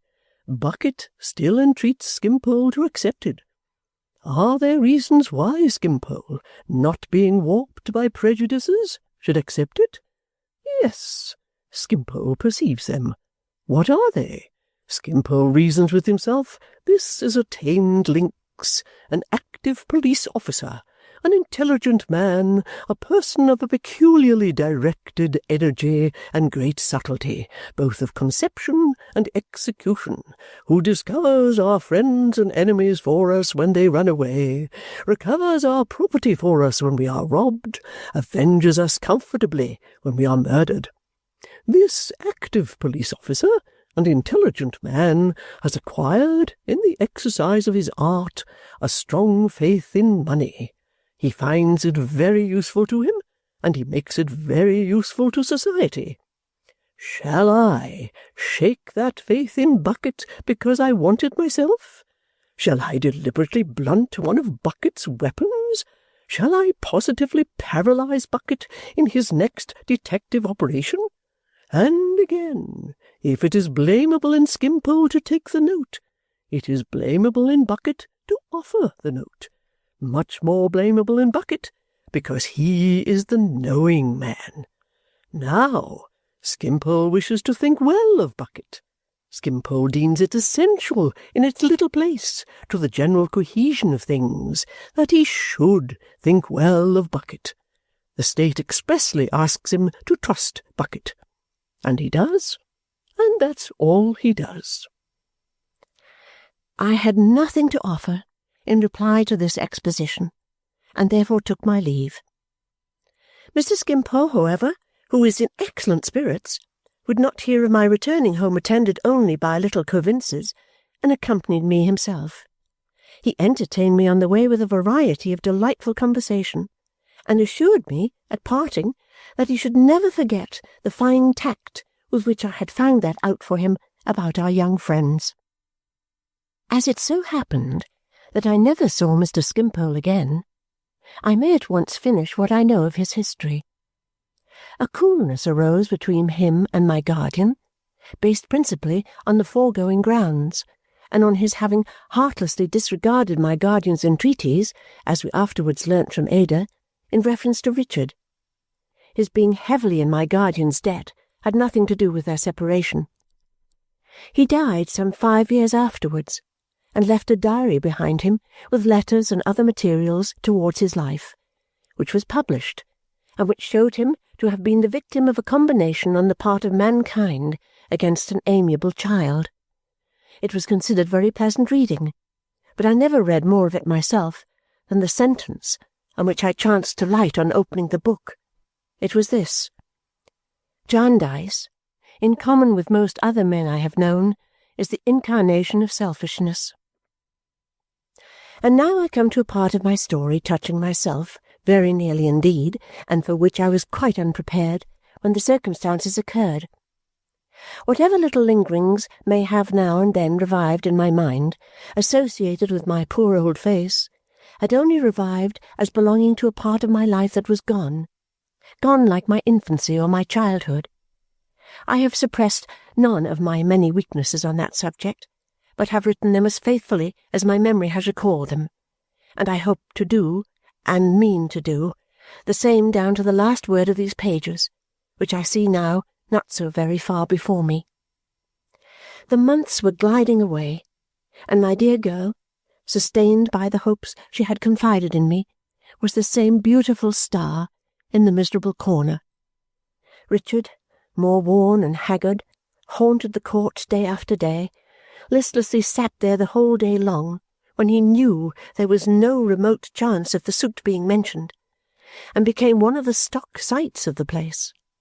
I wonder whether any of the gentlemen remembered him as he was when he first went there. So completely was he absorbed in his fixed idea that he used to avow in his cheerful moments that he should never have breathed the fresh air now but for Woodcourt. It was only Mr. Woodcourt who could occasionally divert his attention for a few hours at a time and rouse him, even when he sunk into a lethargy of mind and body that alarmed us greatly, and the returns of which became more frequent as the months went on. My dear girl was right in saying that he only pursued his errors the more desperately for her sake. I have no doubt that his desire to retrieve what he had lost was rendered the more intense by his grief for his young wife, and became like the madness of a gamester. I was there, as I have mentioned, at all hours. When I was there at night, I generally went home with Charley in a coach. Sometimes my guardian would meet me in the neighbourhood, and we would walk home together. One evening he had arranged to meet me at 8 o'clock. I could not leave, as I usually did, quite punctually at that time, for I was working for my dear girl, and had a few stitches more to do to finish what I was about. But it was within a few minutes of the hour when I bundled up my little work-basket, gave my darling my last kiss for the night, and hurried downstairs. Mr. Woodcourt went with me as it was dusk. When we came to the usual place of meeting, it was close by, and Mr. Woodcourt had often accompanied me before. My guardian was not there. We waited half an hour, walking up and down, but there were no signs of him. We agreed that he was either prevented from coming or that he had come and gone away, and Mr. Woodcourt proposed to walk home with me. It was the first walk we had ever taken together, except that very short one to the usual place of meeting. We spoke of Richard and Ada the whole way. I did not thank him in words for what he had done. My appreciation of it had risen above all words then, but I hoped he might not be without some understanding of what I felt so strongly. Arriving at home and going upstairs, we found that my guardian was out, and that Mrs. Woodcourt was out too. We were in the very same room into which I had brought my blushing girl when her youthful lover, now her so altered husband, was the choice of her young heart, the very same room from which my guardian and I had watched them going away through the sunlight in the fresh bloom of their hope and promise. We were standing by the opened window, looking down into the street, when Mr. Woodcourt spoke to me. I learnt in a moment that he loved me. I learnt in a moment that my scarred face was all unchanged to him. I learnt in a moment that what I had thought was pity and compassion was devoted, generous, faithful love. Oh, too late to know it now. Too late. Too late. That was the first ungrateful thought I had. Too late. When I returned, he told me, when I came back, no richer than when I went away, and found you newly risen from a sick bed, yet so inspired by sweet consideration for others, and so free from a selfish thought. "Oh, Mr. Woodcourt, forbear, forbear," I entreated him. "I do not deserve your high praise. I had many selfish thoughts at that time, many." "Heaven knows, beloved of my life," said he, "that my praise is not a lover's praise, but the truth. You do not know what all around you see in Esther Summerson, how many hearts she touches and awakens, what sacred admiration, and what love she wins." "Oh, Mr. Woodcourt," cried I, "it is a great thing to win love. It is a great thing to win love. I am proud of it, and honoured by it, and the hearing of it causes me to shed these tears of mingled joy and sorrow. Joy that I have won it, sorrow that I have not deserved it better. But I am not free to think of yours." I said it with a stronger heart, for when he praised me thus, and when I heard his voice thrill with his belief that what he said was true, I aspired to be more worthy of it. It was not too late for that. Although I closed this unforeseen page in my life to-night, I could be worthier of it all through my life. And it was a comfort to me, and an impulse to me, and I felt a dignity rise up within me that was derived from him when I thought so. He broke the silence. "I should poorly show the trust that I have in the dear one who will ever more be as dear to me as now." And the deep earnestness with which he said it at once strengthened me and made me weep. "If, after her assurance that she is not free to think of my love, I urged it. Dear Esther, let me only tell you that the fond idea of you, which I took abroad, was exalted to the heavens when I came home. I have always hoped, in the first hour when I seemed to stand in any ray of good fortune, to tell you this. I have always feared that I should tell it you in vain. My hopes and fears are both fulfilled to-night. I distress you.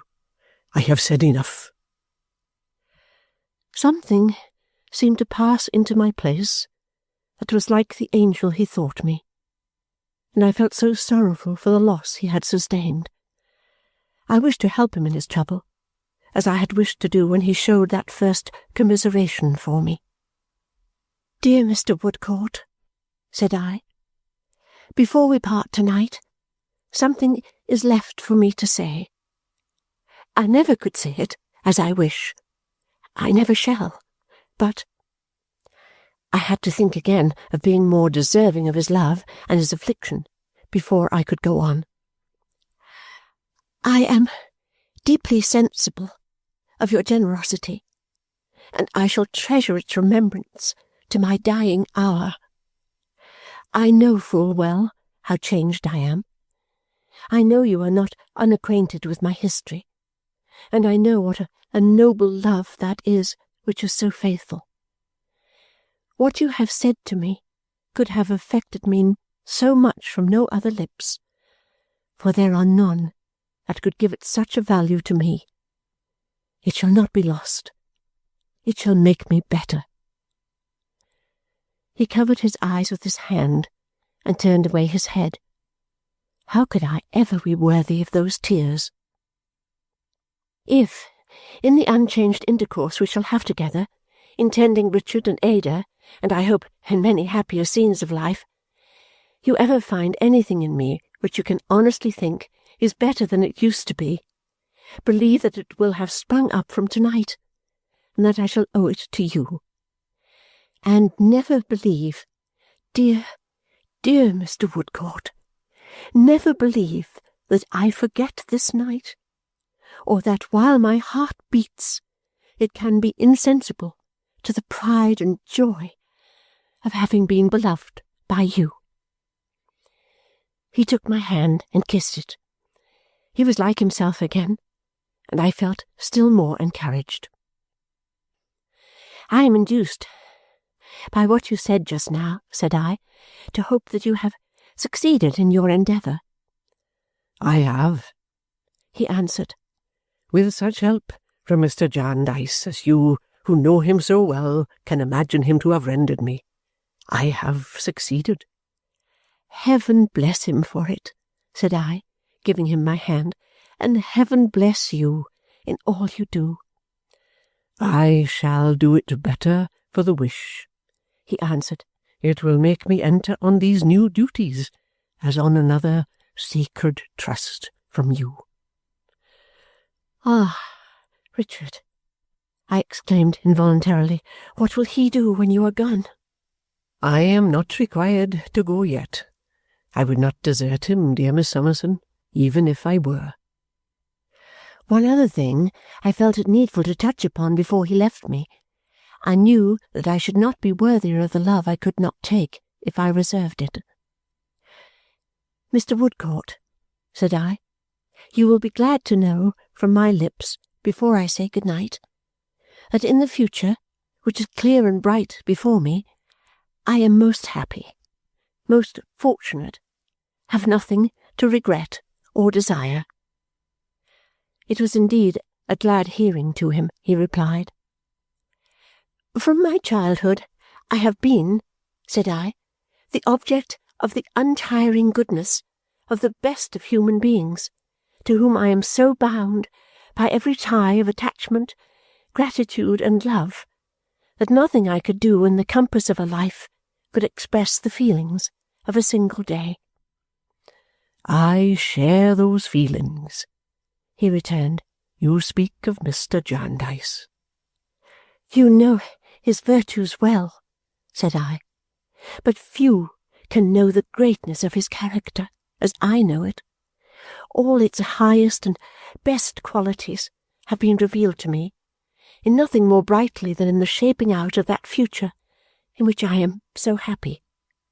And if your highest homage and respect had not been his already, which I know they are, they would have been his, I think, on this assurance, and in the feeling it would have awakened in you towards him for my sake.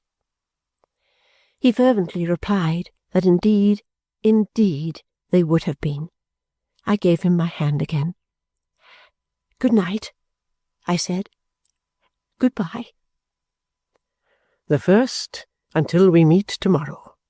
The second, as a farewell to this theme between us forever. Yes. Good night. Good-bye. He left me, and I stood at the dark window watching the street. His love, in all its constancy and generosity, had come so suddenly upon me that he had not left me a minute when my fortitude gave way again, and the street was blotted out by my rushing tears. But they were not tears of regret and sorrow. No, he had called me the beloved of his life, and had said I would be evermore as dear to him as I was then, and I felt as if my heart would not hold the triumph of having heard those words. My first wild thought had died away. It was not too late to hear them, for it was not too late to be animated by them, to be good, true, grateful, and contented. How easy my path! How much easier than his! Chapter 62. Another Discovery. I had not the courage to see anyone that night. I had not even the courage to see myself, for I was afraid that my tears might a little reproach me. I went up to my room in the dark, and prayed in the dark, and lay down in the dark to sleep. I had no need of any light to read my guardian's letter by, for I knew it by heart. I took it from the place where I kept it, and repeated its contents by its own clear light of integrity and love, and went to sleep with it on my pillow. I was up very early in the morning, and called Charlie to come for a walk. We bought flowers for the breakfast table, and came back and arranged them, and were as busy as possible. We were so early that I had a good time still for Charlie's lesson before breakfast. Charlie, who was not in the least improved in the old defective article of grammar, came through it with great applause, and we were altogether very notable. When my guardian appeared, he said, "Why, little woman, you look fresher than your flowers." And Mrs. Woodcourt repeated and translated a passage from the Mule in Willenwold, expressive of my being like a mountain with the sun upon it. This was all so pleasant that I hope it made me still more like the mountain than I had been before. After breakfast, I waited my opportunity and peeped about a little until I saw my guardian in his own room, the room of last night, by himself. Then I made an excuse to go in with my housekeeping keys, shutting the door after me. "Well, Dame Durden," said my guardian. The post had brought him several letters, and he was writing. "You want money?" "No, indeed, I have plenty in hand." "There never was such a Dame Durden," said my guardian, "for making money last." He had laid down his pen, and leaned back in his chair looking at me.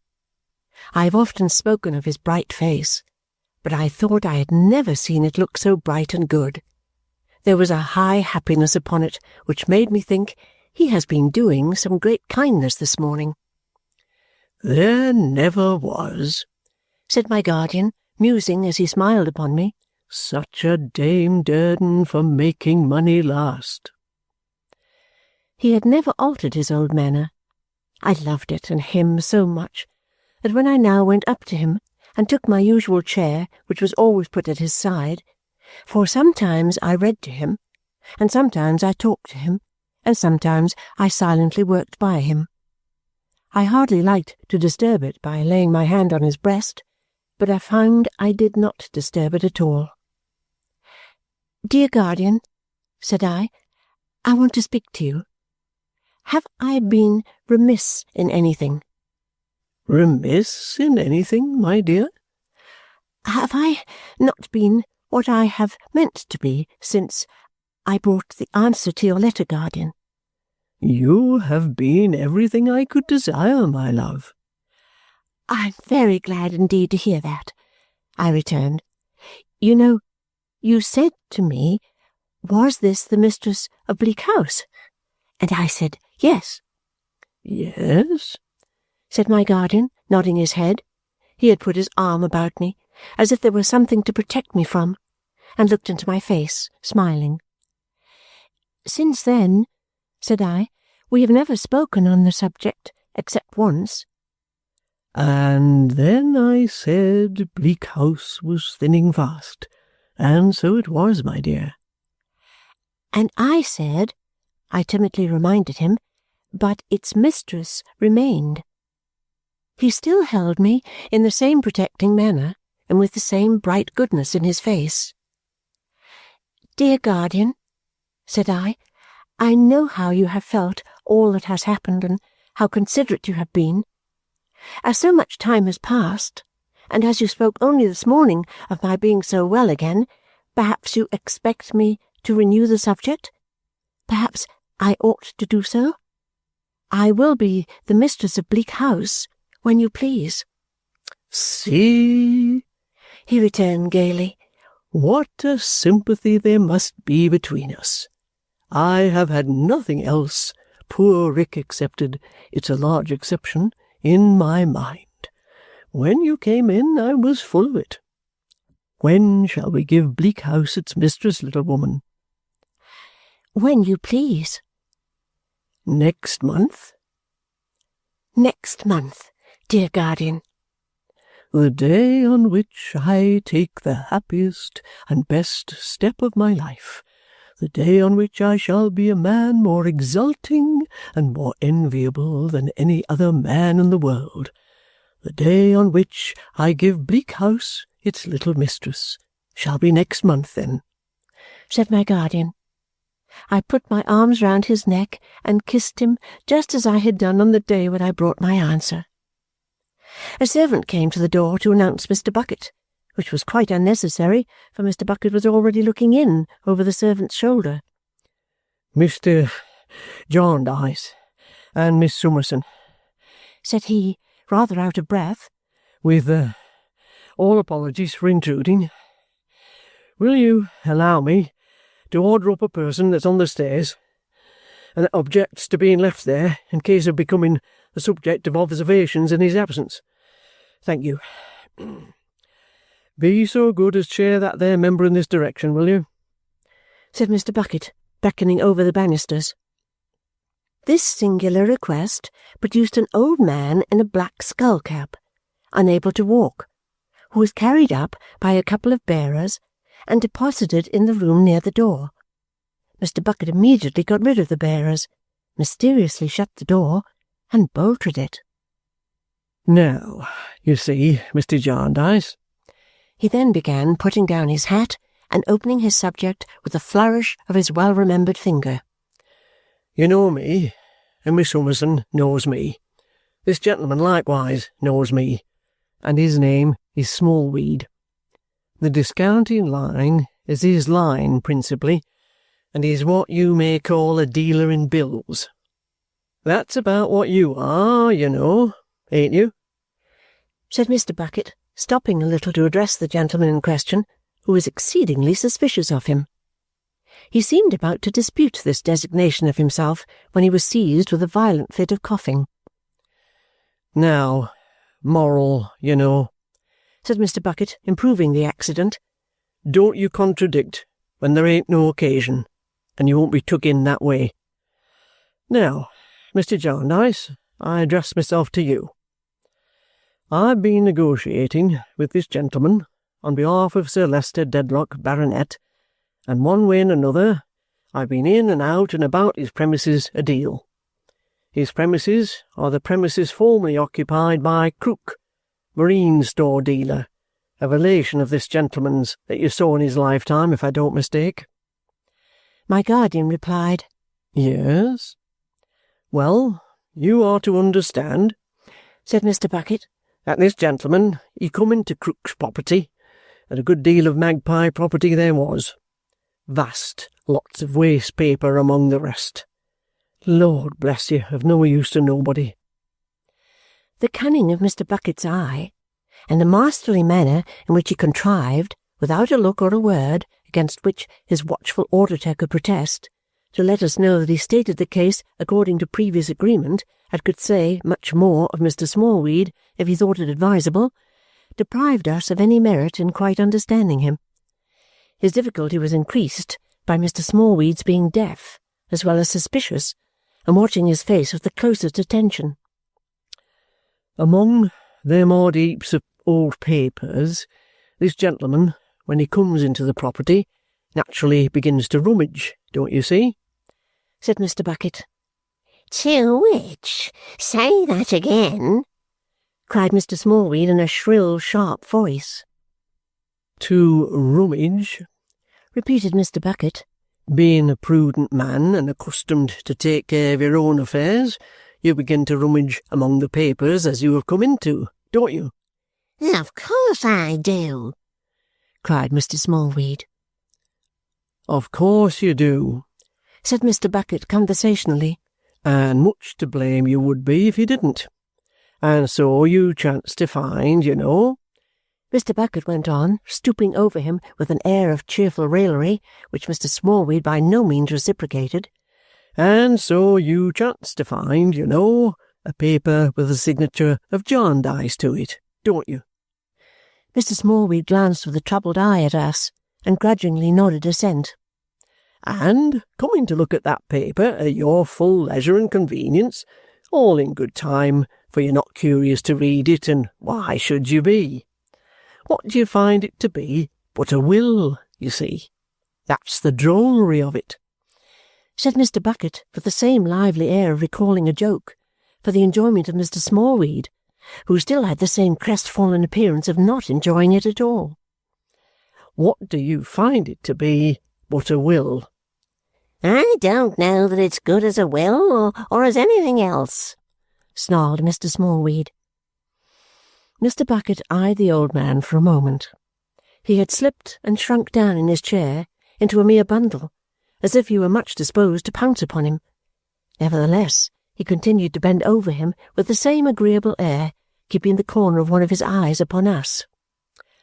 Notwithstanding which, said Mr. Bucket, you get a little doubtful and uncomfortable in your mind about it, having a very tender mind of your own. Eh? What do you say I have got of my own? asked Mr. Smallweed, with his hand to his ear. A very tender mind. How? Well, go on, said Mr. Smallweed. And, as you've heard a good deal mentioned regarding a celebrated Chancery will case of the same name, and as you know what a guard Krook was for buying all manner of old pieces of furniture, and books, and papers, and what not, and never liking to part with them, and always a-going to teach himself to read, you begin to think, and you never was more correct in your born days, ecod, if I don't look about me, I may get into trouble regarding this will.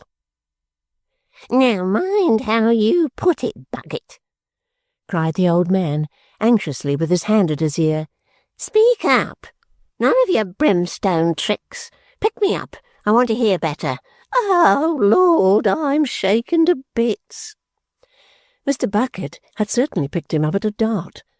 However, soon as he could be heard through Mr. Smallweed's coughing and his vicious ejaculations of, "Oh, my bones! Oh, dear, I've no breath in me body. I'm worse than that chattering, clattering brimstone pig at home," Mr. Bucket proceeded in the same convivial manner as before. So, as I happen to be in the habit of coming about your premises, you take me into your confidence, don't you? I think it would be impossible to make an admission with more ill will and a worse grace than Mr. Smallweed displayed when he admitted this, rendering it perfectly evident that Mr. Bucket was the very last person he would have thought of taking into his confidence if he could by any possibility have kept him out of it. And I go into the business with you. Very pleasant we are over it, and I confirm you in your well-founded fears that you'll get yourself into a most precious line if you don't come out with that there will, said Mr. Bucket emphatically. And, accordingly, you arrange with me that it shall be delivered up to this present Mr. Jarndyce on no conditions. If it should prove to be valuable, you trust in yourself to him for your reward. That's about where it is, ain't it? That's what was agreed, Mr. Smallweed assented with the same bad grace. In consequence of which, said Mr. Bucket, dismissing his agreeable manner all at once and becoming strictly businesslike, you've got that will upon your person at the present time, and the only thing that remains for you to do is just to out with it. having given us one glance out of the watching corner of his eye, and having given his nose one triumphant rub with his forefinger, Mr. Bucket stood with his eyes fastened on his confidential friend and his hand stretched forth, ready to take the paper and present it to my guardian. It was not produced without much reluctance, and many declarations on the part of Mr. Smallweed that he was a poor, industrious man, and that he left it to Mr. Jarndyce's honour not to let him lose by his honesty. Little by little he very slowly took from a breast-pocket a stained, discoloured paper which was much singed upon the outside, and a little burnt at the edges, as if it had long ago been thrown upon a fire and hastily snatched off again. Mr. Bucket lost no time in transferring his paper, with the dexterity of a conjurer, from Mr. Smallweed to Mr. Jarndyce. As he gave it to my guardian, he whispered behind his fingers, "Hadn't settled how to make their market of it. Quarrelled and hinted about it. I laid out £20 upon it. First the avaricious grandchildren split upon him on account of their objections to his living so unreasonably long, and then they split on one another. Lord, there ain't one of the family that wouldn't sell the other for £1 or two, except the old lady, and she's only out of it because she's too weak in her mind to drive a bargain." "Mr. Bucket," said my guardian aloud, "whatever the worth of this paper may be to any one, my obligations are great to you, and if it be of any worth, I hold myself bound to see Mr. Smallweed remunerated accordingly." "Not according to your merits, you know," said Mr. Bucket in friendly explanation to Mr. Smallweed. "Don't you be afraid of that. According to its value." "That is what I mean," said my guardian. "You may observe, Mr. Bucket, that I abstain from examining this paper myself. The plain truth is, I have forsworn and abjured the whole business these many years, and my soul is sick of it. But Miss Summerson and I will immediately place the paper in the hands of my solicitor in the cause, and its existence shall be made known without delay to all other parties interested." "Mr. Jarndyce can't say fairer than that, you understand," observed Mr. Bucket to his fellow visitor. "And it being now made clear to you that nobody is going to be wronged, which must be a great relief to your mind, we may proceed with the ceremony of chairing you home again." He unbolted the door, called in the bearers, wished us good morning, and with a look full of meaning and a crook of his finger at parting, went his way. We went our way too, which was to Lincoln's Inn as quickly as possible. Mr. Kenge was disengaged, and we found him at his table in his dusty room with the inexpressive-looking books and the piles of papers. Chairs having been placed for us by Mr. Guppy, Mr. Kenge expressed the surprise and gratification he felt at the unusual sight of Mr. Jarndyce in his office. He turned over his double eyeglass as he spoke, and was more conversation Kenge than ever. "I hope," said Mr. Kenge, "that the genial influence of Miss Summerson," he bowed to me, "may have induced Mr. Jarndyce," he bowed to him, "to forego some little of his animosity towards a cause and towards a court which are, shall I say, which take their place in the stately vista of the pillars of our profession." "I am inclined to think," returned my guardian, "that Miss Summerson has seen too much of the effects of the court and the cause to exert any influence in their favour. Nevertheless, they are a part of the occasion of my being here, Mr. Kenge. Before I lay this paper on your desk and have done with it, let me tell you how it has come into my hands." He did so, shortly and distinctly. "It could not, sir," said Mr. Kenge, "have been stated more plainly and to the purpose if it had been a case at law. Did you ever know English law, or equity either, plain and to the purpose?" said my guardian. "Oh, fie," said Mr. Kenge. At first He had not seemed to attach much importance to the paper, but when he saw it, he appeared more interested, and when he had opened and read a little of it through his eyeglass, he became amazed. "Mr. Jarndyce," he said, looking off it. "You have perused this?" "Not I," returned my guardian. "But, my dear sir," said Mr. Kenge, "it is a will of later date than any in the suit. It appears to be all in the testator's handwriting. It is duly executed and attested, and even if intended to be cancelled, as might possibly be supposed to be denoted by these marks of fire, it is not cancelled. Here it is, a perfect instrument." "Well," said my guardian, "what is that to me? Mr. Guppy," cried Mr. Kenge, raising his voice. "I beg your pardon, Mr. Jarndyce." Sir? "Mr. Vholes of Simon's Inn. My compliments.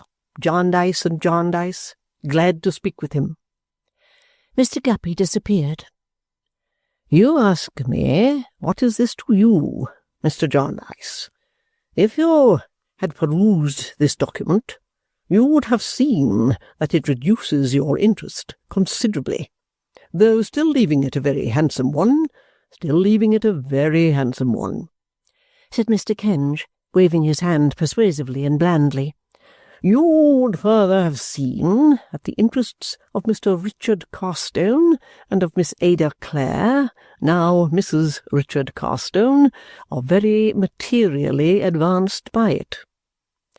"Kenge," said my guardian, "if all the flourishing wealth that the suit brought into this vile court of chancery could fall to my two young cousins, I should be well contented. But do you ask me to believe that any good is to come of Jarndyce and Jarndyce?" "Oh, really, Mr. Jarndyce, prejudice, my dear sir, this is a very great country, a very great country. Its system of equity is a very great system, a very great system. Really, really." My guardian said no more, and Mr. Vholes arrived. He was modestly impressed by Mr. Kenge's professional eminence. "How do you do, Mr. Vholes? Will you be so good as to take a chair here by me and look over this paper?" Mr. Vholes did as he was asked, and seemed to read it every word. He was not excited by it, but he was not excited by anything. When he had well examined it, he retired with Mr. Kenge into a window, and shading his mouth with his black glove, spoke to him at some length. I was not surprised to observe Mr. Kenge inclined to dispute what he said before he had said much, for I knew that no two people ever did agree about anything in Jarndyce and Jarndyce.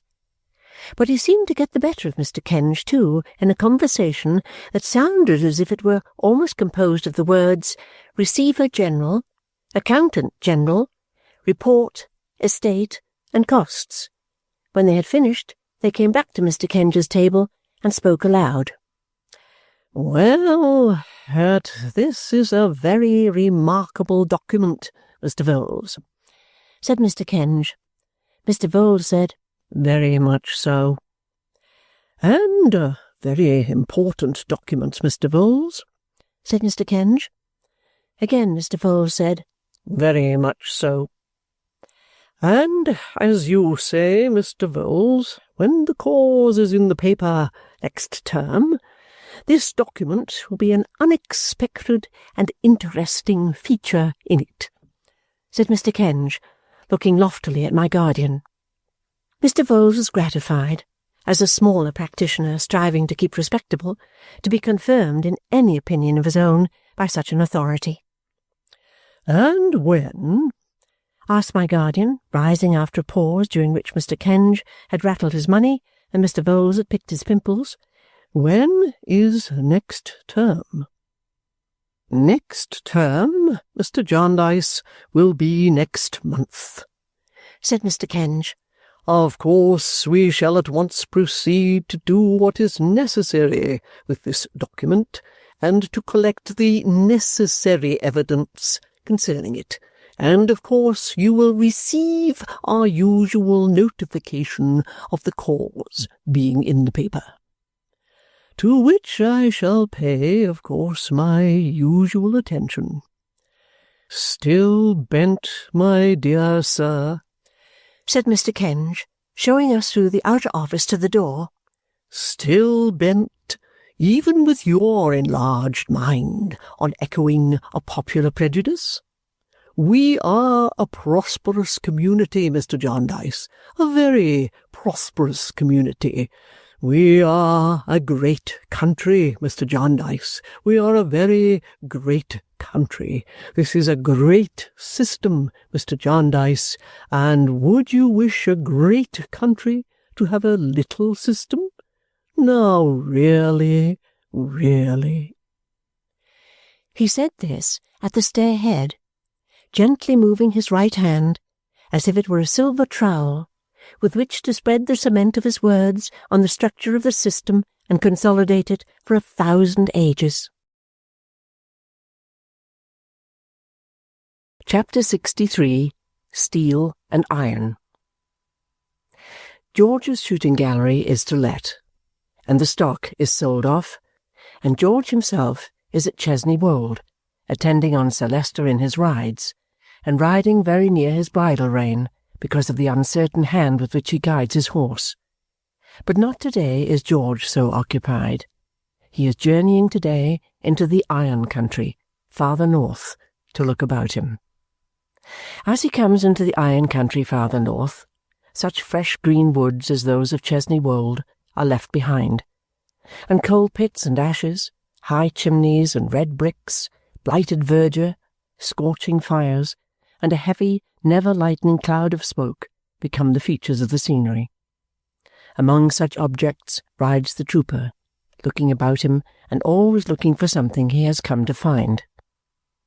At last, on the black canal bridge of a busy town, with a clang of iron in it, and more fires and more smoke than he has seen yet, the trooper, swart with the dust of the coal roads, checks his horse and asks a workman, does he know the name of Rouncewell thereabouts? "Why, master," quoth the workman, "do I know my own name?" "'Tis so well known here, is it, comrade?" asks the trooper. "Rouncewell's? Ah, you're right." "And where might it be now?" asks the trooper with a glance before him. "The bank, the factory, or the house?" the workman wants to know. Rouncewell's is so great, apparently," mutters the trooper, stroking his chin, "that I have as good as half a mind to go back again. Why, I don't know which I want. Should I find Mr. Rouncewell at the factory, do you think?" "'Tain't easy to say where you'll find him at this time of the day. You might find either him or his son there, if he's in town, but his contracts take him away." "And which is the factory?" Why, he sees those chimneys, the tallest ones. Yes, he sees them. Well, let him keep his eye on those chimneys, going on as straight as ever he can, and presently he'll see him down a turning on the left, shut in by a great brick wall which forms one side of the street. That's Rouncewell's. The trooper thanks his informant and rides slowly on, looking about him. He does not turn back, but puts up his horse, and is much disposed to groom him too, at a public house, where some of Rouncewell's hands are dining, as the ostler tells him. Some of Rouncewell's hands have just knocked off for dinner-time, and seem to be invading the whole town. They are very sinewy and strong, are Rouncewell's hands, a little sooty too.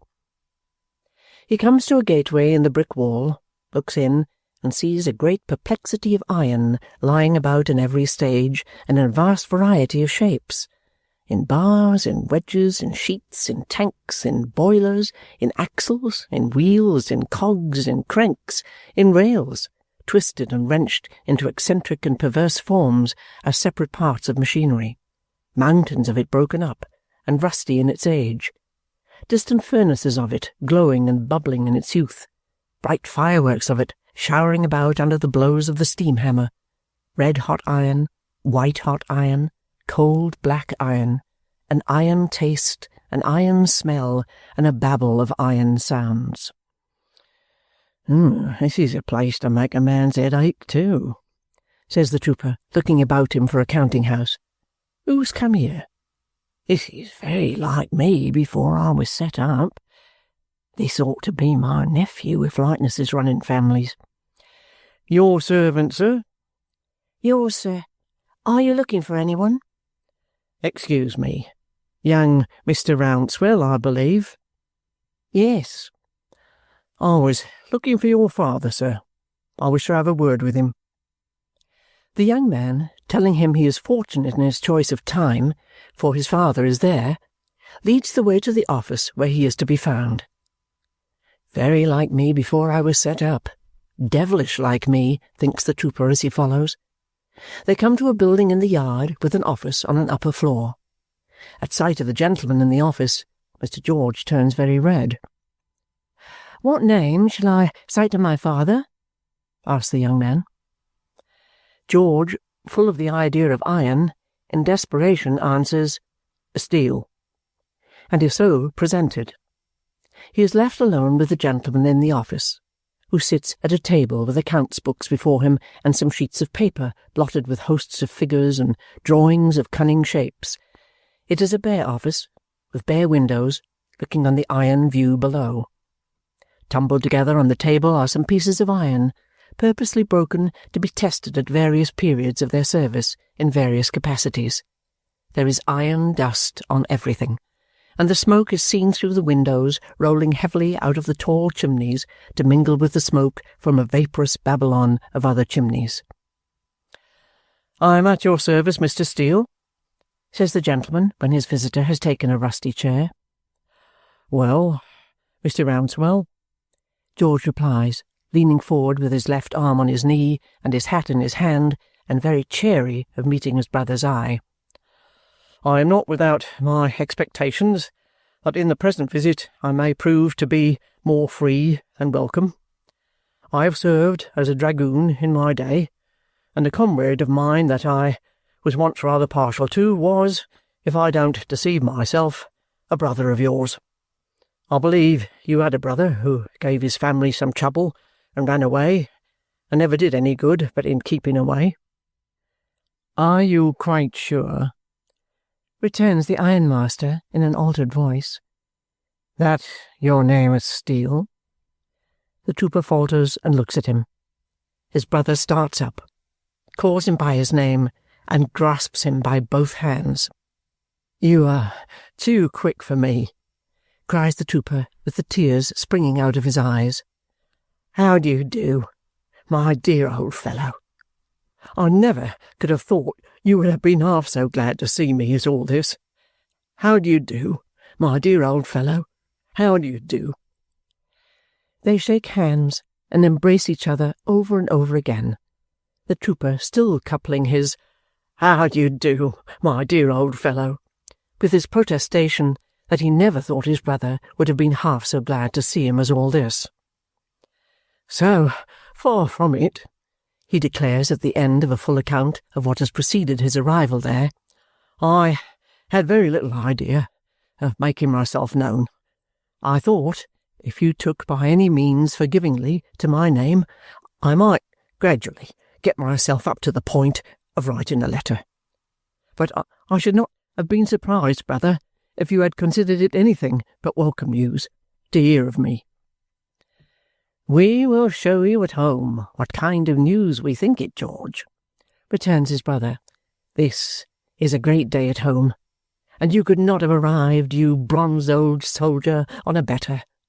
I make an agreement with my son Wat to-day, that on this day 12-month he shall marry as pretty and as good a girl as you have seen in all your travels.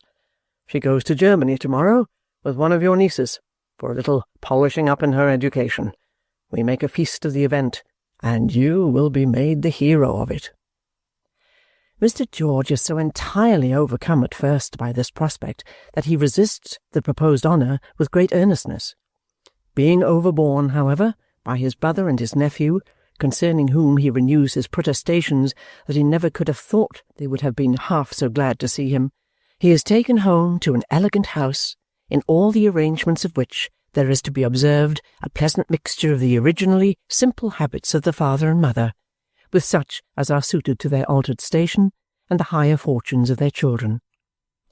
Here Mr. George is much dismayed by the graces and accomplishments of his nieces that are, and by the beauty of Rosa, his niece that is to be, and by the affectionate salutations of these young ladies, which he receives in a sort of dream.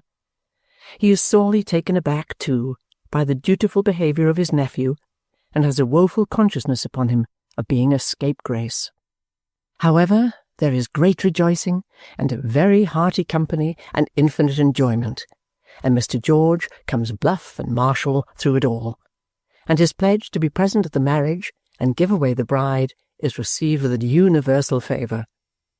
A whirling head has Mr. George that night, when he lies down in the state bed of his brother's house, to think of all these things, and to see the images of his nieces, awful all the evening in their floating muslins, waltzing after the German manner over his counterpane. The brothers are closeted next morning in the ironmaster's room, where the elder is proceeding in his clear, sensible way to show how he thinks he may best dispose of George in his business, when George squeezes his hand and stops him. "Brother, I thank you 1,000,000 times for your more than brotherly welcome, and 1,000,000 times more to that for your more than brotherly intentions. But my plans are made. Before I say a word as to them, I wish to consult you upon one family point." "How," says the trooper, folding his arms and looking with indomitable firmness at his brother, "how is my mother to be got to scratch me?" "I'm not sure that I understand you, George," replies the ironmaster. "I say, brother, how is my mother to be got to scratch me? She must be got to do it somehow." "Scratch you out of her will, I think you mean." "Of course I do. In short," says the trooper, folding his arms more resolutely yet, "I mean to scratch me." "My dear George," returns his brother, "is it so indispensable that you should undergo that process?" "Quite. Absolutely. I couldn't be guilty of the meanness of coming back without it. I should never be safe not to be off again. I have not sneaked home to rob your children, if not yourself, brother, of your rights. I, who forfeited mine long ago. If I am to remain and hold up my head, I must be scratched. Come, you're a man of celebrated penetration and intelligence, and you can tell me how it's to be brought about." "I can tell you, George," replies the ironmaster deliberately, "how it is not to be brought about, which I hope may answer the purpose as well. Look at our mother. Think of her. Recall her emotion when she recovered you.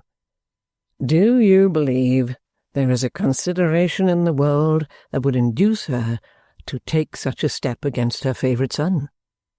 Do you believe there is any chance of her consent to balance against the outrage it would be to her, loving dear old lady, to propose it? If you do, you are wrong. No, George, you must make up your mind to remain unscratched, I think." There is an amused smile on the ironmaster's face as he watches his brother, who is pondering, deeply disappointed. "I think you may manage almost as well as if the thing were done, though." "How, brother?" "Being bent upon it, you can dispose by will of anything you have the misfortune to inherit in any way you like, you know." "That's true," says the trooper, pondering again. Then he wistfully asks, with his hand on his brother's, "Would you mind mentioning that, brother, to your wife and family?" "Not at all." Thank you. You wouldn't object to say, perhaps, that although an undoubted vagabond, I am a vagabond of the harum-scarum order, and not of the mean sort? The ironmaster, repressing his amused smile, assents. Thank you, thank you. It's a weight off my mind, says the trooper with a heave of his chest as he unfolds his arms and puts a hand on each leg. Though I had set my heart on being scratched too. The brothers are very like each other, sitting face to face, but a certain massive simplicity and absence of usage in the ways of the world is all on the trooper's side. Well, he proceeds, throwing off his disappointment, next and last, those plans are mine. You've been so brotherly as to propose to me to fall in here and take my place among the products of your perseverance and sense. I thank you heartily. It's more than brotherly, as I said before, and I thank you heartily for it. Shaking him a long time by the hand. But the truth is, brother, I am a kind of a weed, and it's too late to plant me in a regular garden. My dear George, returns the elder, concentrating his strong, steady brow upon him and smiling confidently. Leave that to me, and let me try. George shakes his head. You could do it. I've not a doubt, if anybody could. But it's not to be done. Not to be done, sir. Whereas it so falls out, on the other hand, that I am able to be of some trifle of use to Sir Leicester Dedlock since his illness, brought on by family sorrows, and that he would rather have that help from our mother's son than from anybody else. Well, my dear George, returns the other, with a very slight shade upon his open face, if you prefer to serve in Sir Leicester Dedlock's household brigade— There it is, brother, cries the trooper, checking him with his hand upon his knee again. There it is. You don't take kindly to that idea. I don't mind it. You are not used to being officered. I am. Everything about you is in perfect order and discipline. Everything about me requires to be kept so. We are not accustomed to carry things with the same hand, or to look at them from the same point. I don't say much about my garrison manners, because I found myself pretty well at my ease last night, and they wouldn't be noticed here, I dare say, once in a way. But I shall get on best at Chesney Wold, where there's more room for a weed than there is here, and the dear old lady will be made happy besides. Therefore, I accept of Sir Leicester Dedlock's proposals. When I come over next year to give away the bride, or whenever I come, I shall have the sense to keep the household brigade in ambuscade and not to manoeuvre it on your ground. I thank you heartily again, and am proud to think of the Rouncewells as they be founded by you. You know yourself, George, says the elder brother, returning the grip of his hand, and perhaps you know me better than I know myself. Take your way, so that we don't quite lose one another again. Take your way. No fear of that, returns the trooper. Now, before I turn my horse's head homewards, brother, I will ask you, if you'll be so good, to look over a letter for me. I brought it with me to send from these parts, as Chesney Wold might be a painful name just now to the person it's written to. I'm not much accustomed to correspondence myself, and I am particular respecting this present letter, because I want it to be both straightforward and delicate. Herewith he hands a letter, closely written in somewhat pale ink, but in a neat round hand, to the ironmaster, who reads as follows. Miss Esther Summerson, a communication having been made to me by Inspector Bucket of a letter to myself being found among the papers of a certain person, I take the liberty to make known to you that it was but a few lines of instruction from abroad, when, where, and how to deliver an enclosed letter to a young and beautiful lady, then unmarried, in England. I duly observed the same. I further take the liberty to make known to you that it was got from me as a proof of handwriting only, and that otherwise I would not have given it up, as appearing to be the most harmless in my possession, without being previously shot through the heart. I further take the liberty to mention that if I could have supposed a certain unfortunate gentleman to have been in existence, I never could and never would have rested until I had discovered his retreat and shared my last farthing with him, as my duty and my inclination would have equally been. But he was officially reported drowned, and assuredly went over the side of a transport ship at night in an Irish harbour, within a few hours of her arrival from the West Indies. As I have myself heard both from officers and men on board, and know to have been officially confirmed. I further take the liberty to state that in my humble quality as one of the rank and file, I am, and shall ever continue to be, your thoroughly devoted and admiring servant, and that I esteem the qualities you possess above all others far beyond the limits of the present dispatch. I have the honour to be George. A little formal, observes the elder brother, refolding it with a puzzled face. But nothing that might not be sent to a pattern young lady? Asks the younger. Nothing at all. Therefore it is sealed and deposited for posting among the iron correspondence of the day. This done, Mr. George takes a hearty farewell of the family party and prepares to saddle and mount. His brother, however, unwilling to part with him so soon, proposes to ride with him in a light open carriage to the place where he will bait for the night, and there remain with him until morning, a servant riding for so much of the journey on the thoroughbred old grey from Chesney Wold. The offer being gladly accepted, is followed by a pleasant ride, a pleasant dinner, and a pleasant breakfast, all in brotherly communion. Then they once more shake hands long and heartily and part, the ironmaster turning his face to the smoke and fires, and the trooper to the green country. Early in the afternoon, the subdued sound of his heavy military trot is heard on the turf in the avenue as he rides on with imaginary clank and jingle of accoutrements under the old elm trees.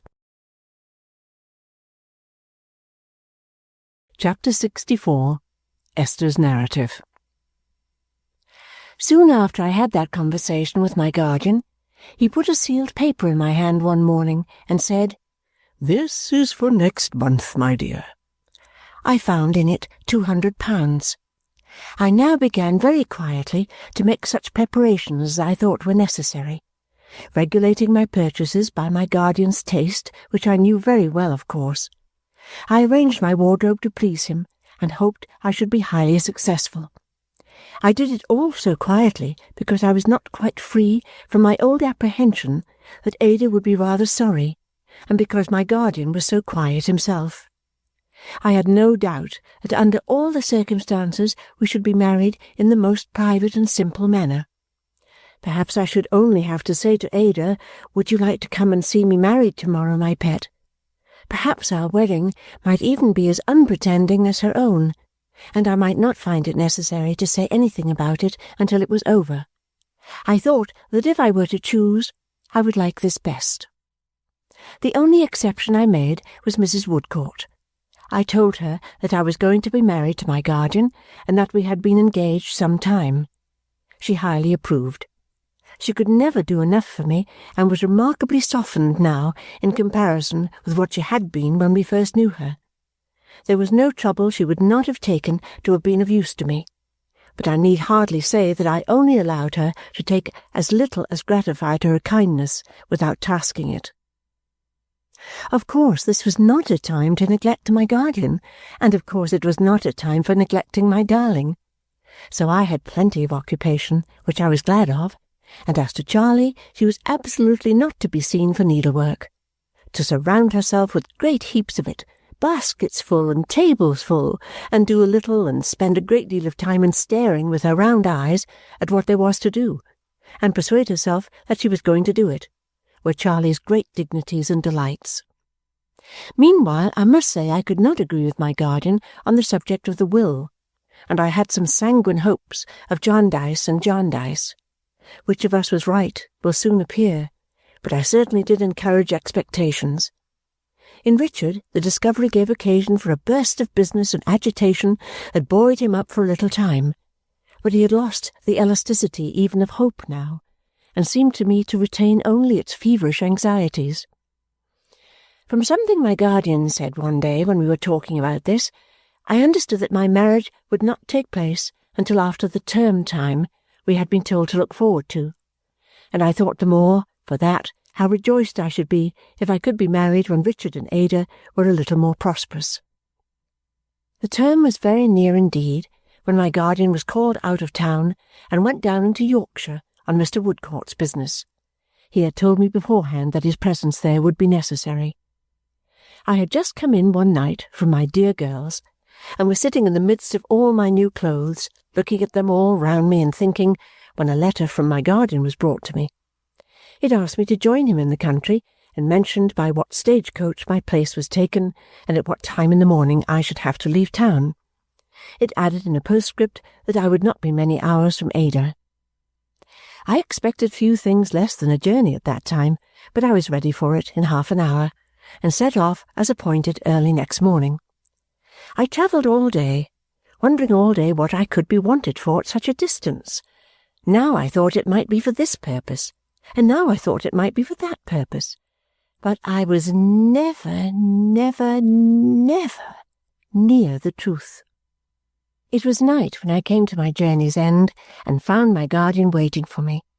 This was a great relief, for towards evening I had begun to fear, the more so as his letter was a very short one, that he might be ill. However, there he was, as well as it was possible to be, and when I saw his genial face again at its brightest and best, I said to myself, he has been doing some other great kindness. Not that it required much penetration to say that, because I knew that his being there at all was an act of kindness. Supper was ready at the hotel, and when we were alone at table, he said, "Full of curiosity, no doubt, little woman, to know why I have brought you here." "Well, guardian," said I, "without thinking myself a Fatima or you a Bluebeard, I am a little curious about it."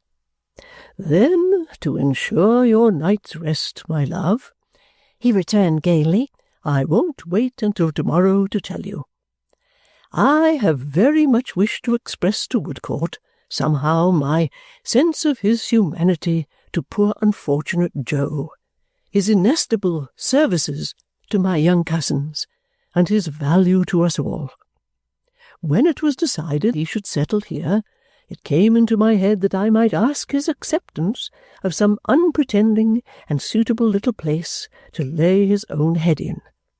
I therefore caused such a place to be looked out for, and such a place was found on very easy terms, and I have been touching it up for him and making it habitable.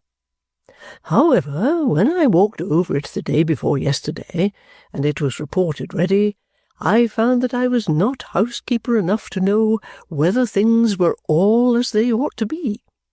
So I sent off for the best little housekeeper that could possibly be got to come and give me her advice and opinion. And here she is," said my guardian, "laughing and crying both together." Because he was so dear, so good, so admirable, I tried to tell him what I thought of him, but I could not articulate a word. "Oh, tut, tut," said my guardian, "you make too much of it, little woman.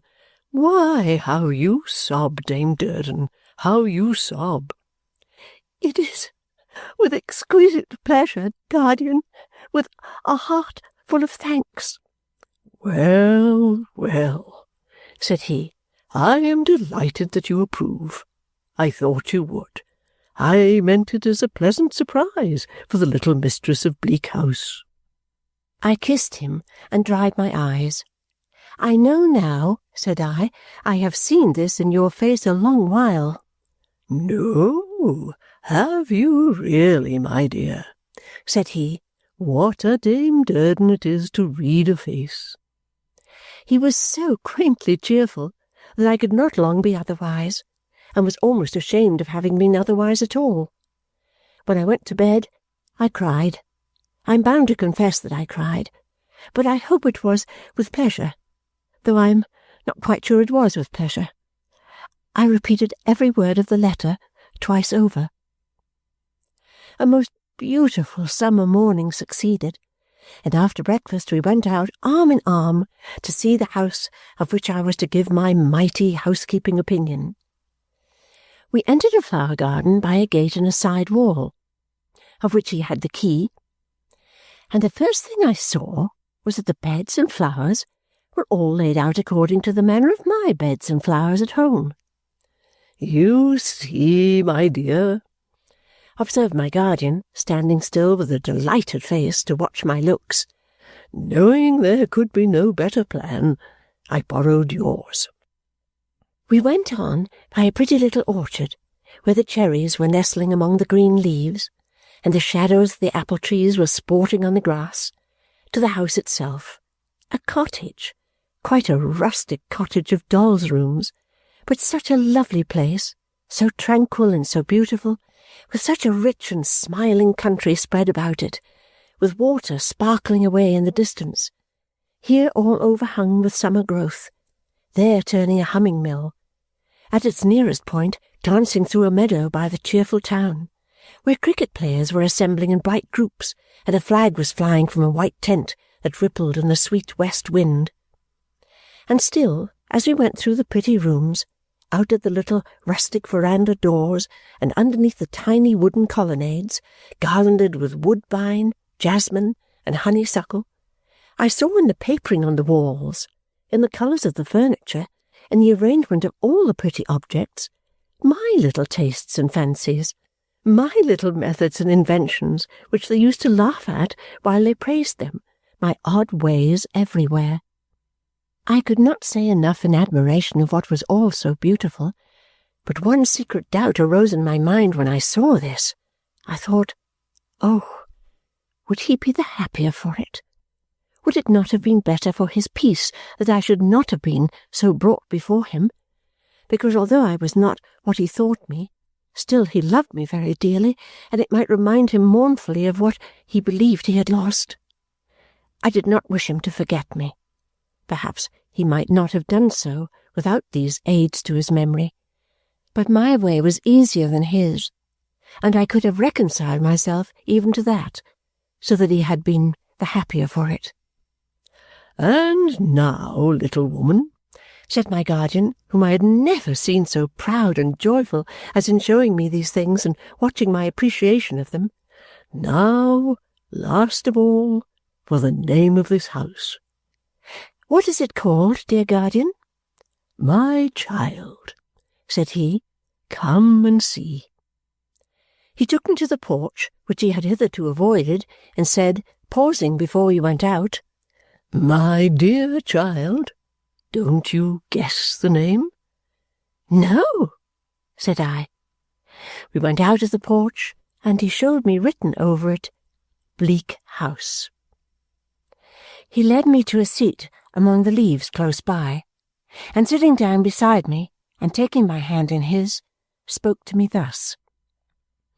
"My darling girl, in what there has been between us, I have, I hope, been really solicitous for your happiness. When I wrote you the letter to which you brought the answer," smiling as he referred to it, "I had my own too much in view, but I had yours too. Whether, under different circumstances, I might ever have renewed the old dream, I sometimes dreamed, when you were very young, of making you my wife one day. I need not ask myself. I did renew it, and I wrote my letter, and you brought your answer. You are following what I say, my child?" I was cold, and I trembled violently, but not a word he uttered was lost. As I sat looking fixedly at him, and the sun's rays descended, softly shining through the leaves upon his bare head, I felt as if the brightness on him must be like the brightness of the angels. Hear me, my love, but do not speak. It is for me to speak now. When it was that I began to doubt whether what I had done would really make you happy is no matter. Woodcourt came home, and I soon had no doubt at all. I clasped him round the neck, and hung my head upon his breast, and wept. Lie lightly, confidently here, my child, said he, pressing me gently to him. I am your guardian, and your father now. Rest confidently here. Soothingly, like the gentle rustling of the leaves, and genially, like the ripening weather, and radiantly and beneficently, like the sunshine, he went on. Understand me, my dear girl. I had no doubt of your being contented and happy with me, being so dutiful and so devoted, but I saw with whom you would be happier. That I penetrated his secret when Dame Durden was blind to it is no wonder, for I knew the good that could never change in her better far than she did. Well, I have long been in Alan Woodcourt's confidence, although he was not, until yesterday, a few hours before you came here, in mine. But I would not have my Esther's bright example lost. I would not have a jot of my dear girl's virtues unobserved and unhonoured. I would not have her admitted on sufferance into the line of Morgan ap Kerrig. No, not for the weight in gold of all the mountains in Wales. He stopped to kiss me on the forehead, and I sobbed and wept afresh, for I felt as if I could not bear the painful delight of his praise. Hush, little woman, don't cry. This is to be a day of joy. I have looked forward to it, he said exultingly, for months on months. A few words more, Dame Trot, and I have said my say. Determined not to throw away one atom of my Esther's worth, I took Mrs. Woodcourt into a separate confidence. Now, madam, said I clearly perceive, and indeed I know to boot, that your son loves my ward. I am further very sure that my ward loves your son, but will sacrifice her love to a sense of duty and affection, and will sacrifice it so completely, so entirely, so religiously, that you should never suspect it, though you watched her night and day. Then I told her all our story, ours, yours, and mine. Now, madam, said I, come you knowing this, and live with us. Come you, and see my child from hour to hour.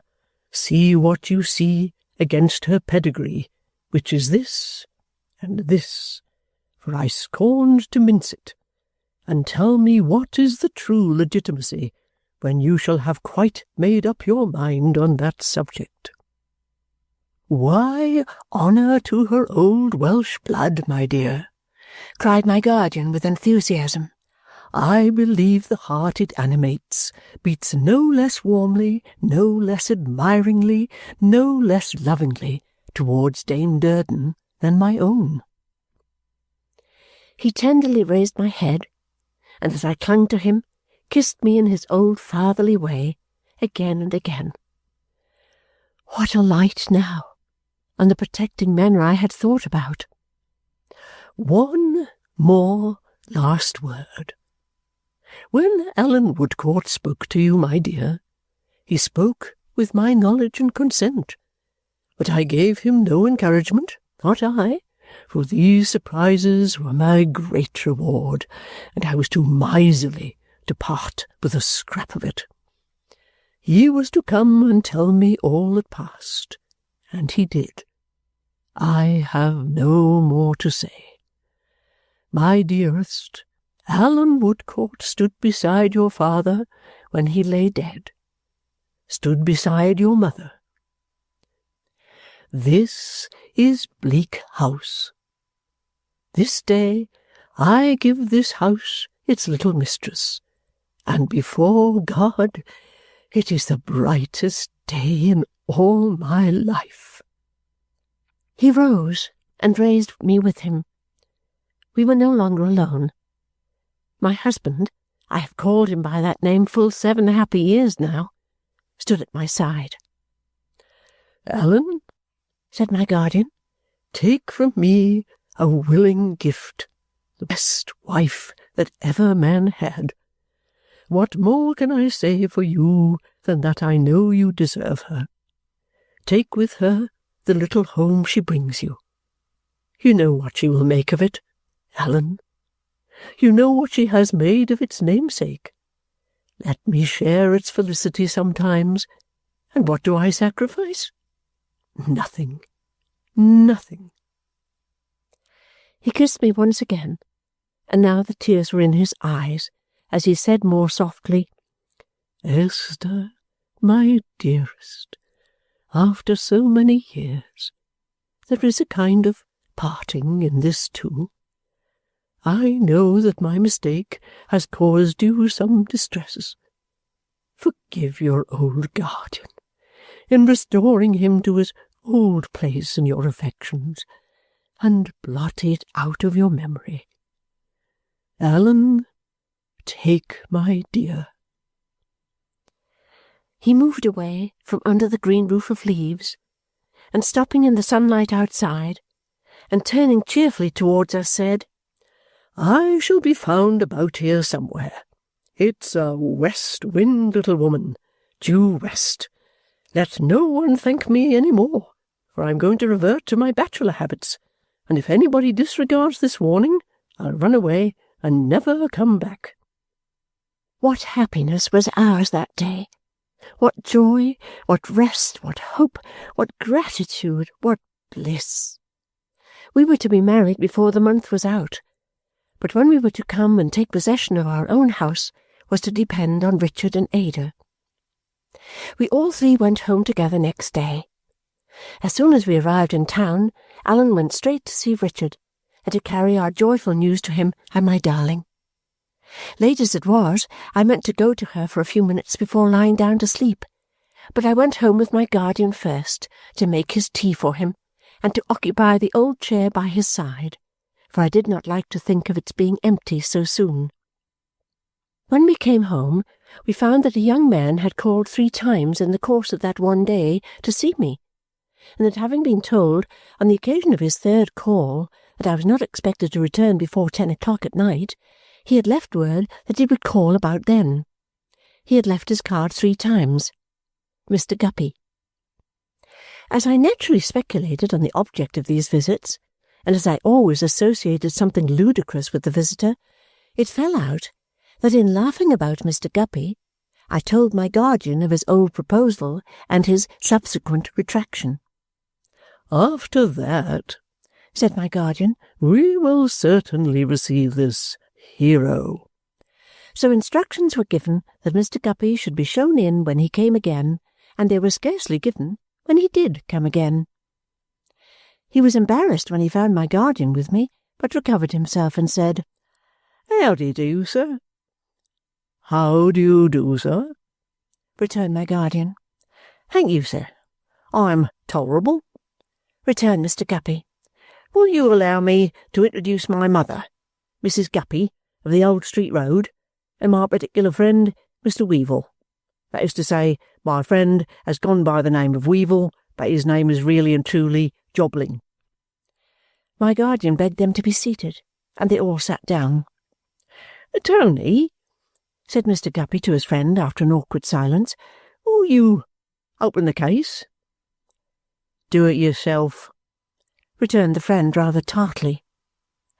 "Well, Mr. Jarndyce, sir," Mr. Guppy, after a moment's consideration, began, to the great diversion of his mother, which she displayed by nudging Mr. Jobling with her elbow and winking at me in a most remarkable manner, I had an idea that I should see Miss Summerson by herself, and was not quite prepared for your esteemed presence. But Miss Summerson has mentioned to you, perhaps, as something has passed between us on former occasions. Miss Summerson, returned my guardian, smiling, has made a communication to that effect to me. That, said Mr. Guppy, makes matters easier, sir. I have come out of my articles at Kenge and Carboy's, and I believe with satisfaction to all parties. I am now admitted, after undergoing an examination that's enough to badger a man blue, touching a pack of nonsense that he don't want to know, on the roll of attorneys, and have taken out my certificate, if it would be any satisfaction to you to see it. Thank you, Mr. Guppy, returned my guardian. I am quite willing, I believe I use a legal phrase, to admit the certificate. Mr. Guppy therefore desisted from taking something out of his pocket, and proceeded without it. I have no capital myself, but my mother has a little property which takes the form of an annuity. Here Mr. Guppy's mother rolled her head as if she never could sufficiently enjoy the observation, and put her handkerchief to her mouth, and again winked at me. And a few pounds for expenses out of pocket in conducting business will never be wanting, free of interest, which is an advantage, you know, said Mr. Guppy feelingly. Certainly an advantage, returned my guardian. I have some connection, pursued Mr. Guppy, and it lays in the direction of Walcott Square, Lambeth. I have therefore taken a house in that locality, which, in the opinion of my friends, is a hollow bargain, taxes ridiculous, and use of fixtures included in the rent, and intend setting up professionally for myself there forthwith. Here Mr. Guppy's mother fell into an extraordinary passion of rolling her head and smiling waggishly at anybody who would look at her. It's a 6-roomer, exclusive of kitchens, said Mr. Guppy, and in the opinion of my friends, a commodious tenement. When I mention my friends, I refer principally to my friend Jobling, who I believe has known me, Mr. Guppy looked at him with a sentimental air, from boyhood's hour. Mr. Jobling confirmed this with a sliding movement of his legs. My friend Jobling will render me his assistance in the capacity of clerk, and will live in the house, said Mr. Guppy. My mother will likewise live in the house when her present quarter at the Old Street Road shall have ceased and expired, and consequently there will be no want of society. My friend Jobling is naturally aristocratic by taste, and besides being acquainted with the movements of the upper circles, fully backs me in the intentions I am now developing. Mr. Jobling said, "Certainly," and withdrew a little from the elbow of Mr. Guppy's mother. Now, I have no occasion to mention to you, sir, you being in the confidence of Miss Summerson, said Mr. Guppy. Mother, I wish you'd be so good as to keep still. That Miss Summerson's image was formerly imprinted on my heart, and that I made her a proposal of marriage. That I have heard, returned my guardian. Circumstances, pursued Mr. Guppy, over which I had no control, but quite the contrary, weakened the impression of that image for a time, at which time Miss Summerson's conduct was highly genteel, I may even add magnanimous. My guardian patted me on the shoulder, and seemed much amused. Now, sir, said Mr. Guppy, I have got into that state of mind myself that I wish for a reciprocity of magnanimous behaviour.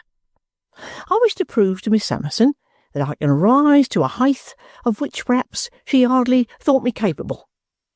I find that the image which I did suppose had been eradicated from my heart is not eradicated.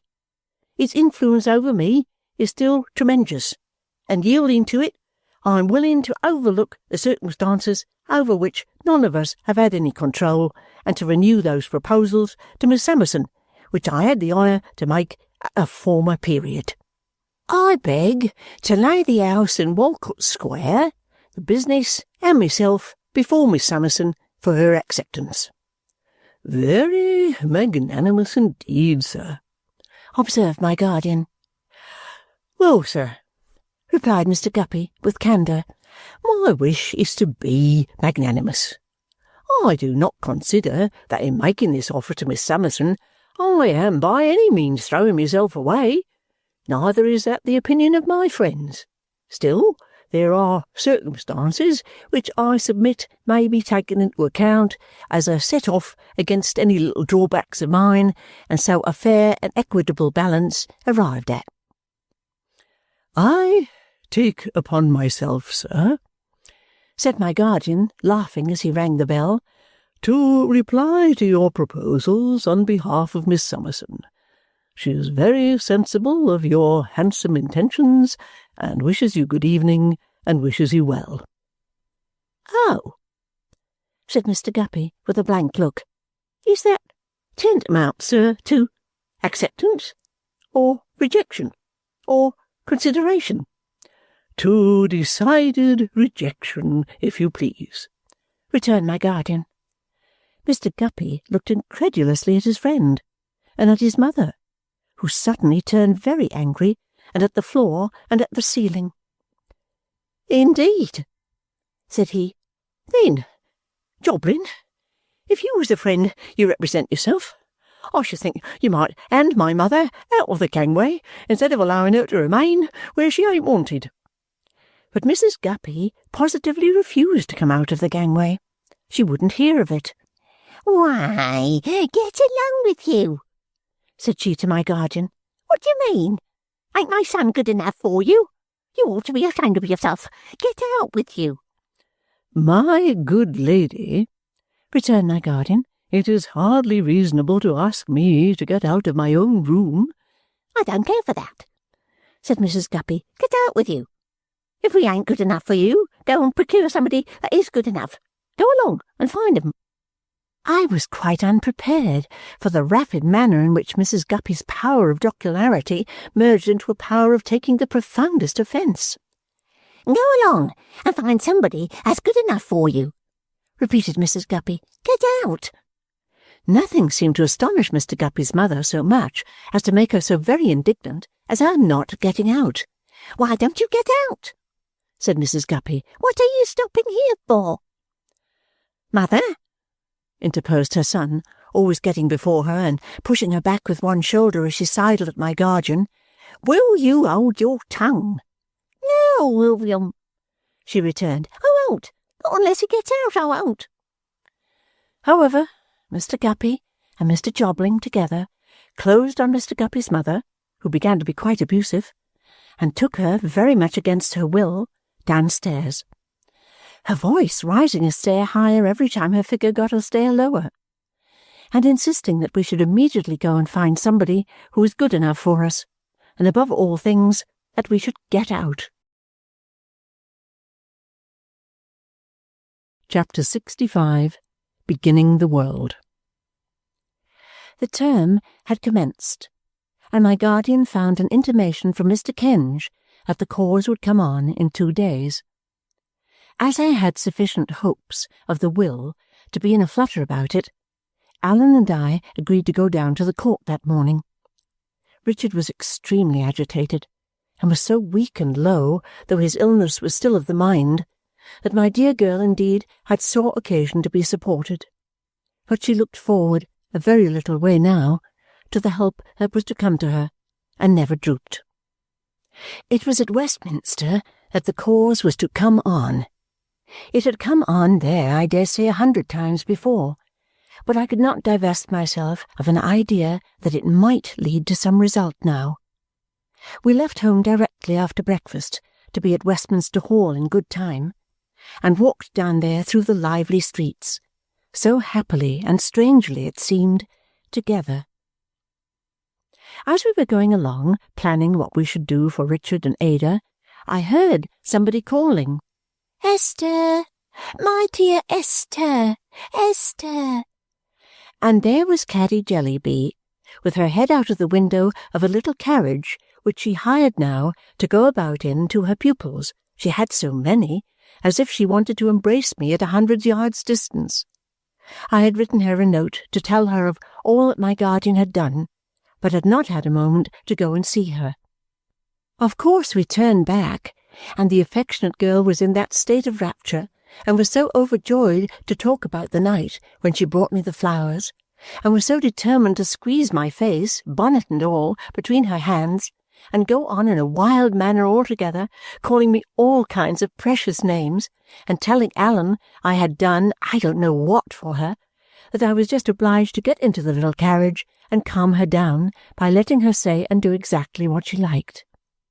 Alan, standing at the window, was as pleased as Caddy, and I was as pleased as either of them, and I wonder that I got away as I did, rather than that I came off laughing, and red, and anything but tidy, and looking after Caddy, who looked after us out of the coach window as long as she could see us. This made us some quarter of an hour late, and when we came to Westminster Hall, we found that the day's business was begun. Worse than that, we found such an unusual crowd in the Court of Chancery that it was full to the door, and we could neither see nor hear what was passing within. It appeared to be something droll, for occasionally there was a laugh and a cry of "silence." It appeared to be something interesting, for every one was pushing and striving to get nearer. It appeared to be something that made the professional gentlemen very merry, for there were several young counsellors in wigs and whiskers on the outside of the crowd, and when one of them told the others about it, they put their hands in their pockets and quite doubled themselves up with laughter, and went stamping about the pavement of the hall. We asked a gentleman by us if he knew what cause was on. He told us Jarndyce and Jarndyce. We asked him if he knew what was doing in it. He said really, no, he did not, nobody ever did, but as well as he could make out, it was over. Over for the day? We asked him. No, he said, over for good. Over for good. When we heard this unaccountable answer, we looked at one another quite lost in amazement. Could it be possible that the will had set things right at last, and that Richard and Ada were going to be rich? It seemed too good to be true. Alas, it was. Our suspense was short, for a break-up soon took place in the crowd, and the people came streaming out, looking flushed and hot, and bringing a quantity of bad air with them. Still, they were all exceedingly amused, and were more like people coming out from a farce or a juggler than from a court of justice. We stood aside, watching for any countenance we knew, and presently great bundles of paper began to be carried out, bundles in bags, bundles too large to be got into any bags, immense masses of papers of all shapes and no shapes, which the bearers staggered under, and threw down for the time being anyhow on the hall pavement, while they went back to bring out more. Even these clerks were laughing. We glanced at the papers, and seeing Jarndyce and Jarndyce everywhere, asked an official-looking person who was standing in the midst of them whether the cause was over. Yes, he said, it was all up with it at last, and burst out laughing too. At this juncture we perceived Mr. Kenge coming out of court with an affable dignity about him, listening to Mr. Vholes, who was deferential and carried his own bag. Mr. Vholes was the first to see us. "Here is Miss Summerson, sir," he said, "and Mr. Woodcourt."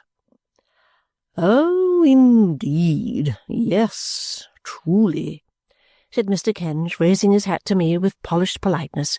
"How do you do? Glad to see you. Mr. Jarndyce is not here?" "No, he never came there," I reminded him. "Really?" returned Mr. Kenge.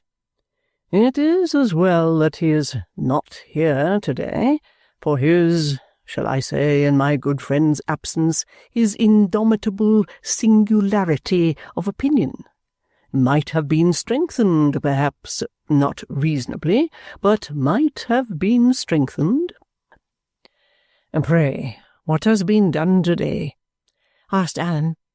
I beg your pardon, said Mr. Kenge with excessive urbanity. What has been done to-day?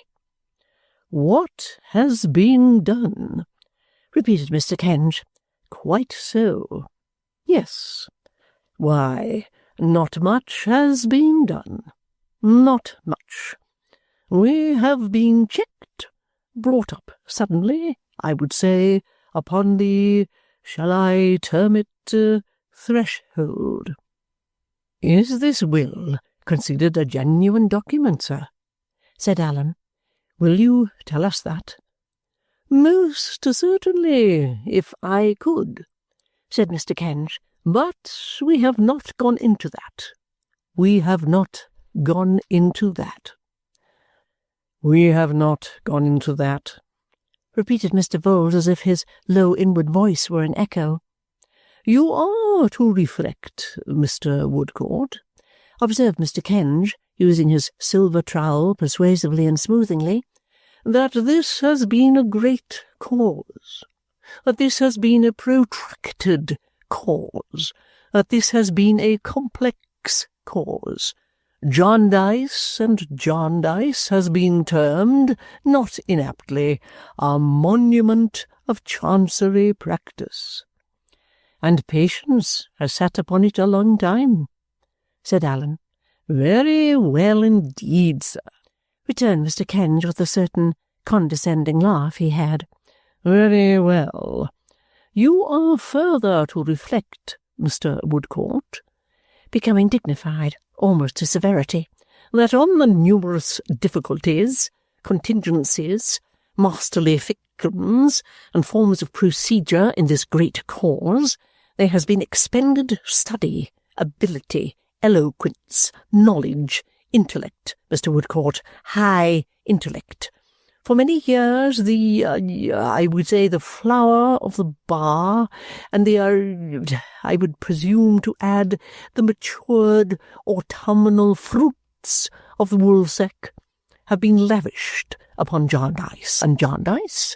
If the public have the benefit, and if the country have the adornment of this great grasp, it must be paid for in money, or money's worth, sir. Mr. Kenge, said Allan, appearing enlightened all in a moment, excuse me, our time presses. Do I understand that the whole estate is found to have been absorbed in costs? I believe so, returned Mr. Kenge. Mr. Vholes, what do you say? I believe so, said Mr. Vholes. And thus the suit lapses and melts away? Probably, returned Mr. Kenge. Mr. Vholes? Probably, said Mr. Vholes. My dearest life, whispered Allan, this will break Richard's heart.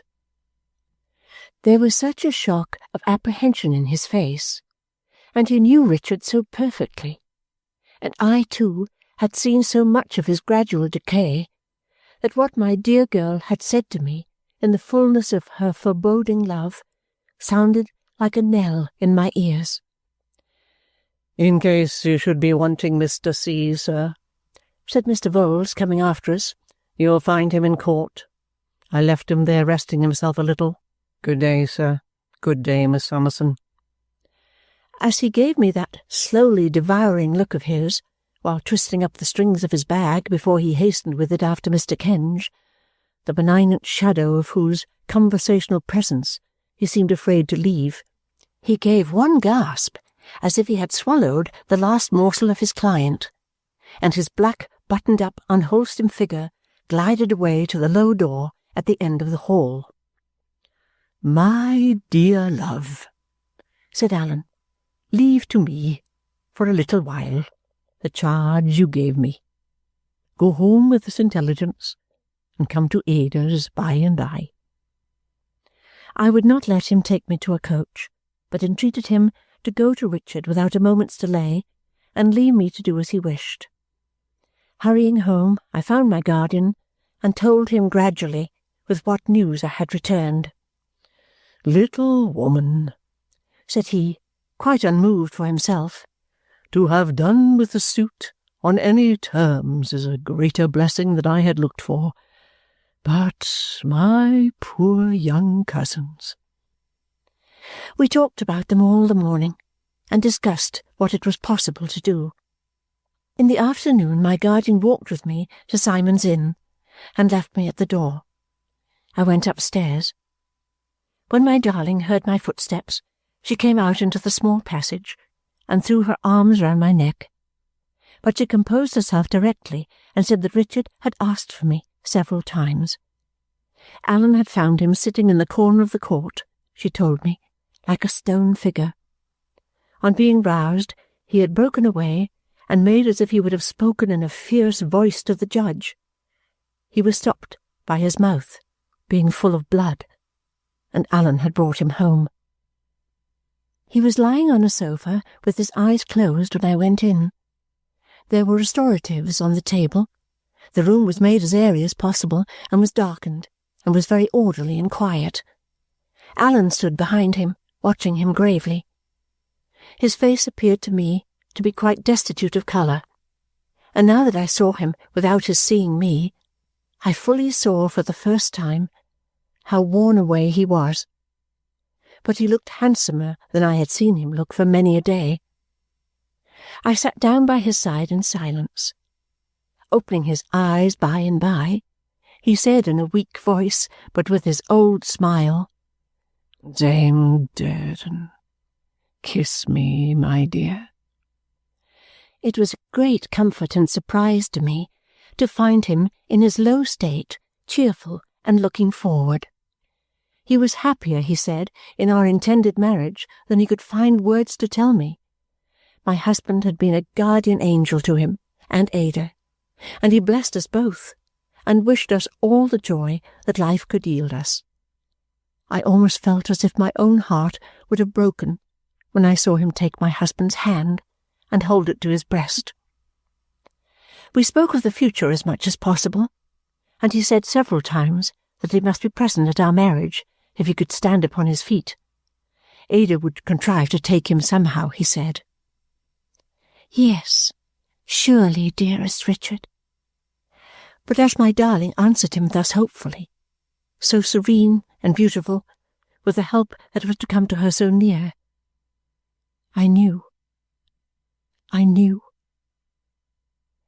It was not good for him to talk too much, and when he was silent, we were silent too. Sitting beside him, I made a pretence of working for my dear, as he had always been used to joke about my being busy. Ada leaned upon his pillow, holding his head upon her arm. He dozed often, and whenever he awoke without seeing him, said first of all, "Where is Woodcourt?" Evening had come on when I lifted up my eyes and saw my guardian standing in the little hall. "Who is that, Dame Durden?" Richard asked me. The door was behind him, but he had observed in my face that someone was there. I looked to Alan for advice, and as he nodded yes, bent over Richard and told him. My guardian saw what passed, came softly by me in a moment, and laid his hand on Richard's. "Oh, sir," said Richard, "you are a good man. You are a good man," and burst into tears for the first time. My guardian, the picture of a good man, sat down in my place, keeping his hand on Richard's. "My dear Rick," said he, "the clouds have cleared away, and it is bright now. We can see now. We were all bewildered, Rick, more or less. What matters? And how are you, my dear boy?" "I am very weak, sir, but I hope I shall be stronger. I have to begin the world." "Aye, truly, well said," cried my guardian. "I will not begin it in the old way now," said Richard, with a sad smile. I have learned a lesson now, sir. It was a hard one, but you shall be assured, indeed, that I have learned it. Well, well, said my guardian, comforting him. Well, well, well, dear boy. I was thinking, sir, resumed Richard, that there is nothing on earth I should so much like to see as their house, Dame Durden's and Woodcourt's house.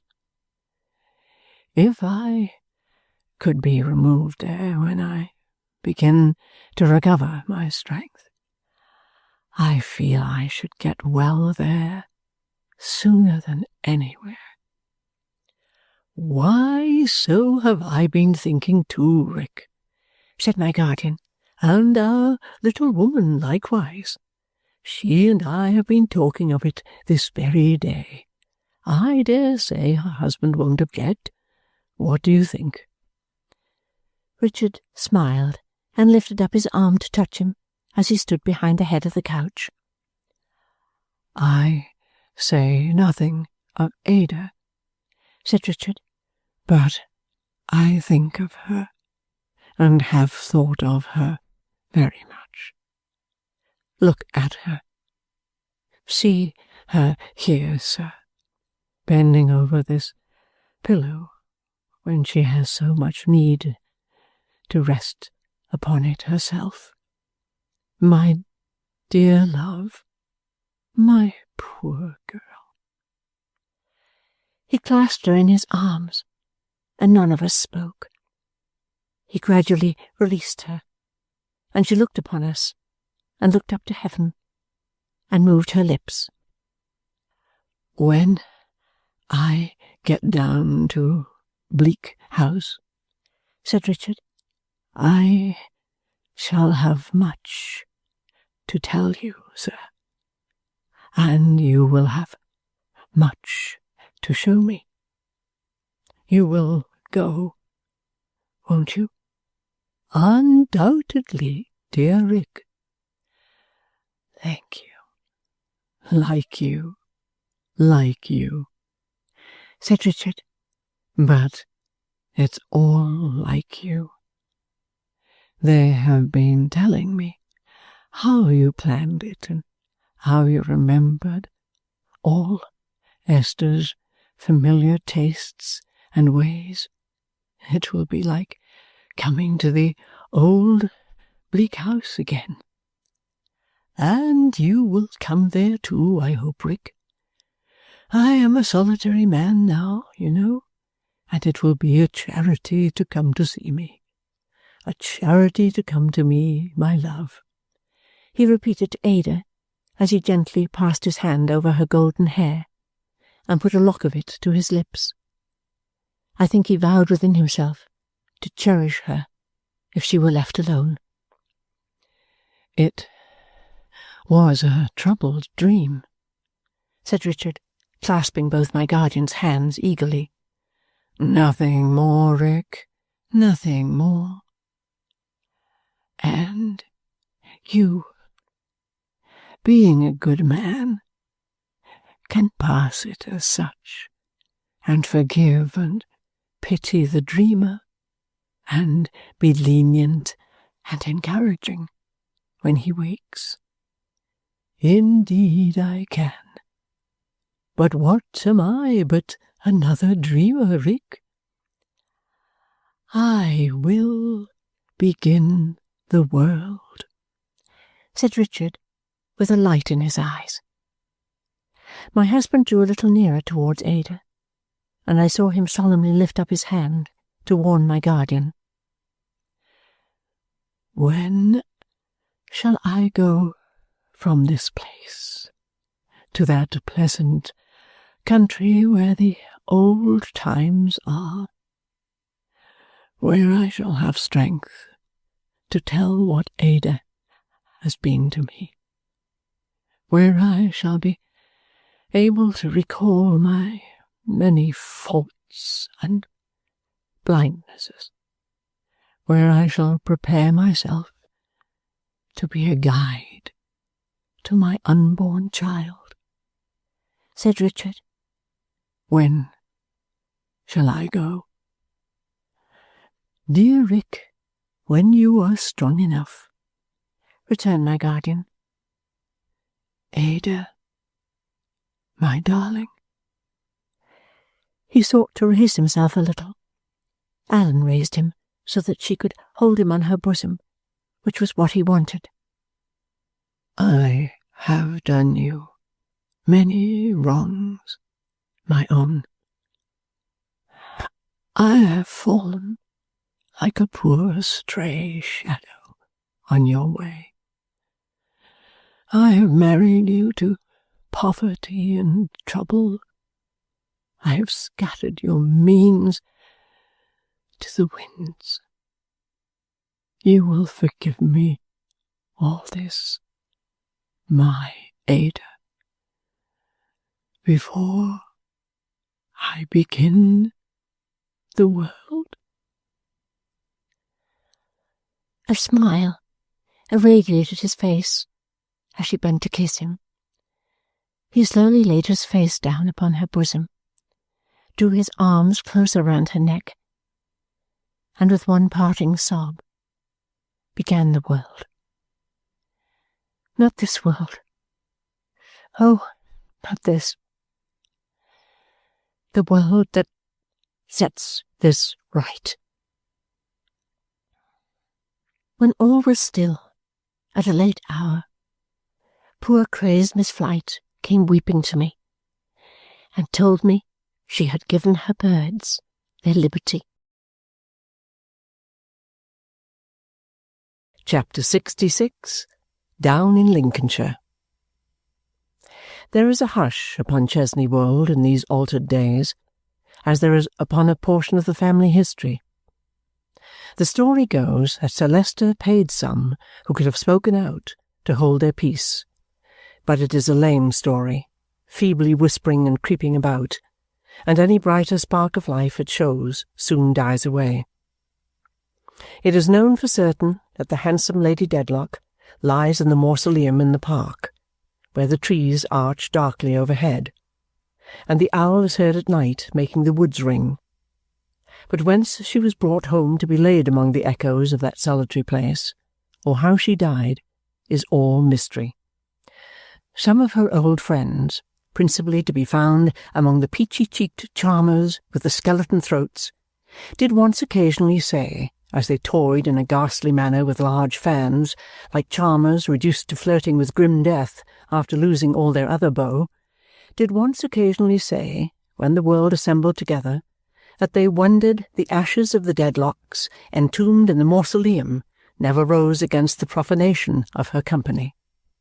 But the dead and gone Dedlocks take it very calmly, and have never been known to object.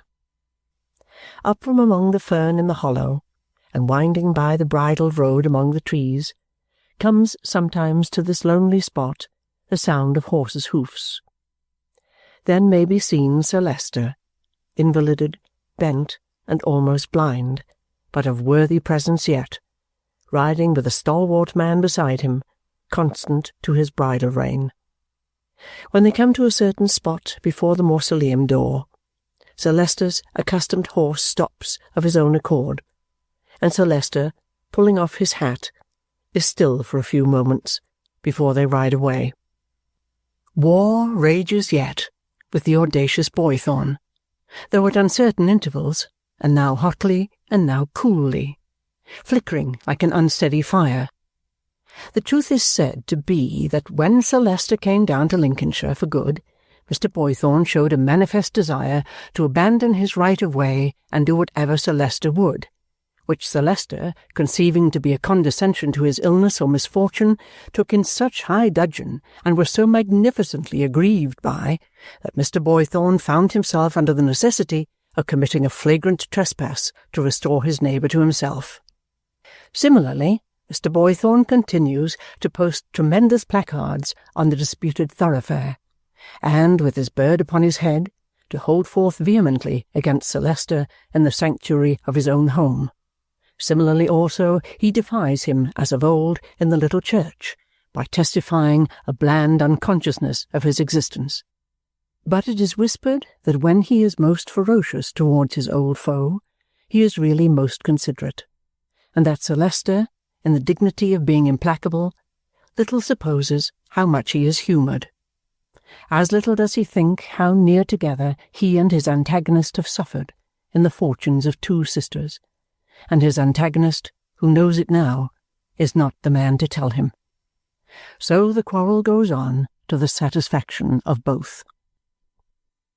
In one of the lodges of the park, that lodge within sight of the house where, once upon a time, when the waters were out down in Lincolnshire, my lady used to see the keeper's child, the stalwart man, the trooper formerly, is housed. Some relics of his old calling hang upon the walls, and these it is the chosen recreation of a little lame man about the stable-yard to keep gleaming bright. A busy little man he always is, in the polishing at harness-house doors, of stirrup irons, bits, curb chains, harness bosses, anything in the way of a stable-yard that will take a polish, leading a life of friction. A shaggy little damaged man withal, not unlike an old dog of some mongrel breed who has been considerably knocked about. He answers to the name of Phil. A goodly sight it is to see the grand old housekeeper, harder of hearing now, going to church on the arm of her son, and to observe, which few do, for the house is scant of company in these times, the relations of both towards Sir Leicester and his towards them. They have visitors in the high summer weather, when a grey cloak and umbrella, unknown to Chesney Wold at other periods, are seen among the leaves, when two young ladies are occasionally found gambling in sequestered saw-pits and such nooks of the park, and when the smoke of two pipes wreathes away into the fragrant evening air from the trooper's door. Then is a fife heard trolling within the lodge on the inspiring topic of the British Grenadiers, and as the evening closes in, a gruff, inflexible voice is heard to say, while two men pace together up and down, "But I never owned to it before the old girl. Discipline must be maintained." The greater part of the house is shut up, and it is a show-house no longer. Yet Sir Leicester holds his shrunken state in the long drawing-room for all that, and reposes in his old place before my lady's picture. Closed in by night with broad screens, and illumined only in that part, the light of the drawing-room seems gradually contracting and dwindling until it shall be no more.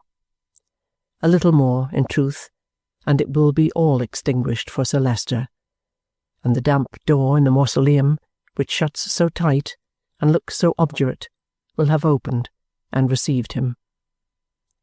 Volumnia, growing with the flight of time pinker as to the red in her face, and yellower as to the white, reads to Sir Leicester in the long evenings, and is driven to various artifices to conceal her yawns, of which the chief and most efficacious is the insertion of the pearl necklace between her rosy lips.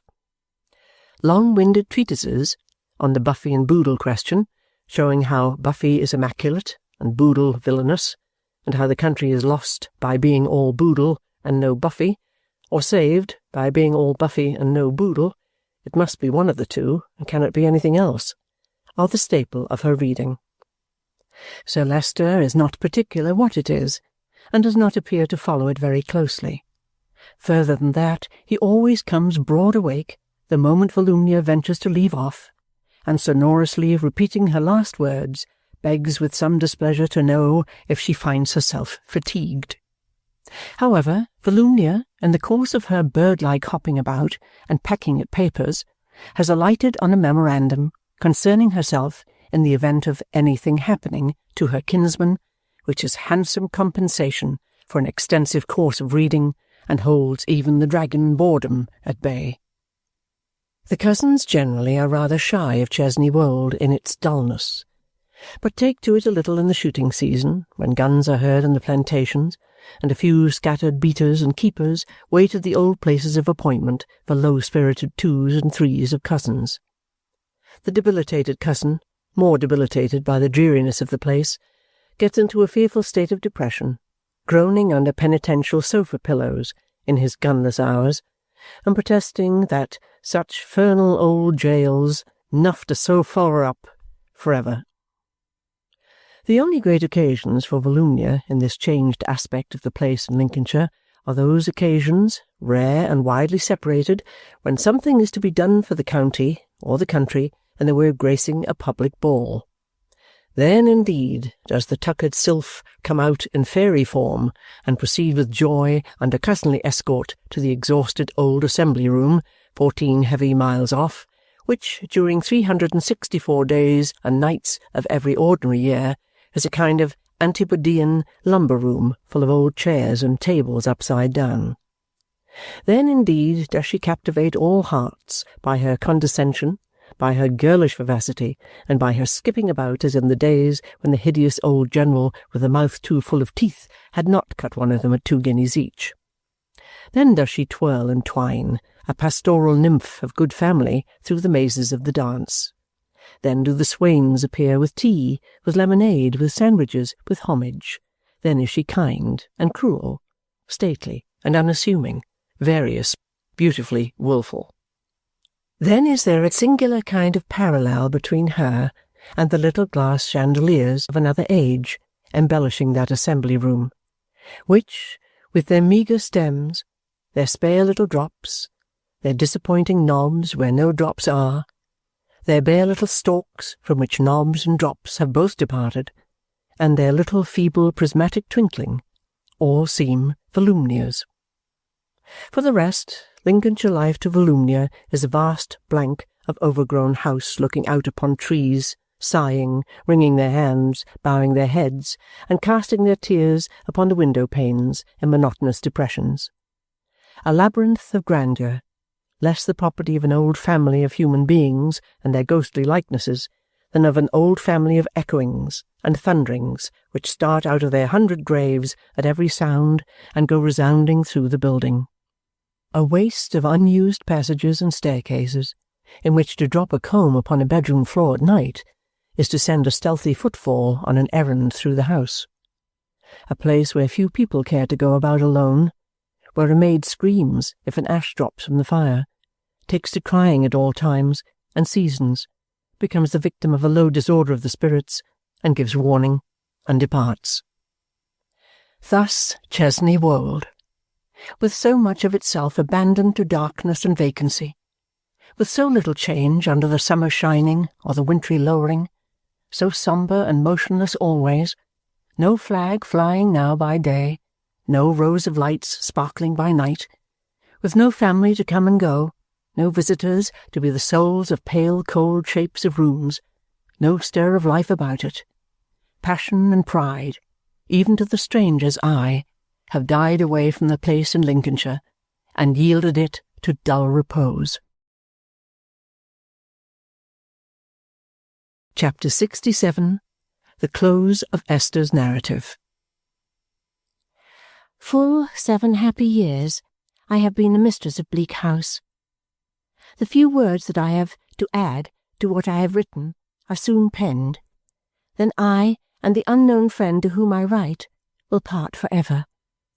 Not without much dear remembrance on my side, not without some, I hope, on his or hers. They gave my darling into my arms, and through many weeks I never left her. The little child who was to have done so much was born before the turf was planted on its father's grave. It was a boy, and I, my husband, and my guardian gave him his father's name. The help that my dear counted on did come to her, though it came, in the eternal wisdom, for another purpose. Though to bless and restore his mother, not his father, was the errand of this baby, its power was mighty to do it. When I saw the strength of the weak little hand, and how its touch could heal my darling's heart and raised hope within her, I felt a new sense of the goodness and the tenderness of God. They throve, and by degrees I saw my dear girl pass into my country garden and walk there with her infant in her arms. I was married then. I was the happiest of the happy. It was at this time that my guardian joined us and asked Ada when she would come home. "Both houses are your home, my dear," said he, "but the older Bleak House claims priority. When you and my boy are strong enough to do it, come and take possession of your home." Ada called him her dearest cousin John, but he said no, it must be guardian now. He was her guardian henceforth, and the boys, and he had an old association with the name. So she called him guardian, and has called him guardian ever since. The children know him by no other name. I say the children. I have 2 little daughters. It is difficult to believe that Charlie, round-eyed still and not at all grammatical, is married to a miller in our neighbourhood. Yet so it is, and even now, looking up from my desk as I write early in the morning at my summer window, I see the very mill beginning to go round. I hope the miller will not spoil Charlie, but he's very fond of her, and Charlie is rather vain of such a match, for he is well-to-do and was in great request. So far as my small maid is concerned, I might suppose time to have stood for 7 years, as still as the mill did half an hour ago, since little Emma, Charlie's sister, is exactly what Charlie used to be. As to Tom, Charlie's brother, I'm really afraid to say what he did at school in ciphering, but I think it was decimals. He is apprenticed to the miller, whatever it was, and is a good, bashful fellow, always falling in love with somebody and being ashamed of it. Caddy Jellyby passed her very last holidays with us and was a dearer creature than ever, perpetually dancing in and out of the house with the children, as if she had never given a dancing lesson in her life. Caddy keeps her own little carriage now, instead of hiring one, and lives full 2 miles further westward than Newman Street. She works very hard, her husband an excellent one, being lame and able to do very little. Still, she is more than contented and does all she has to do with all her heart. Mr. Jellyby spends his evenings at her new house with his head against the wall, as he used to do in her old one. I have heard that Mrs. Jellyby was understood to suffer great mortification from her daughter's ignoble marriage and pursuits, but I hope she got over it in time. She has been disappointed in Borrioboola Gha, which turned out a failure, in consequence of the king of Borrioboola wanting to sell everybody who survived the climate for rum. But she has taken up with the rights of women to sit in Parliament, and Caddy tells me it is a mission involving more correspondence than the old one. I had almost forgotten Caddy's poor little girl. She is not such a mite now, but she is deaf and dumb. I believe there never was a better mother than Caddy, who learns, in her scanty intervals of leisure, innumerable deaf and dumb arts to soften the affliction of her child.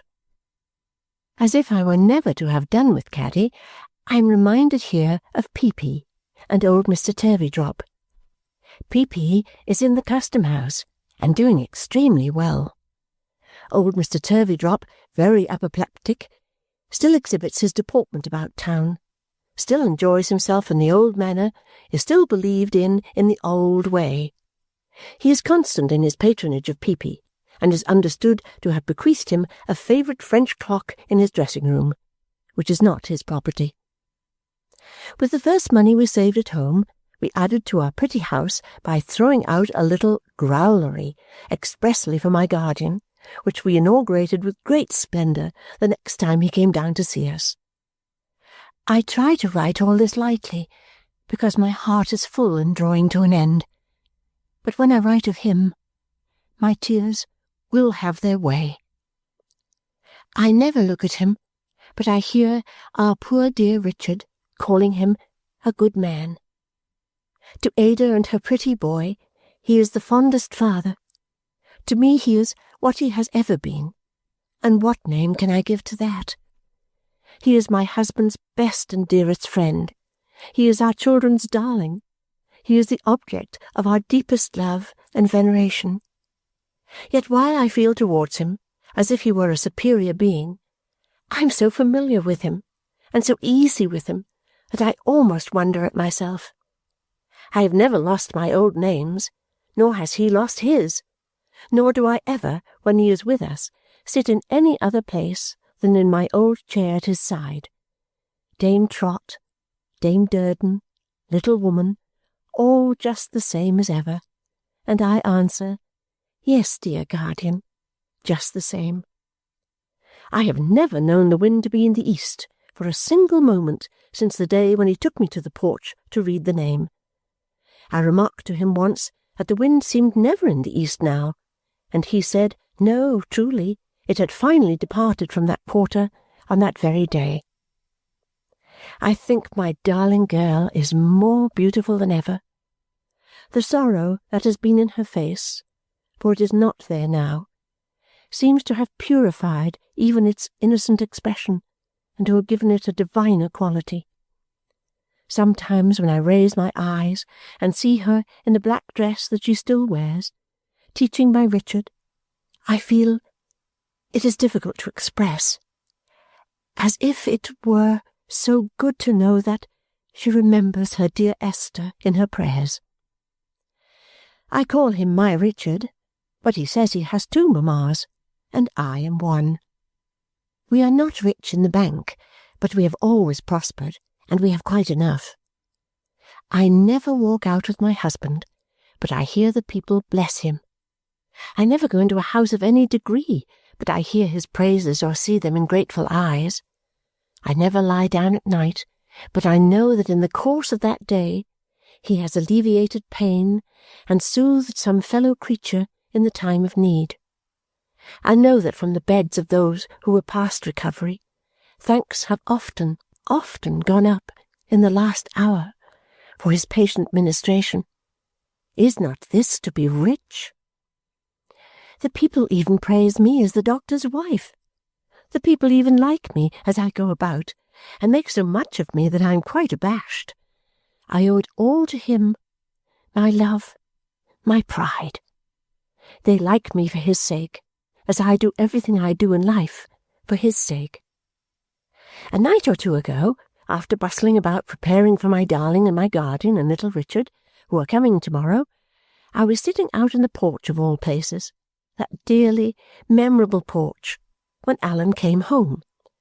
So he said, My precious little woman, what are you doing here? And I said, The moon is shining so brightly, Alan, and the night is so delicious that I have been sitting here thinking. What have you been thinking about, my dear?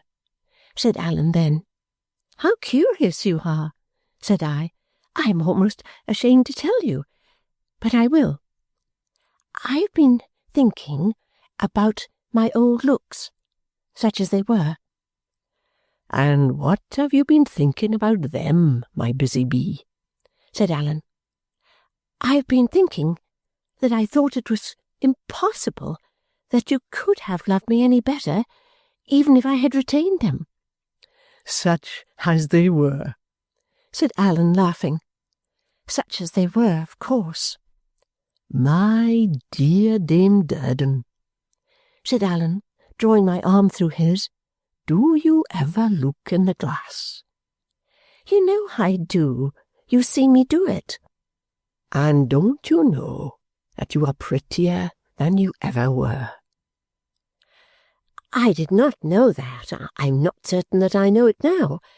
But I know that my dearest little pets are very pretty, and that my darling is very beautiful, and that my husband is very handsome, and that my guardian has the brightest and most benevolent face that ever was seen, and that they can very well do without much beauty in me, even supposing...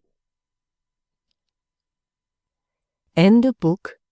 Bleak House by Charles Dickens.